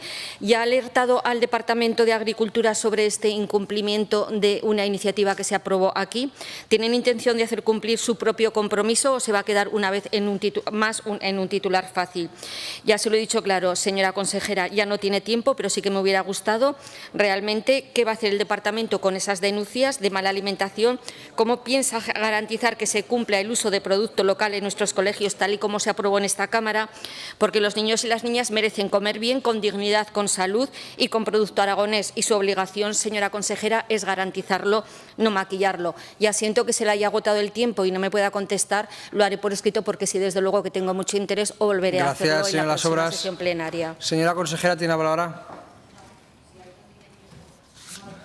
No tiene tiempo, ya lo siento. Siguiente pregunta, relativa al Banco de Libros en Bachillerato, formulada a la consejera de Educación por la diputada señora Buch Romero, del Grupo Aragón Teruel Existe. Tiene la palabra. Gracias, señor presidente. Pues, buenos días, señora consejera. Desde el curso 2019-2020, el sistema de banco de libros viene aplicándose en Aragón para primaria y secundaria obligatoria. Es la utilización del material didáctico en cursos sucesivos. Implica la participación del alumnado, de las familias, de los centros, de las asociaciones de madres y padres y de las asociaciones de los propios alumnos. La normativa vigente no incluye en esta modalidad al alumnado de bachillerato. El 5 de noviembre de 2024, la Comisión de Educación, Cultura y Deporte aprobó la proposición no de ley 438-24 sobre la ampliación al alumnado de bachillerato del sistema de banco de libros, así como las ayudas para el material curricular convocadas por la Comunidad Autónoma de Aragón. Los puntos de este acuerdo que fueron aprobados decían: las Cortes de Aragón instan al Gobierno de Aragón a seguir implementando y ampliando las partidas de becas y ayudas para material curricular en el alumnado de bachillerato, estudiar, extender el sistema de banco de libros para los alumnos de bachillerato con el compromiso de que se aplique en el curso 2025-2026 y estudiar la posible implementación del banco de libros en el grado medio de formación profesional. La Comisión de Educación aprobó esta propuesta no de ley presentada por Aragón Teruel Existe con la modificación mediante una enmienda transaccional a partir de las propuestas del Partido Popular y del Grupo Parlamentario Socialista también. Hubo consenso y apoyo de todos los grupos parlamentarios, salvo de Vox. Hubo un consenso que valoramos como muy importante por el esfuerzo para llegar a un acuerdo y sacarlo adelante. Y se fijó su aplicación para el curso 2025-2026. Es una obligación de calendario. Ha pasado el tiempo, las convocatorias para el nuevo curso tienen que llegar y por eso le preguntamos si han considerado la propuesta de esta proposición no de ley en la organización normativa y convocatoria para el curso 25-26, si se han publicado la convocatoria o cuándo se va a efectuar la convocatoria en definitiva, en qué situación se encuentra la implantación del banco de libros en los cursos de bachillerato. Gracias, señora consejera. Presidente, señora Buch, me consta la petición que hizo las Cortes de estudiar extender el sistema de banco de libros para alumnados de bachillerato y las becas y ayudas de material curricular. Ambos son incompatibles. Cuando hay banco de libros, el que recurre al banco de libros no puede acceder a becas y ayudas de material curricular. Por eso, desde la Dirección General de Política Educativa, donde ya se presta el método o el sistema de banco de libros de tercero de primaria a cuarto de la ESO, tiene una partida presupuestaria bastante elevada. Mire, 1.675.000 euros. Deberíamos de estudiar, antes de acordar esta medida, el impacto económico que supone la extensión al bachillerato y a la formación profesional, como también se acordó de grado medio, de libros de grado medio de formación profesional. Evidentemente, esto exige una partida presupuestaria que en prórroga no está, ¿vale? Exige un estudio del impacto que va a suponer y de la gestión que hay que hacer para gestionar lo del banco de libros. Cuando lo que existe en la actualidad funciona, el sistema de becas para el bachiller y para la formación profesional es un sistema que está funcionando y, de hecho, la gente que por recursos económicos acude a la beca no quiere el banco de libros. Es para otro alumnado diferente. No, el alumnado no, la familia. La familia. Entonces, desde la Dirección General estiman que el sistema funciona, es bueno porque las becas se dan con mayor importe, porque en el banco de libros se paga una cantidad simbólica, 20 euros o 25, dependiendo del nivel que se tiene. Para primaria es 20 y para secundaria es 25, y el otro es mayor importe, el que se da para la adquisición, libros nuevos. Entonces, evidentemente lo estudiaremos, el impacto económico que eso tiene, y ya estaba grabado mayor importe para el ejercicio 2025, se había elevado Gracias, consejera. A 1.708.000 euros, pero que con prórroga pues no ha podido Gracias, ser. consejera. Señora Las Obras, 10 segundos. Señora consejera, no son incompatibles. Quien accede Señora a la Buch, beca perdone. no accede al banco de libros, pero es que eso no quiere decir que sean incompatibles, quiere decir que hay dos herramientas para poder ser utilizadas, o la beca de libros o el banco de libros. Siento que desde noviembre hasta ahora no se haya hecho el estudio que se nos aprobó. Le pido que se haga y que ese banco de libros para bachillerato funcione. Ha quedado claro. Siguiente pregunta relativa al Parque Cultural de San Juan de la Peña, formulada a la consejera de Educación por parte de la señora Buch. Tiene la palabra. Gracias, señor presidente. Bueno, señora consejera, pasamos de hablar de educación a hablar de cultura y patrimonio. El Parque Cultural de San Juan de la Peña nació el 4 de junio de 2001 con el objetivo de proteger y desarrollar un territorio donde conviven excepcionales muestras de patrimonio cultural y natural.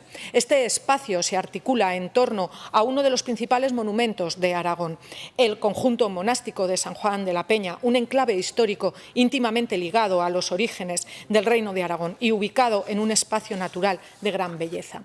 Comparte un amplio territorio con el paisaje paisaje protegido de San Juan de la Peña y Monte Oroel, lo que supone una importante conjunción entre naturaleza y cultura, con unidades ambientales representativas de la media montaña pirenaica y la presencia de arquitectura religiosa como el antiguo monasterio de San Juan de la Peña, cuna del Reino de Aragón, el nuevo monasterio de San Juan de la Peña, la iglesia de Santa Cruz de Láseros, ermitas. También presenta numerosos centros de interpretación, museos etnológicos, de transhumancia, antiguas fábricas de harinas, de caldearenas y la antigua fábrica textil de Trieste. En definitiva, muchos atractivos turísticos que deben servir en la zona para posicionarse claramente como un lugar de visita y cultura. Lo curioso de este parque cultural es que es el único de los 7 que no funciona activamente, ya que no contaba con la colaboración del patronato de dicho parque. No tiene un gerente ni ha presentado un plan del parque como es preceptivo para obtener una subvención que permita su puesta en marcha. Le pregunto, ¿va a valorar el plan y nombrar el gerente del Parque Cultural de San Juan de la Peña para potenciar con ello su desarrollo y su funcionamiento? Gracias, señora Buch. Señora consejera. Gracias, presidente. Señora Buch, nosotros querríamos que este parque cultural funcionara, no solamente por todo lo que ha dicho y porque estamos a favor de los parques culturales que tenemos funcionen y funcionen bien. Pero, según los técnicos, no es posible.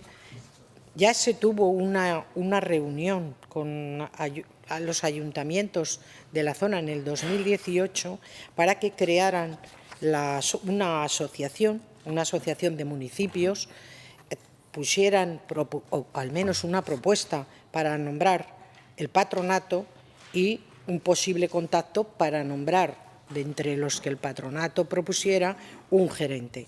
Mientras eso no se produzca, no se puede tener este parque. Desde que se inauguró en el 2010, señora Buch, no ha funcionado. O sea, la fecha de la creación no la tengo en el informe, pero creo que lo que usted me dice que sea del 2001, ¿vale? Pero es que se inauguró en el 2010 y no ha funcionado. Estamos perfectamente preparados en la Dirección General de Patrimonio para que, si los requisitos que se exigen para ponerlo en funcionamiento se cumplen, a partir del minuto cero tendrán la financiación oportuna y la actividad que se le pueda desde la Dirección General de Patrimonio impulsar.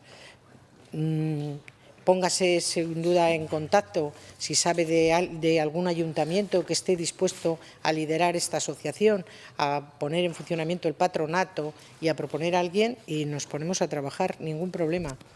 Muchas gracias. Gracias, señora consejera. Señora Buch.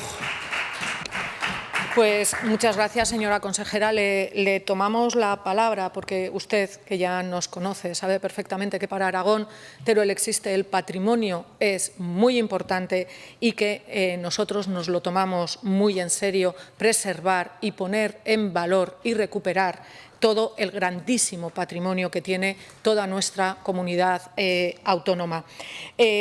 Como le digo, le tomaremos la palabra y intentaremos también colaborar en lo posible para que haya un nombre encima de la mesa, y solamente decirle que ustedes no cesen en ello, que insistan, que se lo tomen en serio. No le digo que no se lo haya tomado, que sigan en ello insistiendo para que ese gerente sea una realidad. Gracias. Señora consejera.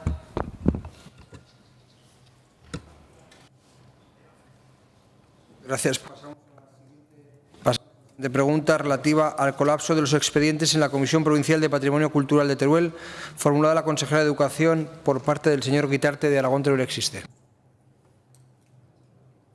Buenos días, señora consejera.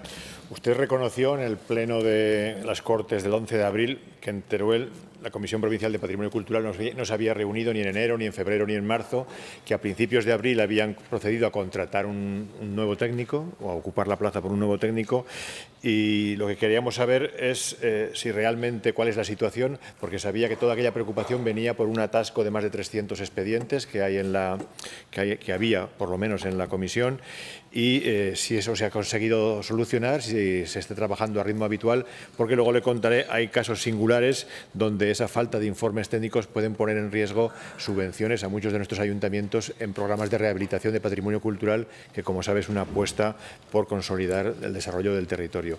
Querría saber cómo está esa tramitación en la Comisión Provincial y si lleva visos de solucionarse a corto plazo.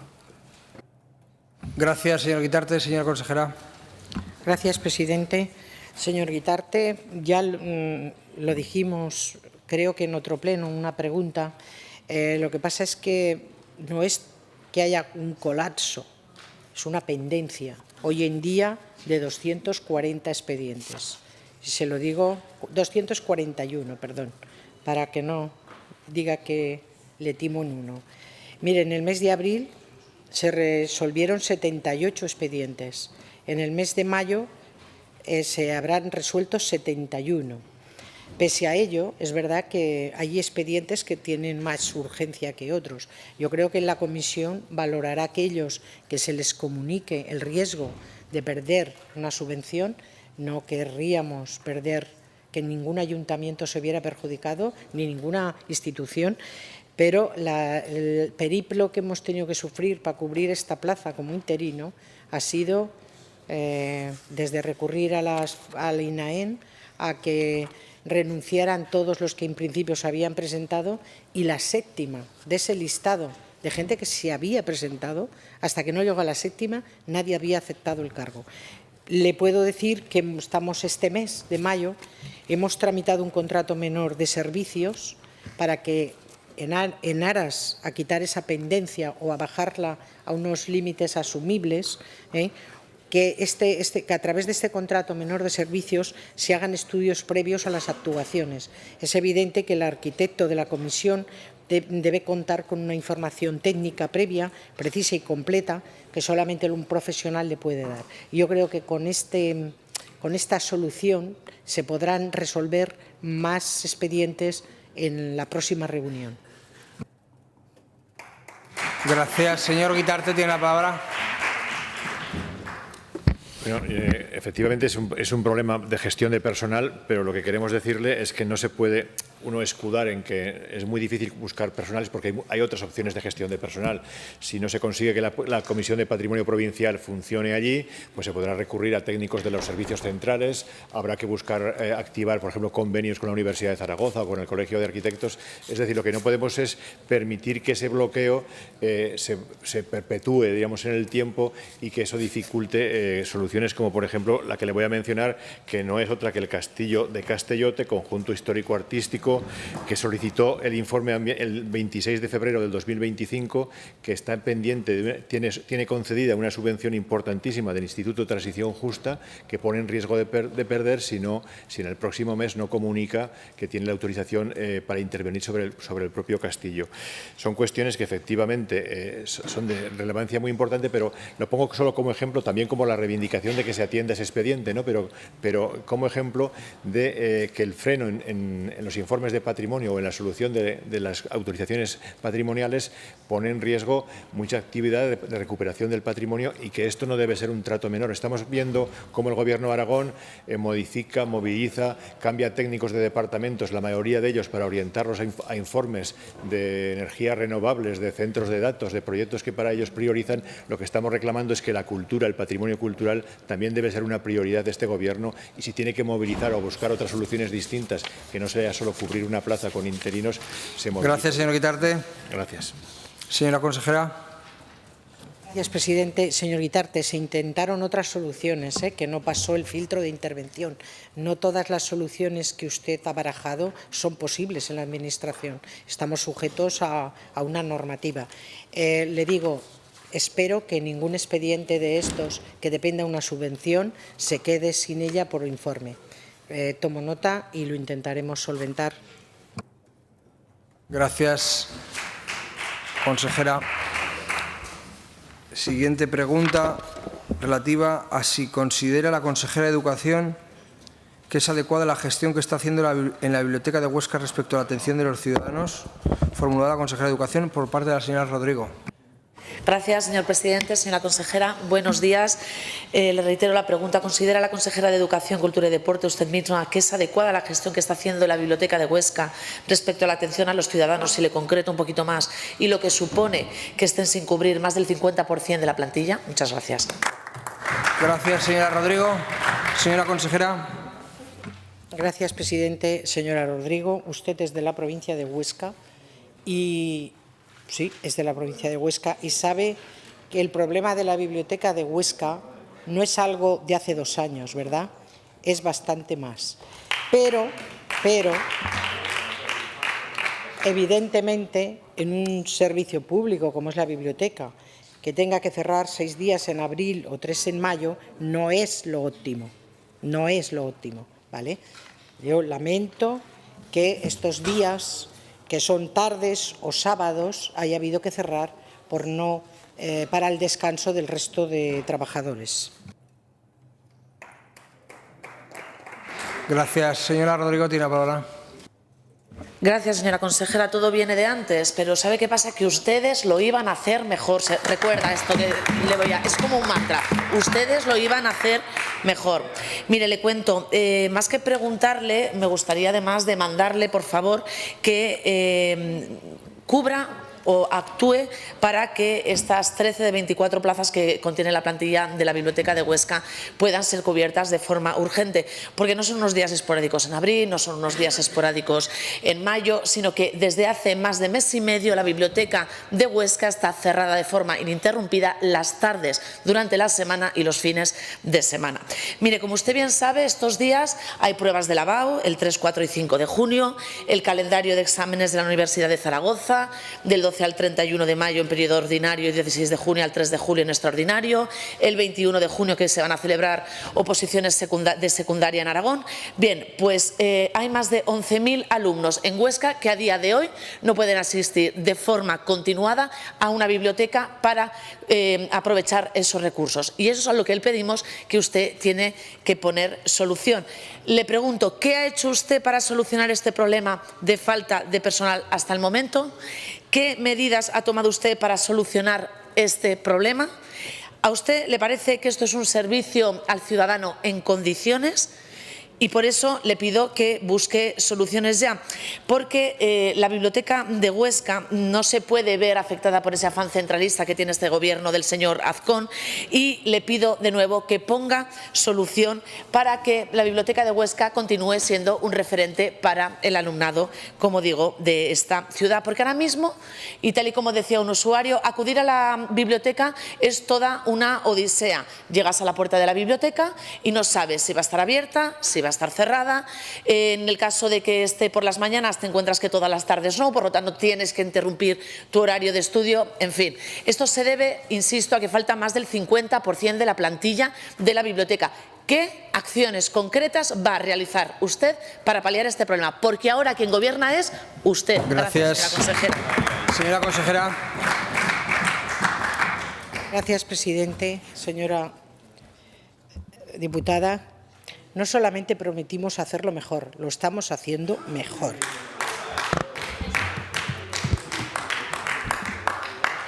Lo estamos haciendo mejor, señora Rodrigo.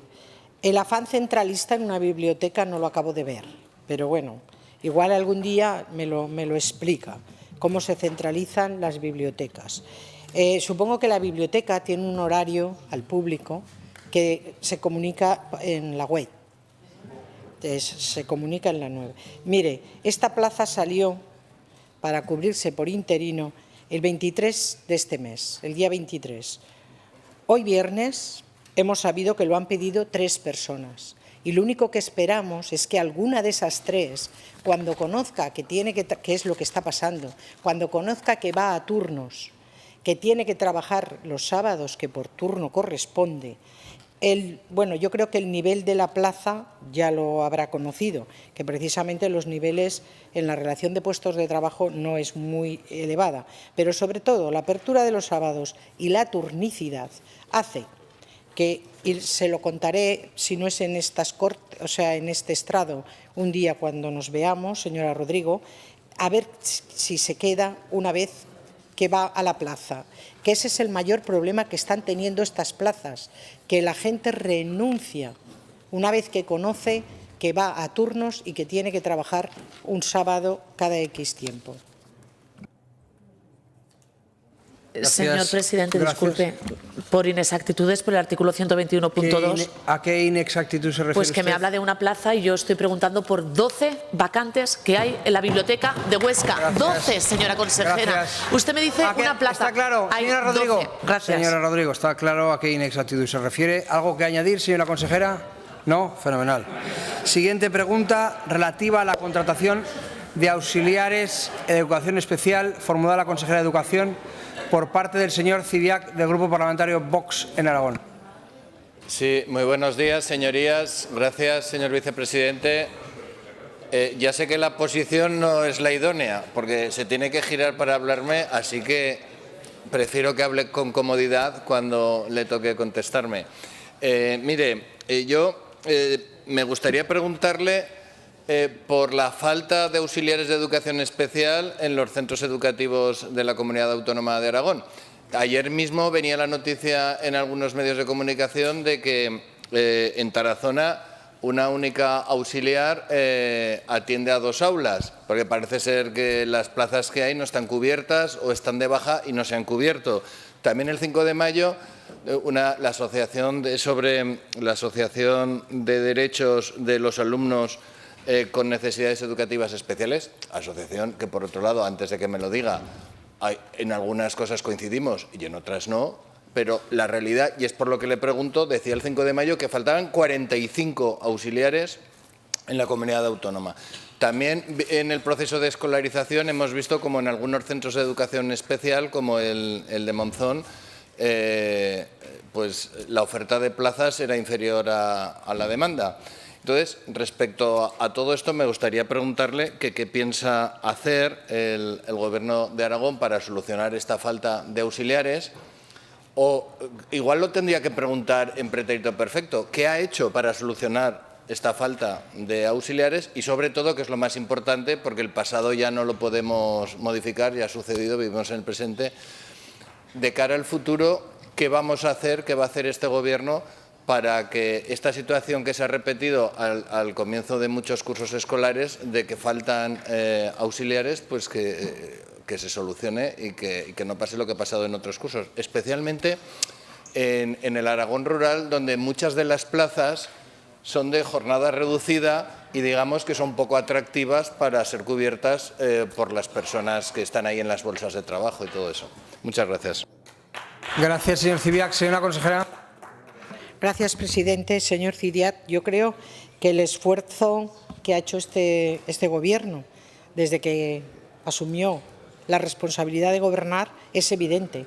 Mire, en el 23-24, 575 auxiliares de educación especial. En 24-25, 715. El aumento es de 140. Pero no solamente eso, es que se ha hecho también un esfuerzo en estabilizarlos con reuniones periódicas con los sindicatos, que cuando se cumplen unas ratios con los sindicatos se acordó, se ponen en RPT y en plantilla del centro.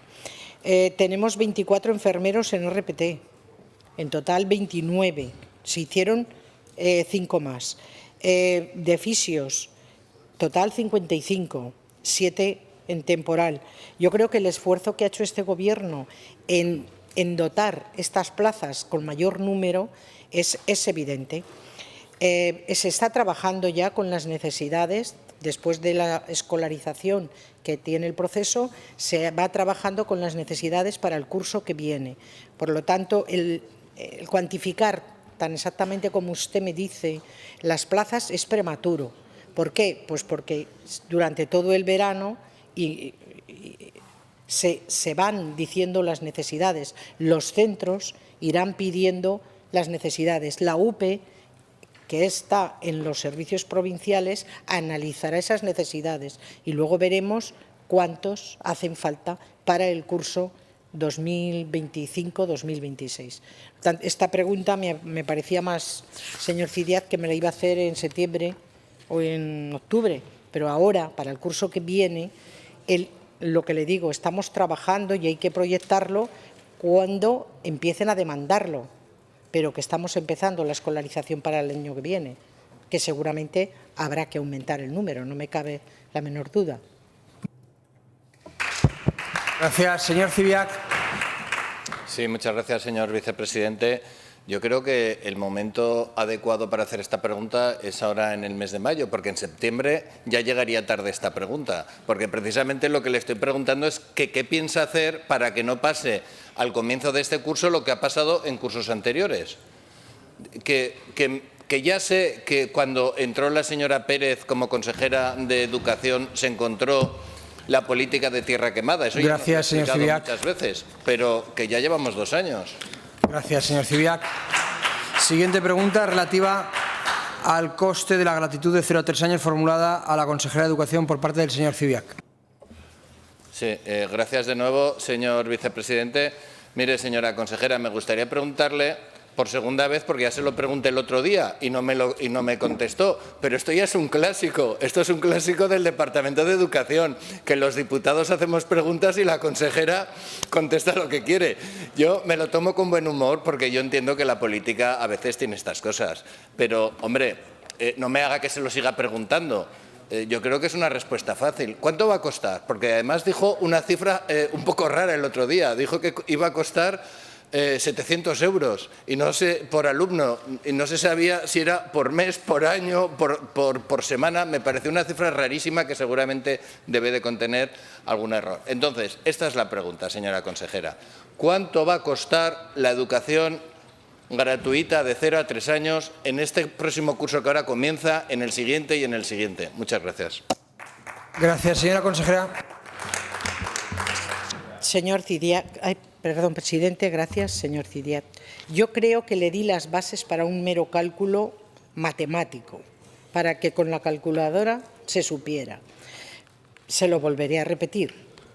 Mire, en las escuelas de DGA hay 527 alumnos y el importe son 7.400.000 euros. En las aulas anticipadas de 2 años, solo 2 años, no 0 y 1, hay 500 alumnos y el importe son 3.470.000 euros. Es un cálculo matemático. Y luego, las escuelas conveniadas, que son con los ayuntamientos o con comarcas, pero que allí no se financia al 100%, allí solo se es una subvención, una ayuda, una ayuda, no se está financiando el 100%, allí hay 2.000 alumnos y el coste es 8.800.000 euros. En total, se está invirtiendo 19.770.000 euros aproximadamente. Sí. Gracias, señor Cibiac. A ver, permítame que le diga, señora consejera, que estos datos que trae su señoría del pasado nos llevan a la nostalgia y a la melancolía, porque claro, mirar al pasado es a la sensación que te lleva, porque claro, este diputado le está preguntando no por los datos del pasado, sino por los del futuro. Los del futuro, porque su partido político y su gobierno ha prometido repetidamente que va a haber durante esta legislatura, que además no es que lo haya prometido, ha dicho que se garantizará la educación gratuita de 0 a 3 años. Y eso, señoría, va a costar dinero, especialmente porque ustedes reunieron allá a todos los agentes sociales, como les gustan. En esto coinciden con el PSOE, hablan los agentes sociales, nos hemos reunido con los agentes sociales, pero luego hacemos lo que queremos. Esto es una realidad. Bueno, pues a uno de esos agentes, que es la patronal de las escuelas de educación infantil, les prometieron o les volvieron a prometer, porque era una promesa ya hecha anteriormente, que iba a haber, que usted me dijo que no era concierto, pero dijeron concierto, que vale, que jurídicamente se instrumentalizará mediante una línea de ayudas cuyo destinatario serán los centros escolares y se subvencionarán aulas o alumnos. Yo me gustaría reiterarle la pregunta. ¿Cuánto va a costar garantizar, no lo que ya hemos gastado, sino el cumplimiento de su promesa? ¿Cuánto va a costar? ¿Cuánto va a costar adicionalmente que la enseñanza de 0 a 3 años sea gratuita? Eso tiene un coste y le estoy preguntando por el coste adicional, no por el coste del pasado. Muchas gracias. Gracias, señor Cibiac. Señora consejera. Gracias, presidente. Señor Cibiac, no es pasado, esto es presente. Esto es presente. Si usted multiplica estos datos por el número de niños que tienen 2 años, por el número de niños que tienen 1 año y por el número de niños que tiene 0 años, que el dato de los nacidos es fácil, viene en estadística, pero luego hay que ponerle que no todos los que nacen pueden venir niños que no entran en ese cálculo. Lo multiplica y le da lo que cuesta esta medida. A ver, jamás dijimos que nos reuníamos con los agentes sociales. Ese término, a lo mejor, en el ámbito económico es habitual. En el ámbito educativo, pues no lo es. Usamos comunidad educativa o venían empresas privadas y empresas concertadas. Pero agentes no, agentes sociales no. No, señor Cibiac, no. Gracias, consejera. Siguiente pregunta relativa a las obras Miguel Artigas de Pinseque, formulada la consejera de Educación por parte de la señora Rodrigo, del Grupo Socialista. Gracias, señor presidente. Disculpe, no lo había escuchado. Señora consejera, vuelvo a interpelarle sobre una cuestión concreta. ¿Tiene previsto el Departamento de Educación, Cultura y Deporte y en qué fecha realizar las obras de ampliación del CPI Miguel Artigas de Pinseque? Gracias. Gracias, señora Rodrigo. Señora consejera. Señora Rodrigo, perdón, presidente, señora Rodrigo. El compromiso, creo que me pregunta para ver si el departamento sigue manteniendo el compromiso que se tenía con el alcalde de Pinseque. La respuesta es que sí, se mantiene el compromiso que el 5 de julio del 2024, que salió hasta en prensa, que alcanzó con el alcalde del Ayuntamiento de Pinseque. Señora Rodrigo, tiene la palabra. Gracias, señora consejera. Le hago esta pregunta porque obviamente no es el compromiso, sino fue el anuncio por parte del Gobierno de Aragón tras esa reunión efectivamente realizada en julio del año 2024. Por cierto, esta reunión se solicitó en septiembre del año 2023 hasta julio del 2024. Cuidado. En este caso fue un compromiso suyo, fue un anuncio suyo que en ningún caso el alcalde de Pinseque y todos los ciudadanos de Pinseque comparten. Y es por eso que le hago la pregunta. La pregunta era en qué fecha, por si usted había madurado la cuestión sobre un tema que es importante, porque usted ya tiene encima de la mesa un proyecto de este centro. No solo eso, sino que usted además tiene una parcela cedida por parte del Ayuntamiento con un valor ni más ni menos de 313.087 euros, una parcela cedida y perfectamente registrada a nombre ya del Gobierno de Aragón, un proyecto redactado y preparado y, por lo tanto, lo que se preguntan los habitantes de Pinseque es a qué está usted esperando para licitar y ejecutar ese proyecto. Porque, mire, esta no es una cuestión baladí. Actualmente van 5 autobuses de jóvenes entre 12 y 14 años, 5 autobuses a un pueblo cercano a Alagón para acudir al centro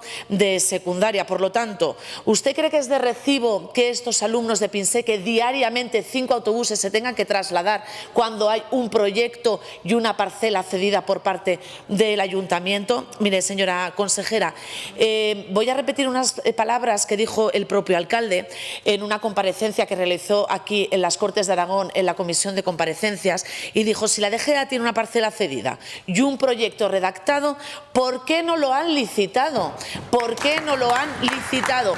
No quería el alcalde ser mal pensado y que es por una cuestión sectaria y porque es un ayuntamiento de signo diferente. Por lo tanto, la pregunta, le insisto, señora consejera, ¿tiene previsto y en qué fecha tiene previsto usted realizar esta obra con un proyecto realizado y una parcela cedida. Muchas gracias. Gracias, señora Rodrigo. Señora consejera. Presidente, gracias.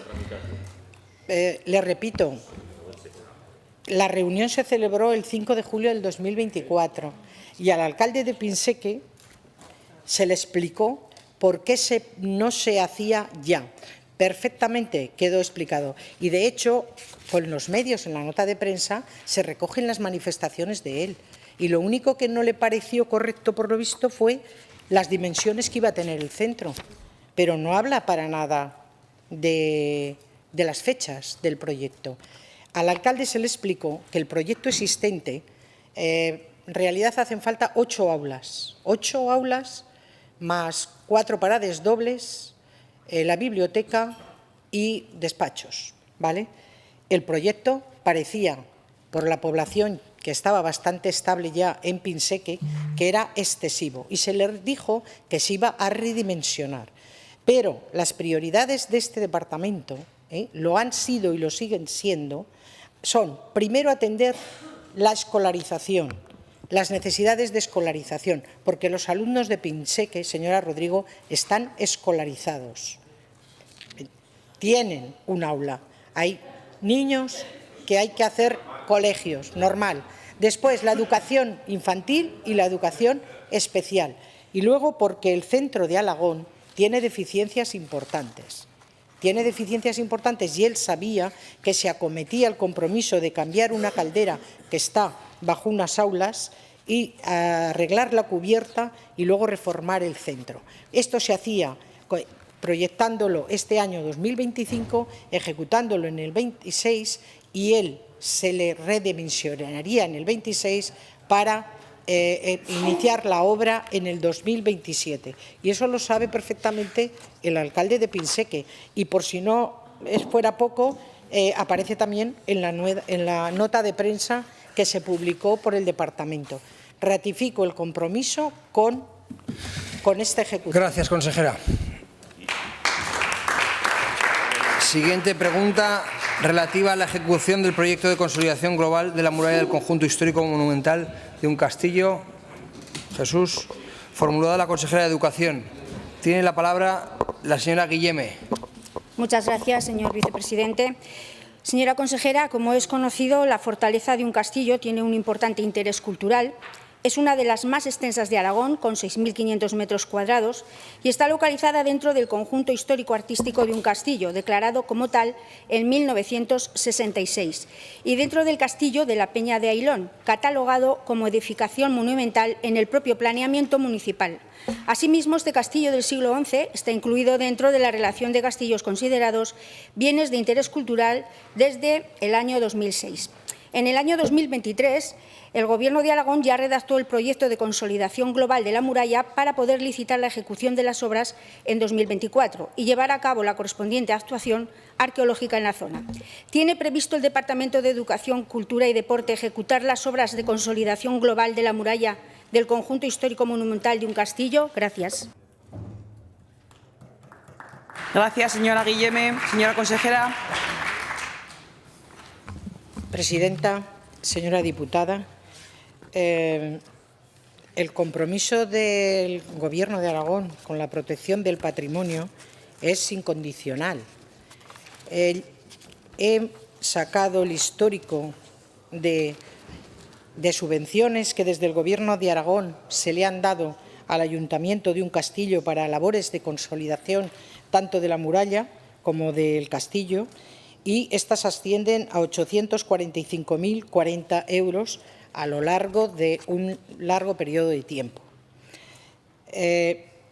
Hay dos hechos que llaman la atención, porque en el 2016 ya se cayó la roca del talud número 4 y el Departamento de Patrimonio se limitó a hacer un informe solicitando al Ayuntamiento que tomara medidas concretas urgentes. No hizo ninguna actuación. Entonces, me llama la atención que usted me pida una actuación global de protección de la muralla y del castillo. Igual hay algún hecho que yo desconozco y que usted me va a informar ahora en la réplica. Gracias, señora consejera. Señora Guilleme.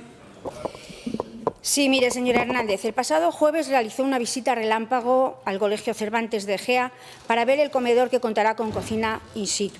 Y de ahí se fue a un castillo para inaugurar la rehabilitación de la portada de la iglesia parroquial de Santa María la Mayor, 2 inversiones iniciadas por el Gobierno socialista. Mire, señora consejera, no les pedimos esa altura de miras necesaria que hay que tener para reconocerlo, porque hay intervenciones e inversiones que precisan ser continuadas a lo largo de varias legislaturas, gobierne quien gobierne.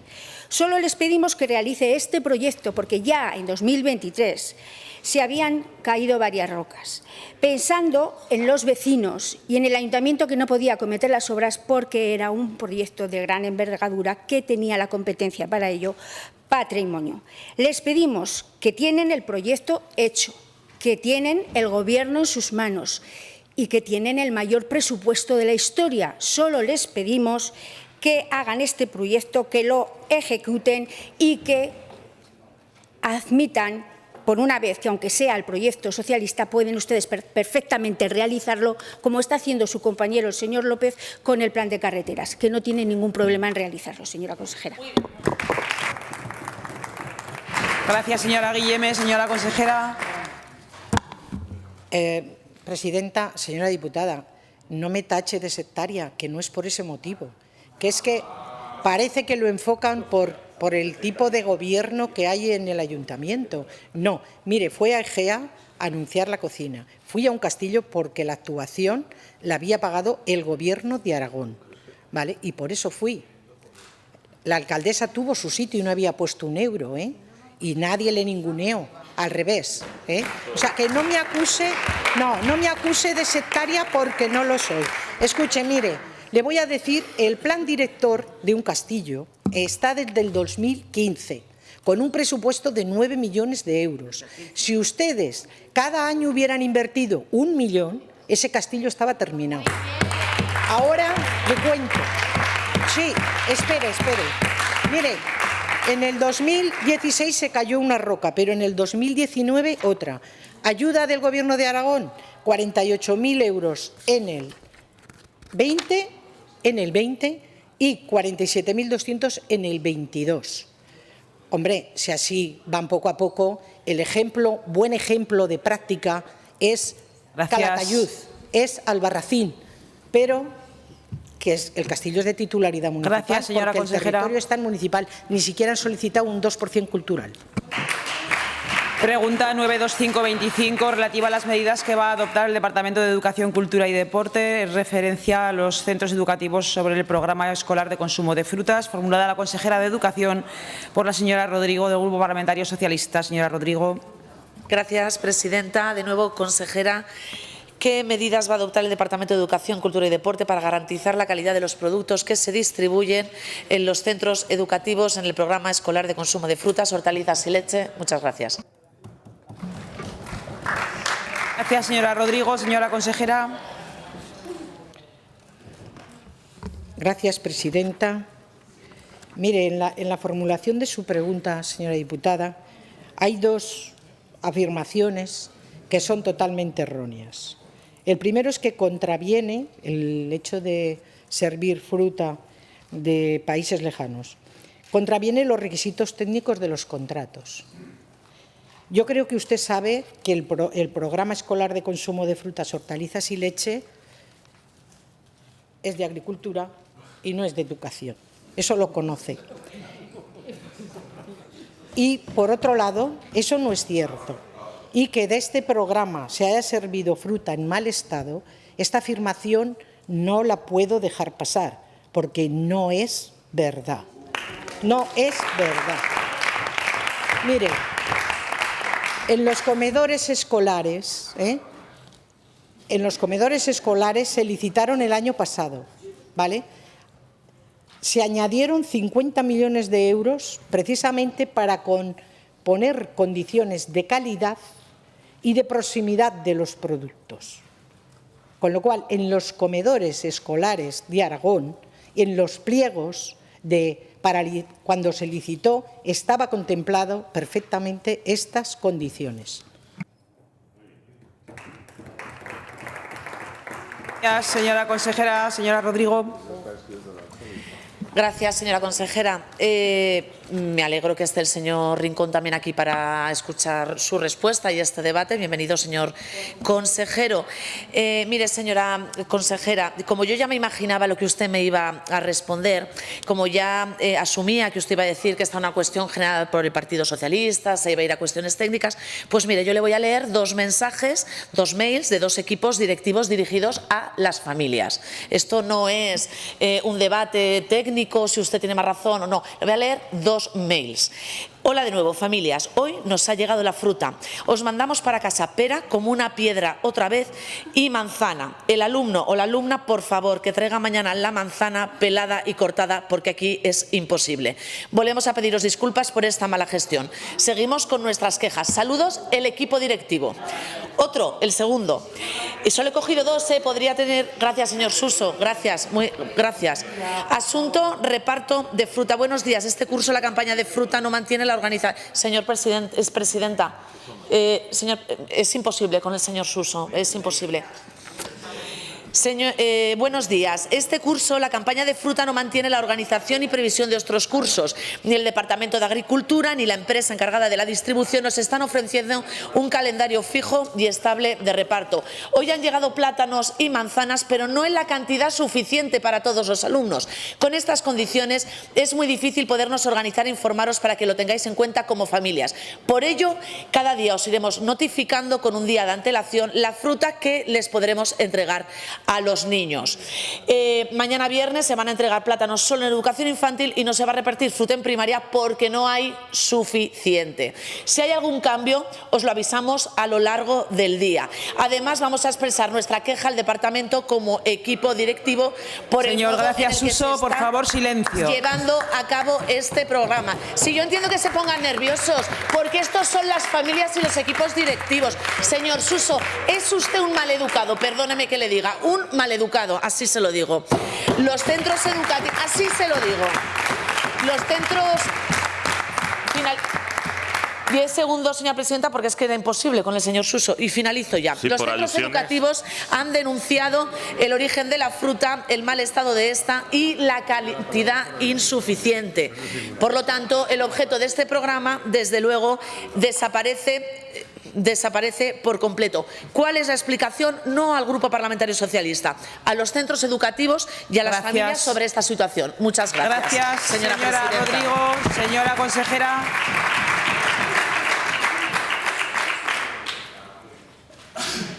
Presidenta, señora diputada, a ver, la fruta de este programa no se sirve en los comedores, ¿vale? Se sirve en la merienda, sí, que lo conoce usted perfectamente, no se haga la sorprendida. Ahora miren, una empresa de catering distribuyó mandarinas podridas a varios colegios de Zaragoza, 8 del 11 del 18. Sí, del 18. Aparecen insectos en la comida del Colegio Hispanidad, 10 de mayo del 23. Mire, esto sí que es de mi incumbencia, ¿vale? Hay problemas, lo hacemos mejor, porque los 5 millones... Señora Rodrigo, silencio, por favor. Los 5 millones de euros se notan. ¿Qué está pasando ahora? Que todos los coles quieren cocina in situ. Me gustaría que la señora Las Obras se hubiera quedado, porque la verdadera presión hoy en día con los defectos de la comida vienen porque quieren cocina in situ. Oiga, ustedes no les hicieron, les prometieron y no les dieron. Les prometieron y no les dieron. Valdespartera 3. Escuche, señora Rodrigo, Valdespartera 3. Se sienten engañados. Hable con esa directora. Gracias.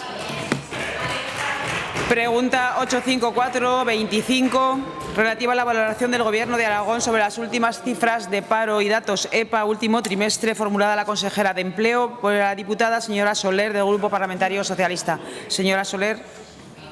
Gracias, presidenta. Señora consejera, un placer debatir con usted. Señora consejera, ¿cuál es su valoración sobre las últimas cifras del paro y los datos de la encuesta de población activa en Aragón relativos al primer trimestre de 2025? Gracias, señora Soler. Señora consejera. Gracias, señora presidenta. Un placer debatir con usted, señora Soler. Pues mire, los datos que usted ha utilizado en los antecedentes y en la pregunta son los datos de la EPA, oficiales, con los que trabajamos todos, pero han sido fundamentalmente los datos trimestrales del último dato que tenemos, del primer trimestre de la encuesta de población activa, y no han sido, no me gusta decir que han sido malos, no han sido buenos, en el sentido de mirarlo solamente desde el punto de vista del trimestre. Es lo que llamamos habitualmente una mala época que concurre todos los años. En ese periodo de los 25 años que tenemos datos, 16 han sido malos. Tiene que ver con lo que denominamos el fin de la campaña de Navidad. También depende de cuándo cae la Semana Santa. Sabe usted que depende de si cae antes o cae después. Pero yo le recomiendo, que es lo que intentaré ahora contarle un poquito, que debemos mirar los datos en perspectiva y sobre todo en términos interanuales. Eso es todo lo que le quería contar. Muchas gracias. Gracias, señora consejera. Señora Soler. Gracias, presidenta. Gracias, señora consejera.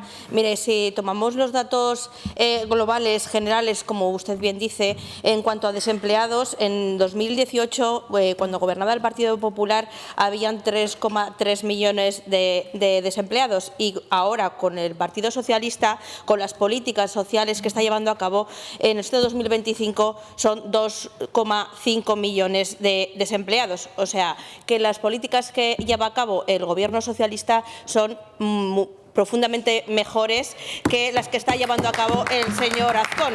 Porque, como bien usted decía, los datos de Aragón admiten que son preocupantes y que hay que trabajar y actuar con urgencia y determinación, sobre todo en dos colectivos, principalmente en el de mujeres y en el de jóvenes, que son los dos que usted nombraba, que son los más preocupantes, como digo.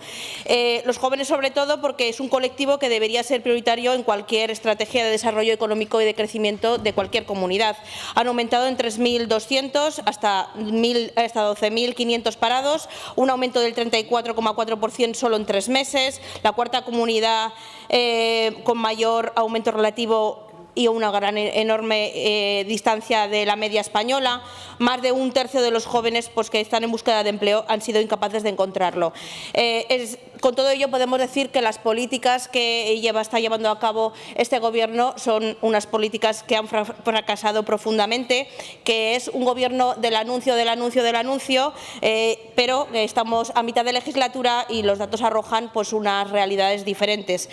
Con ello, decirle que, que tienen que cambiar la estrategia y preguntarle qué medidas específicas piensa usted implementar por parte de su departamento para revertir todos estos datos, porque ya que las mujeres y los jóvenes están siendo los grandes olvidados y perjudicados en el mercado laboral aragonés. Así que espero que nos dé alguna cifra o alguna medida concreta que va a llevar a cabo en su departamento para poder revertir estos datos. Gracias. Gracias, señora Soler. Señora consejera. Gracias, señora presidenta. Mira, señora Soler, tengo muy malas noticias para usted, porque los datos que ha utilizado a nivel de España y se ha trasladado hasta el año 18 y luego ha venido hacia el año 24, se ha centrado en los jóvenes. Yo creo que usted no sabe que la tasa de paro juvenil en Aragón es la segunda más baja de España, y tengo otra mala noticia, que la primera es la de Madrid. Ese dato lo tiene que... ese dato es el primero, el 25%. Y tengo otra mala noticia, porque la tasa de paro femenina en Aragón, claro que está por encima de la masculina, como así ocurre en todo el territorio, como ha ocurrido siempre cuando ustedes han gobernado y cuando nosotros hemos gobernado. No tiene nada que ver, pero tengo la mala noticia porque le tengo que decir que la tasa de paro femenina en Aragón es del 10,6% y es 4 puntos menos de la tasa femenina de la media española. O sea que nos situamos muy bien. 4 puntos por debajo de la media de la tasa de paro femenina. También el descenso que ha tenido este último mes en ese último dato ha sido mayor. el de la tasa de paro femenina que el de la masculina. ¿Que los jóvenes nos preocupan? Sí, pero ya le digo, claro que tenemos que hacer políticas y las seguiremos haciendo, las políticas activas de empleo con multitud de programas, con programas en los que gastamos millones de euros para que cada vez haya menos desempleo juvenil, pero que Aragón es privilegiado y le quiero decir que la tasa de paro en Aragón es del 8,3%, que es la cuarta tasa más baja de paro en toda España. Gracias. Gracias, señora consejera. Pregunta 88525, relativa a la política pública de cooperación al desarrollo, formulada a la consejera de Bienestar Social por la diputada señora Zamora del Grupo Parlamentario Socialista. Señor Ortiz, perdón. Señor Ortiz. Gracias, presidenta. Señora consejera, ¿le suenan estas palabras? La competencia de cooperación al desarrollo es una competencia que debe ejercer la Administración General del Estado a través de la AECID. ¿Comparte usted esta afirmación, señora Susín? Son palabras del presidente Azcón en el último pleno de estas Cortes en una pregunta oral de Chunta Aragonesista sobre la materia. Escuchar al presidente Azcón referirse de esta forma a una competencia exclusiva de la comunidad autónoma, tal y como establece nuestro Estatuto de Autonomía, hace pensar que la ultraderecha es una mera excusa para hacer lo que el PP siempre hace, que no es otra cosa que abandonar a su suerte a los más vulnerables, a los de aquí y a los de allá. Nos preocupan estas declaraciones y por eso le preguntamos, señora Susín, ¿ha renunciado el Gobierno de Aragón a la ejecución de la política pública de cooperación al desarrollo, a pesar de lo establecido en el ordenamiento jurídico aragonés? Gracias, señor Ortiz. Señora consejera. Gracias, presidenta. Pues, señor Ortiz, refiriéndome a la pregunta tal y como la registró, no, el Gobierno de Aragón no ha renunciado a la ejecución de ninguna política pública de cooperación al desarrollo. Gracias. Gracias, señora consejera. Señor Ortiz. Señora Susín, utilizan a Vox como excusa y los responsables de los recortes de un 80% en las ayudas a la cooperación al desarrollo son exclusivamente ustedes. Nos prometen gravar las ayudas nominativas a la Federación Aragonesa de Solidaridad y no cumplen. Tampoco tenemos plan director de cooperación aragonesa. Incumplen la Ley Estatal de Vivienda, incumplen la Ley de Extranjería diciendo no a la acogida solidaria de los menores inmigrantes, incumplen la Ley de Cooperación Aragonesa que les obliga a asumir el liderazgo de la solidaridad aragonesa. Señora Susín, estamos en el ecuador de la legislatura y las promesas electorales, que en unos casos no pasan de titulares y en otros se traducen en un incumplimiento flagrante, como es el caso de la cooperación al desarrollo, no pueden esconderse bajo la estrategia del ruido y confrontación frente al Gobierno de España en la que están inmersos. Están a tiempo de hacer una política útil. Traigan el Plan Director de Cooperación al Desarrollo en este segundo semestre, tal y como se comprometieron en febrero de 2024, y recuperen el recorte de las ayudas a los países más desfavorecidos en los presupuestos de 2026. Ese plan de cooperación, señora Susín, no es un plan del Gobierno de Aragón, sino que lo es de todas las entidades, también las entidades locales como ayuntamientos, comarcas y diputaciones que trabajan en esa política pública. Señora consejera, es necesario actualizarlo a la realidad que vivimos y que, entre otras cuestiones, refleje la solidaridad aragonesa ante un acontecimiento vergonzante, como es el daño que está infringiendo Israel en la Franja de Gaza. Gracias, señor Ortiz. Señora consejera. Gracias, presidenta. Señor Ortiz, tanto la Federación Aragonesa de Solidaridad como el pueblo saharaui, cuyas dos nominativas se quedaron fuera del presupuesto, ambas pagaron porque se llevaron a Consejo de Gobierno y ambas subvenciones nominativas se han recibido por parte de las dos entidades. Mire, la semana pasada, el 22 de mayo, el BOA publicó la orden de convocatoria de las subvenciones en materia de cooperación al desarrollo para el 2025. La convocatoria del 24 se destinó a financiar proyectos sobre el terreno y en España centrados en educación y en sensibilización. En la resolución se priorizaron las iniciativas de inversión en infraestructuras y respecto a la convocatoria del 25 la concesión de las ayudas se efectuará también en régimen de concurrencia competitiva y el órgano competente, que es la Dirección General, a través del Servicio de Cooperación al Desarrollo, resolverá esas solicitudes conforme a prioridades y principios transversales que contiene el Plan Director de Cooperación Aragonesa para el Desarrollo en vigor. Se podrá presentar, como cada año, programas diseñados para la cobertura de necesidades básicas, desarrollo económico y social y también para iniciativas y redes de comercio justo, educación, sensibilización, etcétera. Como ve, señor Ortiz, basta con una consulta al BOA para demostrar que este Gobierno no renuncia a ninguna política, tampoco a la de cooperación, y cumplimos con nuestros compromisos. Pero sí que le voy a decir una cosa respecto al tema de Gaza que comparto con usted. Con objeto de reforzar la ayuda humanitaria, el Gobierno de Aragón formalizó en septiembre del 24 la adhesión al convenio de la Agencia Española de Cooperación Internacional para el Desarrollo, con la cooperación descentralizada, algo que no había hecho el Gobierno socialista, y lo hizo el Gobierno de Aragón. Y precisamente se activaron ayudas para Gaza a través de la AECID. También a través del Comité de Emergencias, que se ha convocado próximamente a iniciativa de la FAS para precisamente llevar ayuda humanitaria a Gaza.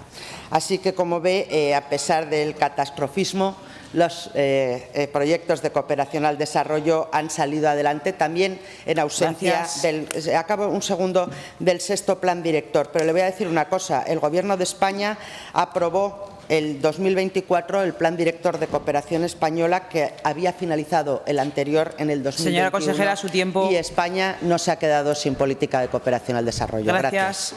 Pregunta 92425, relativa a las medidas a adoptar por el Departamento de Agricultura respecto de los contratos del Programa Escolar de Consumo de Frutas, Hortalizas y Leche, formulada al consejero de Agricultura por el señor Iglesias, del Grupo Parlamentario Socialista. Señor Iglesias.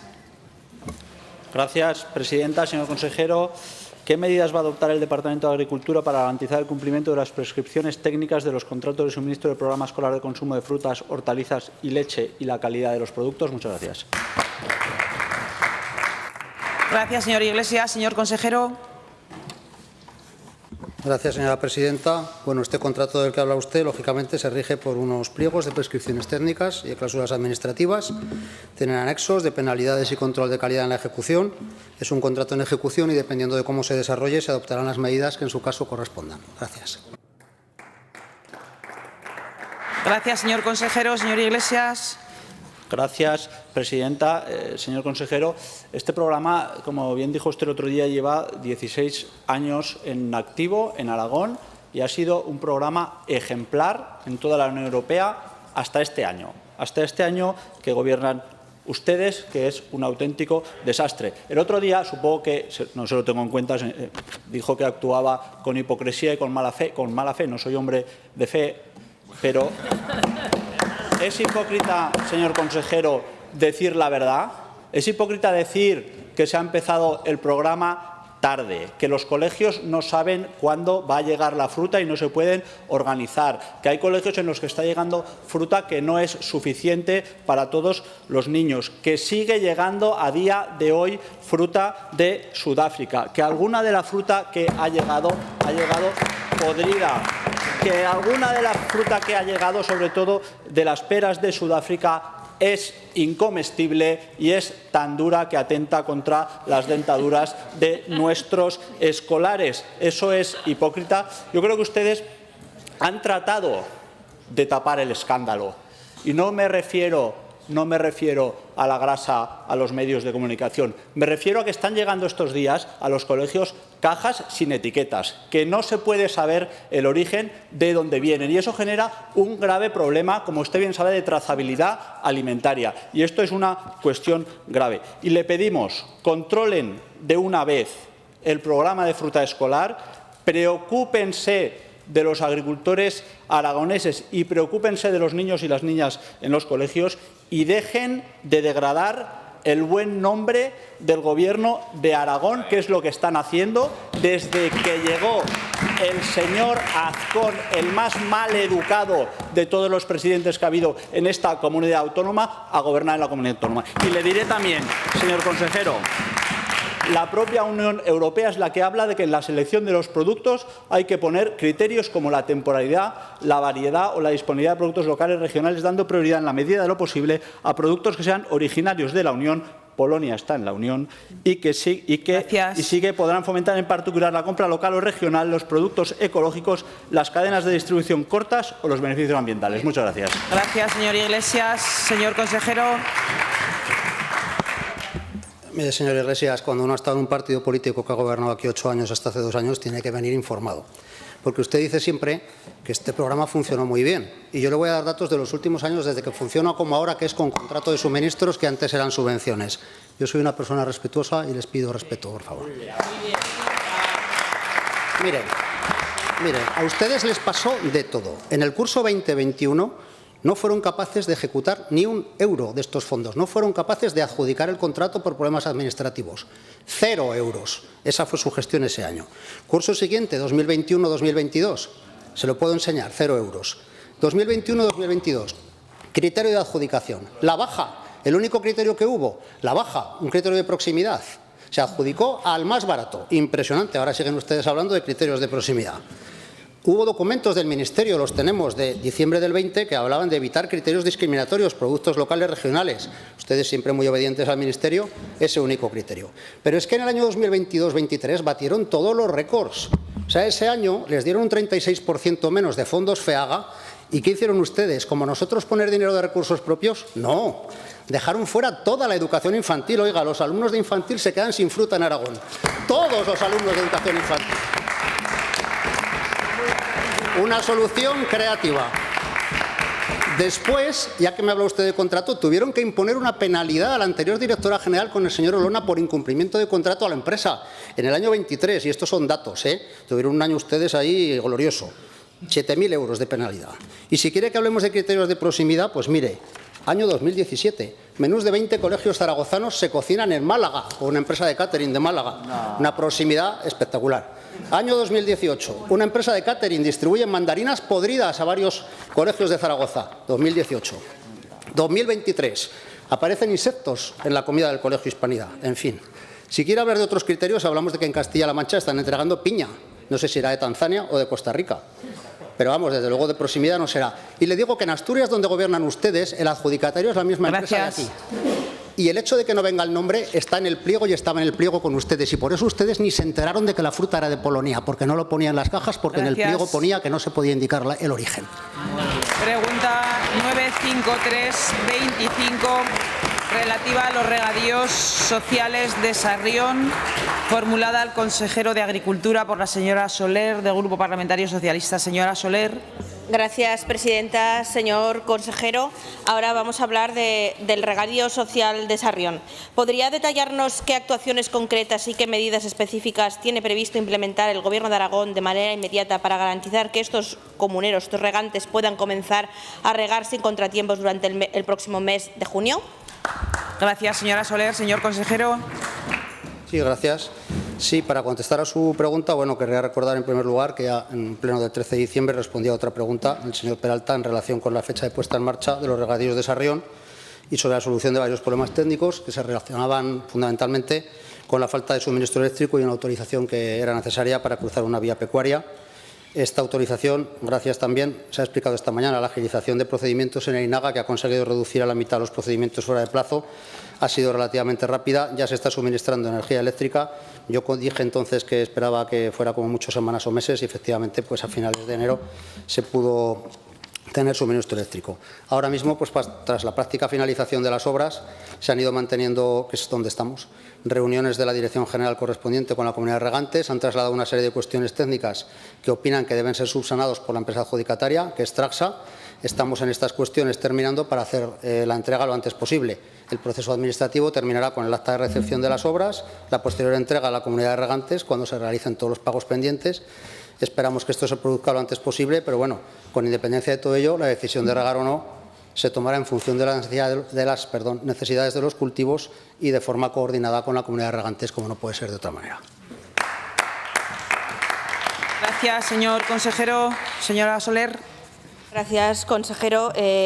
Bueno, nosotros le traemos esta pregunta aquí porque es una demanda y una petición ciudadana que se comprometa y que ponga una fecha, porque es imprescindible que esas obras se entreguen ya, porque está en riesgo pues muchas de las explotaciones de la industria de la trufa, de agrícolas, y la verdad es que están preocupados. Llevamos ya 2 años que la obra estaba prácticamente terminada al finalizar la anterior legislatura, y llevamos 2 años que ha habido mucha sequía y bueno, pues ha hecho mucha falta esa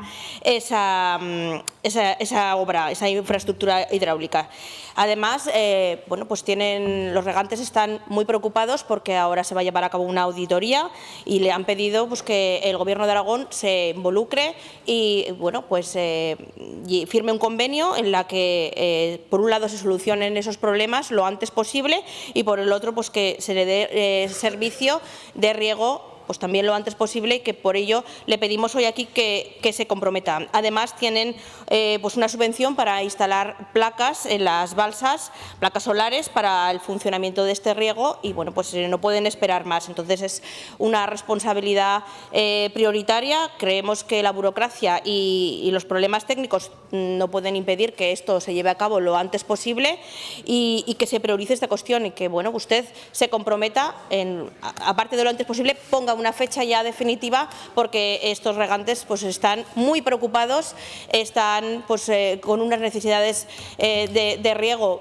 en vistas de que va a empezar un verano caluroso. Lo vemos estos días, que peligra en todo momento el agua, y bueno, pues que quieren que usted se comprometa de una vez a hacer todo lo posible y que ponga una fecha lo antes posible para que esta infraestructura sea una realidad y la puedan disfrutar y utilizar para sus cosechas lo antes posible. Gracias, presidenta. Gracias, señora Soler. Señor consejero. Sí, gracias, señora presidenta. Bueno, efectivamente, los problemas técnicos están en vías de solución porque se están discutiendo los últimos flecos. Como digo, las obras están prácticamente finalizadas, pero ya he dicho, tal y como he dicho yo, que la resolución de la situación actual pues no corresponde únicamente a la Administración, están las comunidades de regantes, está Traxa, estamos trabajando en ello. En cualquier caso, yo quiero enviar un mensaje de tranquilidad porque, si fuera necesario regar en las próximas semanas, que como digo, dependerá de las condiciones climatológicas, que efectivamente parece ser que va a ser necesario por el calor, este riego podría llevarse a cabo en cualquiera de los casos. Podría llevarse a cabo tanto si las obras están terminadas y se han recibido por la Administración, como si han sido ya recibidas y entregadas a la comunidad de regantes, en ese caso sería ya la comunidad de regantes, como si estamos todavía pues en una fase como estamos, ¿no? Nosotros, nuestro objetivo principal es, como tiene que ser, es que las obras se puedan entregar a la comunidad de regantes para que puedan continuar ejecutando las actuaciones. Eso va a tardar, no sé lo que puede tardar, unas semanas, un tiempo razonable. Si hay que regar, que es probable antes de esa fecha, pues arbitraremos las medidas en cualquiera de las circunstancias para que la gente pueda regar. Insisto que teniendo luz es mucho más fácil que con los grupos electrógenos. Gracias. Gracias, señor consejero. Pregunta 95625, relativa a las medidas que ha previsto poner en marcha el Departamento de Agricultura para garantizar las condiciones laborales y de alojamiento ante la llegada de trabajadores temporeros, formulada por el diputado señor Iglesias, del Grupo Parlamentario Socialista. Señor Iglesias. Gracias, presidenta. Señor consejero, antes, cuando se refería al curso 2021, me acordaba yo de todos esos trabajadores temporeros que en aquellas situaciones tan complicadas de la pandemia vinieron aquí también a recoger la fruta. Y se lo digo porque, hombre, no me saque de ejemplo el curso 2021 con las contrataciones, porque fue el curso de la pandemia. Muchos contratos no se hicieron de muchas otras cosas que no se hicieron. Pero bien, sabe usted bien que ha comenzado la campaña de la fruta, que muchas explotaciones están ahora en labores de aclareo y otras también en labores de recogida de fruta. Tenemos ya en Aragón unas excelentes cerezas en estos momentos, y la gran mayoría de personas que vienen a trabajar, muchos de ellos de otros países, tienen alojamientos dignos, tienen condiciones laborales dignas, proporcionadas por la gran mayoría de nuestros fruticultores y de nuestras fruticultoras, pero hay una parte que por diversas razones ni cuentan con alojamientos dignos ni con condiciones laborales adecuadas, generando muchas veces pues imágenes pues lamentables, ¿no?, que vemos en nuestras calles. Y por ello, yo creo que en esta cuestión todas las administraciones nos debemos implicar, y estas circunstancias evidentemente son derivadas de la producción agrícola. Y por eso le pregunto qué medidas ha previsto poner en marcha el Departamento de Agricultura, Ganadería y Alimentación ante la llegada de trabajadores temporeros para garantizar sus condiciones laborales y de alojamiento. Muchas gracias. Gracias, señor consejero. Sí, gracias, señora presidenta. Con la fruta en las escuelas hay que hablar siempre de año escolar. Estábamos hablando del año 2021, abril-mayo. Bueno, yo coincido, por supuesto, con usted que los temporeros son fundamentales y que sin ellos pues, no sería posible recoger la fruta en Aragón ni en toda España, ¿no? Aragón más o menos somos el 25% de toda la fruta de España y, lógicamente, necesitamos muchísimo personal y sin ellos la fruta quedaría en los árboles y esto yo creo que nadie lo puede discutir y, por supuesto, toda la actividad económica que ello genera, ¿no? En este sentido, los empresarios aragoneses, que son al final pues, los principales implicados, llevan años haciendo un gran esfuerzo por tener unas instalaciones adecuadas, como así es, pero evidentemente todo es mejorable y también es cierto que a veces se dan circunstancias de gente que viene sin trabajo, que deambula, pero es una cuestión yo creo que diferente, ¿no? En fin, aunque la pregunta está relacionada con el sector agrícola, por todas estas cuestiones que hemos comentado, pues las cuestiones laborales son competencia y se gestionan perfectamente desde el Departamento de Presidencia, Economía y Justicia. No obstante, como quedó ayer muy claro en este pleno, como somos un gobierno muy bien coordinado, ya se lo explicó el señor presidente, le puedo informar de que el pasado viernes el Departamento precisamente de Presidencia, Economía y Justicia aprobó, como ya hizo el año anterior, una convocatoria para la concesión de subvenciones para financiar el acondicionamiento de alojamientos destinados a las personas trabajadoras temporales del sector agropecuario en Aragón para el año 2025. Gracias. Gracias, señor Iglesias. Gracias, presidenta. Si no recuerdo mal, conozco bien esas ayudas porque se pusieron en marcha con un gobierno socialista y creo que son unas ayudas que han funcionado muy bien y que debe ser así. Los empleadores son los que tienen que ocuparse de la cuestión, pero la realidad es que a veces viene gente que todavía no tiene empleo o que a veces por diferentes circunstancias tienen que sufrir esas condiciones. Y nosotros ya les planteamos una moción, aquí una proposición en estas Cortes, que pedía estudiar fórmulas de apoyo a los municipios para que reciben esos trabajadores. Y yo creo que la hicimos de acuerdo también con el Partido Popular y querríamos saber si se ha trabajado algo en eso. Y le pondré un ejemplo. No se lo voy a poner de Cataluña porque si no siempre me dice que se lo pongo de Cataluña, que lo están haciendo en Lérida y en Serós. Se lo voy a poner de Jaén. 13 albergues municipales con la ayuda económica de la Junta de Andalucía para poder asumir a todos esos temporeros. Yo creo que a veces hay que mirar cuando la gente hace bien las cosas. En Andalucía en este momento también están haciendo bien las cosas y nosotros lo que les solicitamos es que se pongan a trabajar con los ayuntamientos, con las comarcas y busquen soluciones a esta problemática. Muchas gracias. Gracias, señor consejero. Sí. Gracias, señora presidenta. Señora Iglesias, evidentemente todo es mejorable. Todo lo que hagamos entre todos pues será bienvenido. También los ayuntamientos tienen competencias. Tenemos competencias en diferentes departamentos. Yo, ciñéndome al objeto de la pregunta, las convocatorias funcionan razonablemente bien. El año pasado, de hecho, no se llegó a agotar el crédito disponible. Bueno, se han repetido, iremos viendo, pero insisto, yo creo que este tema afortunadamente está mejorando mucho.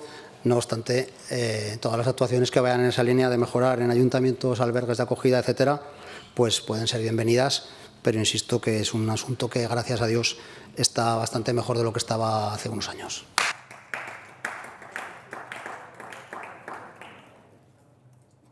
Gracias, señor consejero. Última pregunta, 95925, relativa al reparto de fruta de África en colegios aragoneses, formulada al consejero de Agricultura por el diputado señor Morón, del Grupo Parlamentario Vox en Aragón. Señor Morón. Gracias, señora presidenta.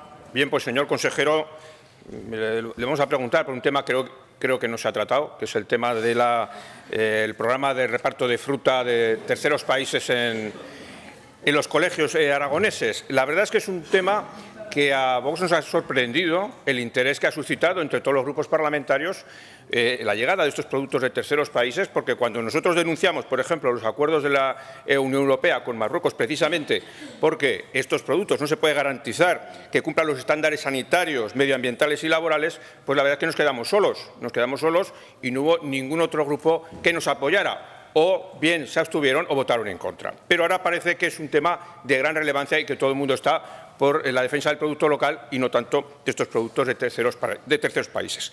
Le preguntamos, ¿qué opinión le merece que el Gobierno de Aragón reparta fruta procedente de África entre los comedores escolares de Aragón? Muchas gracias. Gracias, señor Morón. Señor consejero. Gracias, señor Morón. Es lo malo que tiene que ser la última pregunta, es esto que a veces nos tenemos que repetir. Bueno, mi opinión, pues señor Morón, es que ojalá toda la fruta que se repartiera en Aragón fuera con cargo a este programa, fuera de proximidad, que fuera en la medida de lo posible aragonesa, por supuesto. Pero mi opinión también es que hay que cumplir la ley, señor Morón. Hay que cumplir con todos los trámites preceptivos y garantizar el buen uso del dinero público. Les recuerdo, que ya lo he dicho muchas veces en relación con estas cuestiones, que hay una decisión de la Unión Europea del 2019 sobre las correcciones financieras, es decir, multas por incumplimiento de normas aplicables en la contratación pública, y otra decisión de liquidación del 2020 a partir de un control que le realizaron a Cataluña sobre este programa en 2017 y 2018. Vuelvo a recordar que, como consecuencia de esto, se impuso a Cataluña una sanción de 1,2 millones de euros, se cambió la forma de ejecutar este programa, lo hemos hablado antes, de subvención pasó a contratarse por suministro y hubo incluso indicaciones por el mapa para evitar criterios discriminatorios y hasta el propio Ministerio tuvo que modificar el Real Decreto que regulaba este programa. Como ya he explicado antes, pues es el sistema que se utilizó desde el 20 hasta ahora en que por primera vez este Gobierno, por primera vez, y lo digo una vez más, por primera vez, ha decidido complementar con fondos propios este programa con 200.000 euros, incorporando criterios de proximidad y variedades autóctonas, a la vez que hemos conseguido aumentar las entregas de fruta en un 50%, de 8 a 12. Gracias, señor consejero. Señor Morón. Gracias, señora presidenta.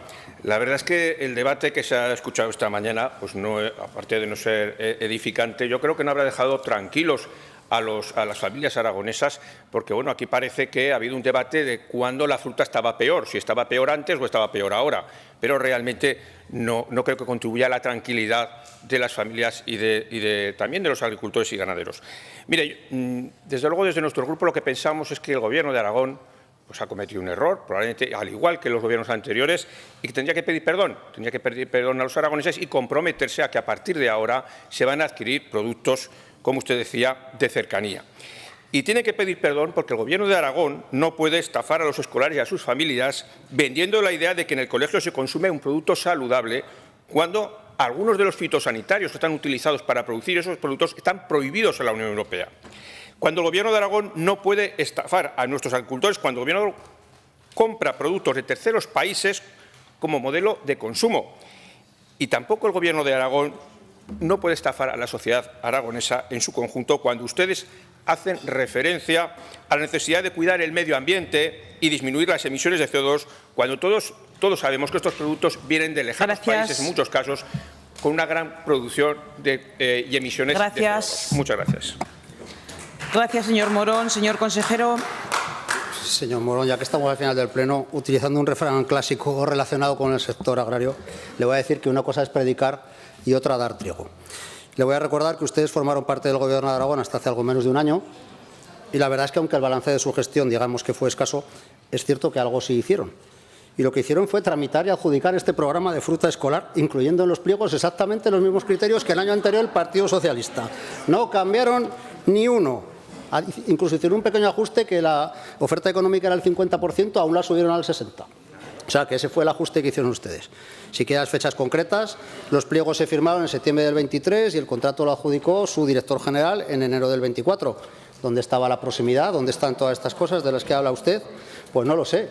Al final ustedes coinciden cada vez más con el Partido Socialista, ¿no? Esta especie de coalición de oposición que tienen montada ustedes es una cosa curiosa. Y permítame que termine con otro refrán mi intervención. Este no es agrario, pero creo que es muy oportuno, que es: consejos vendo y para mí no tengo.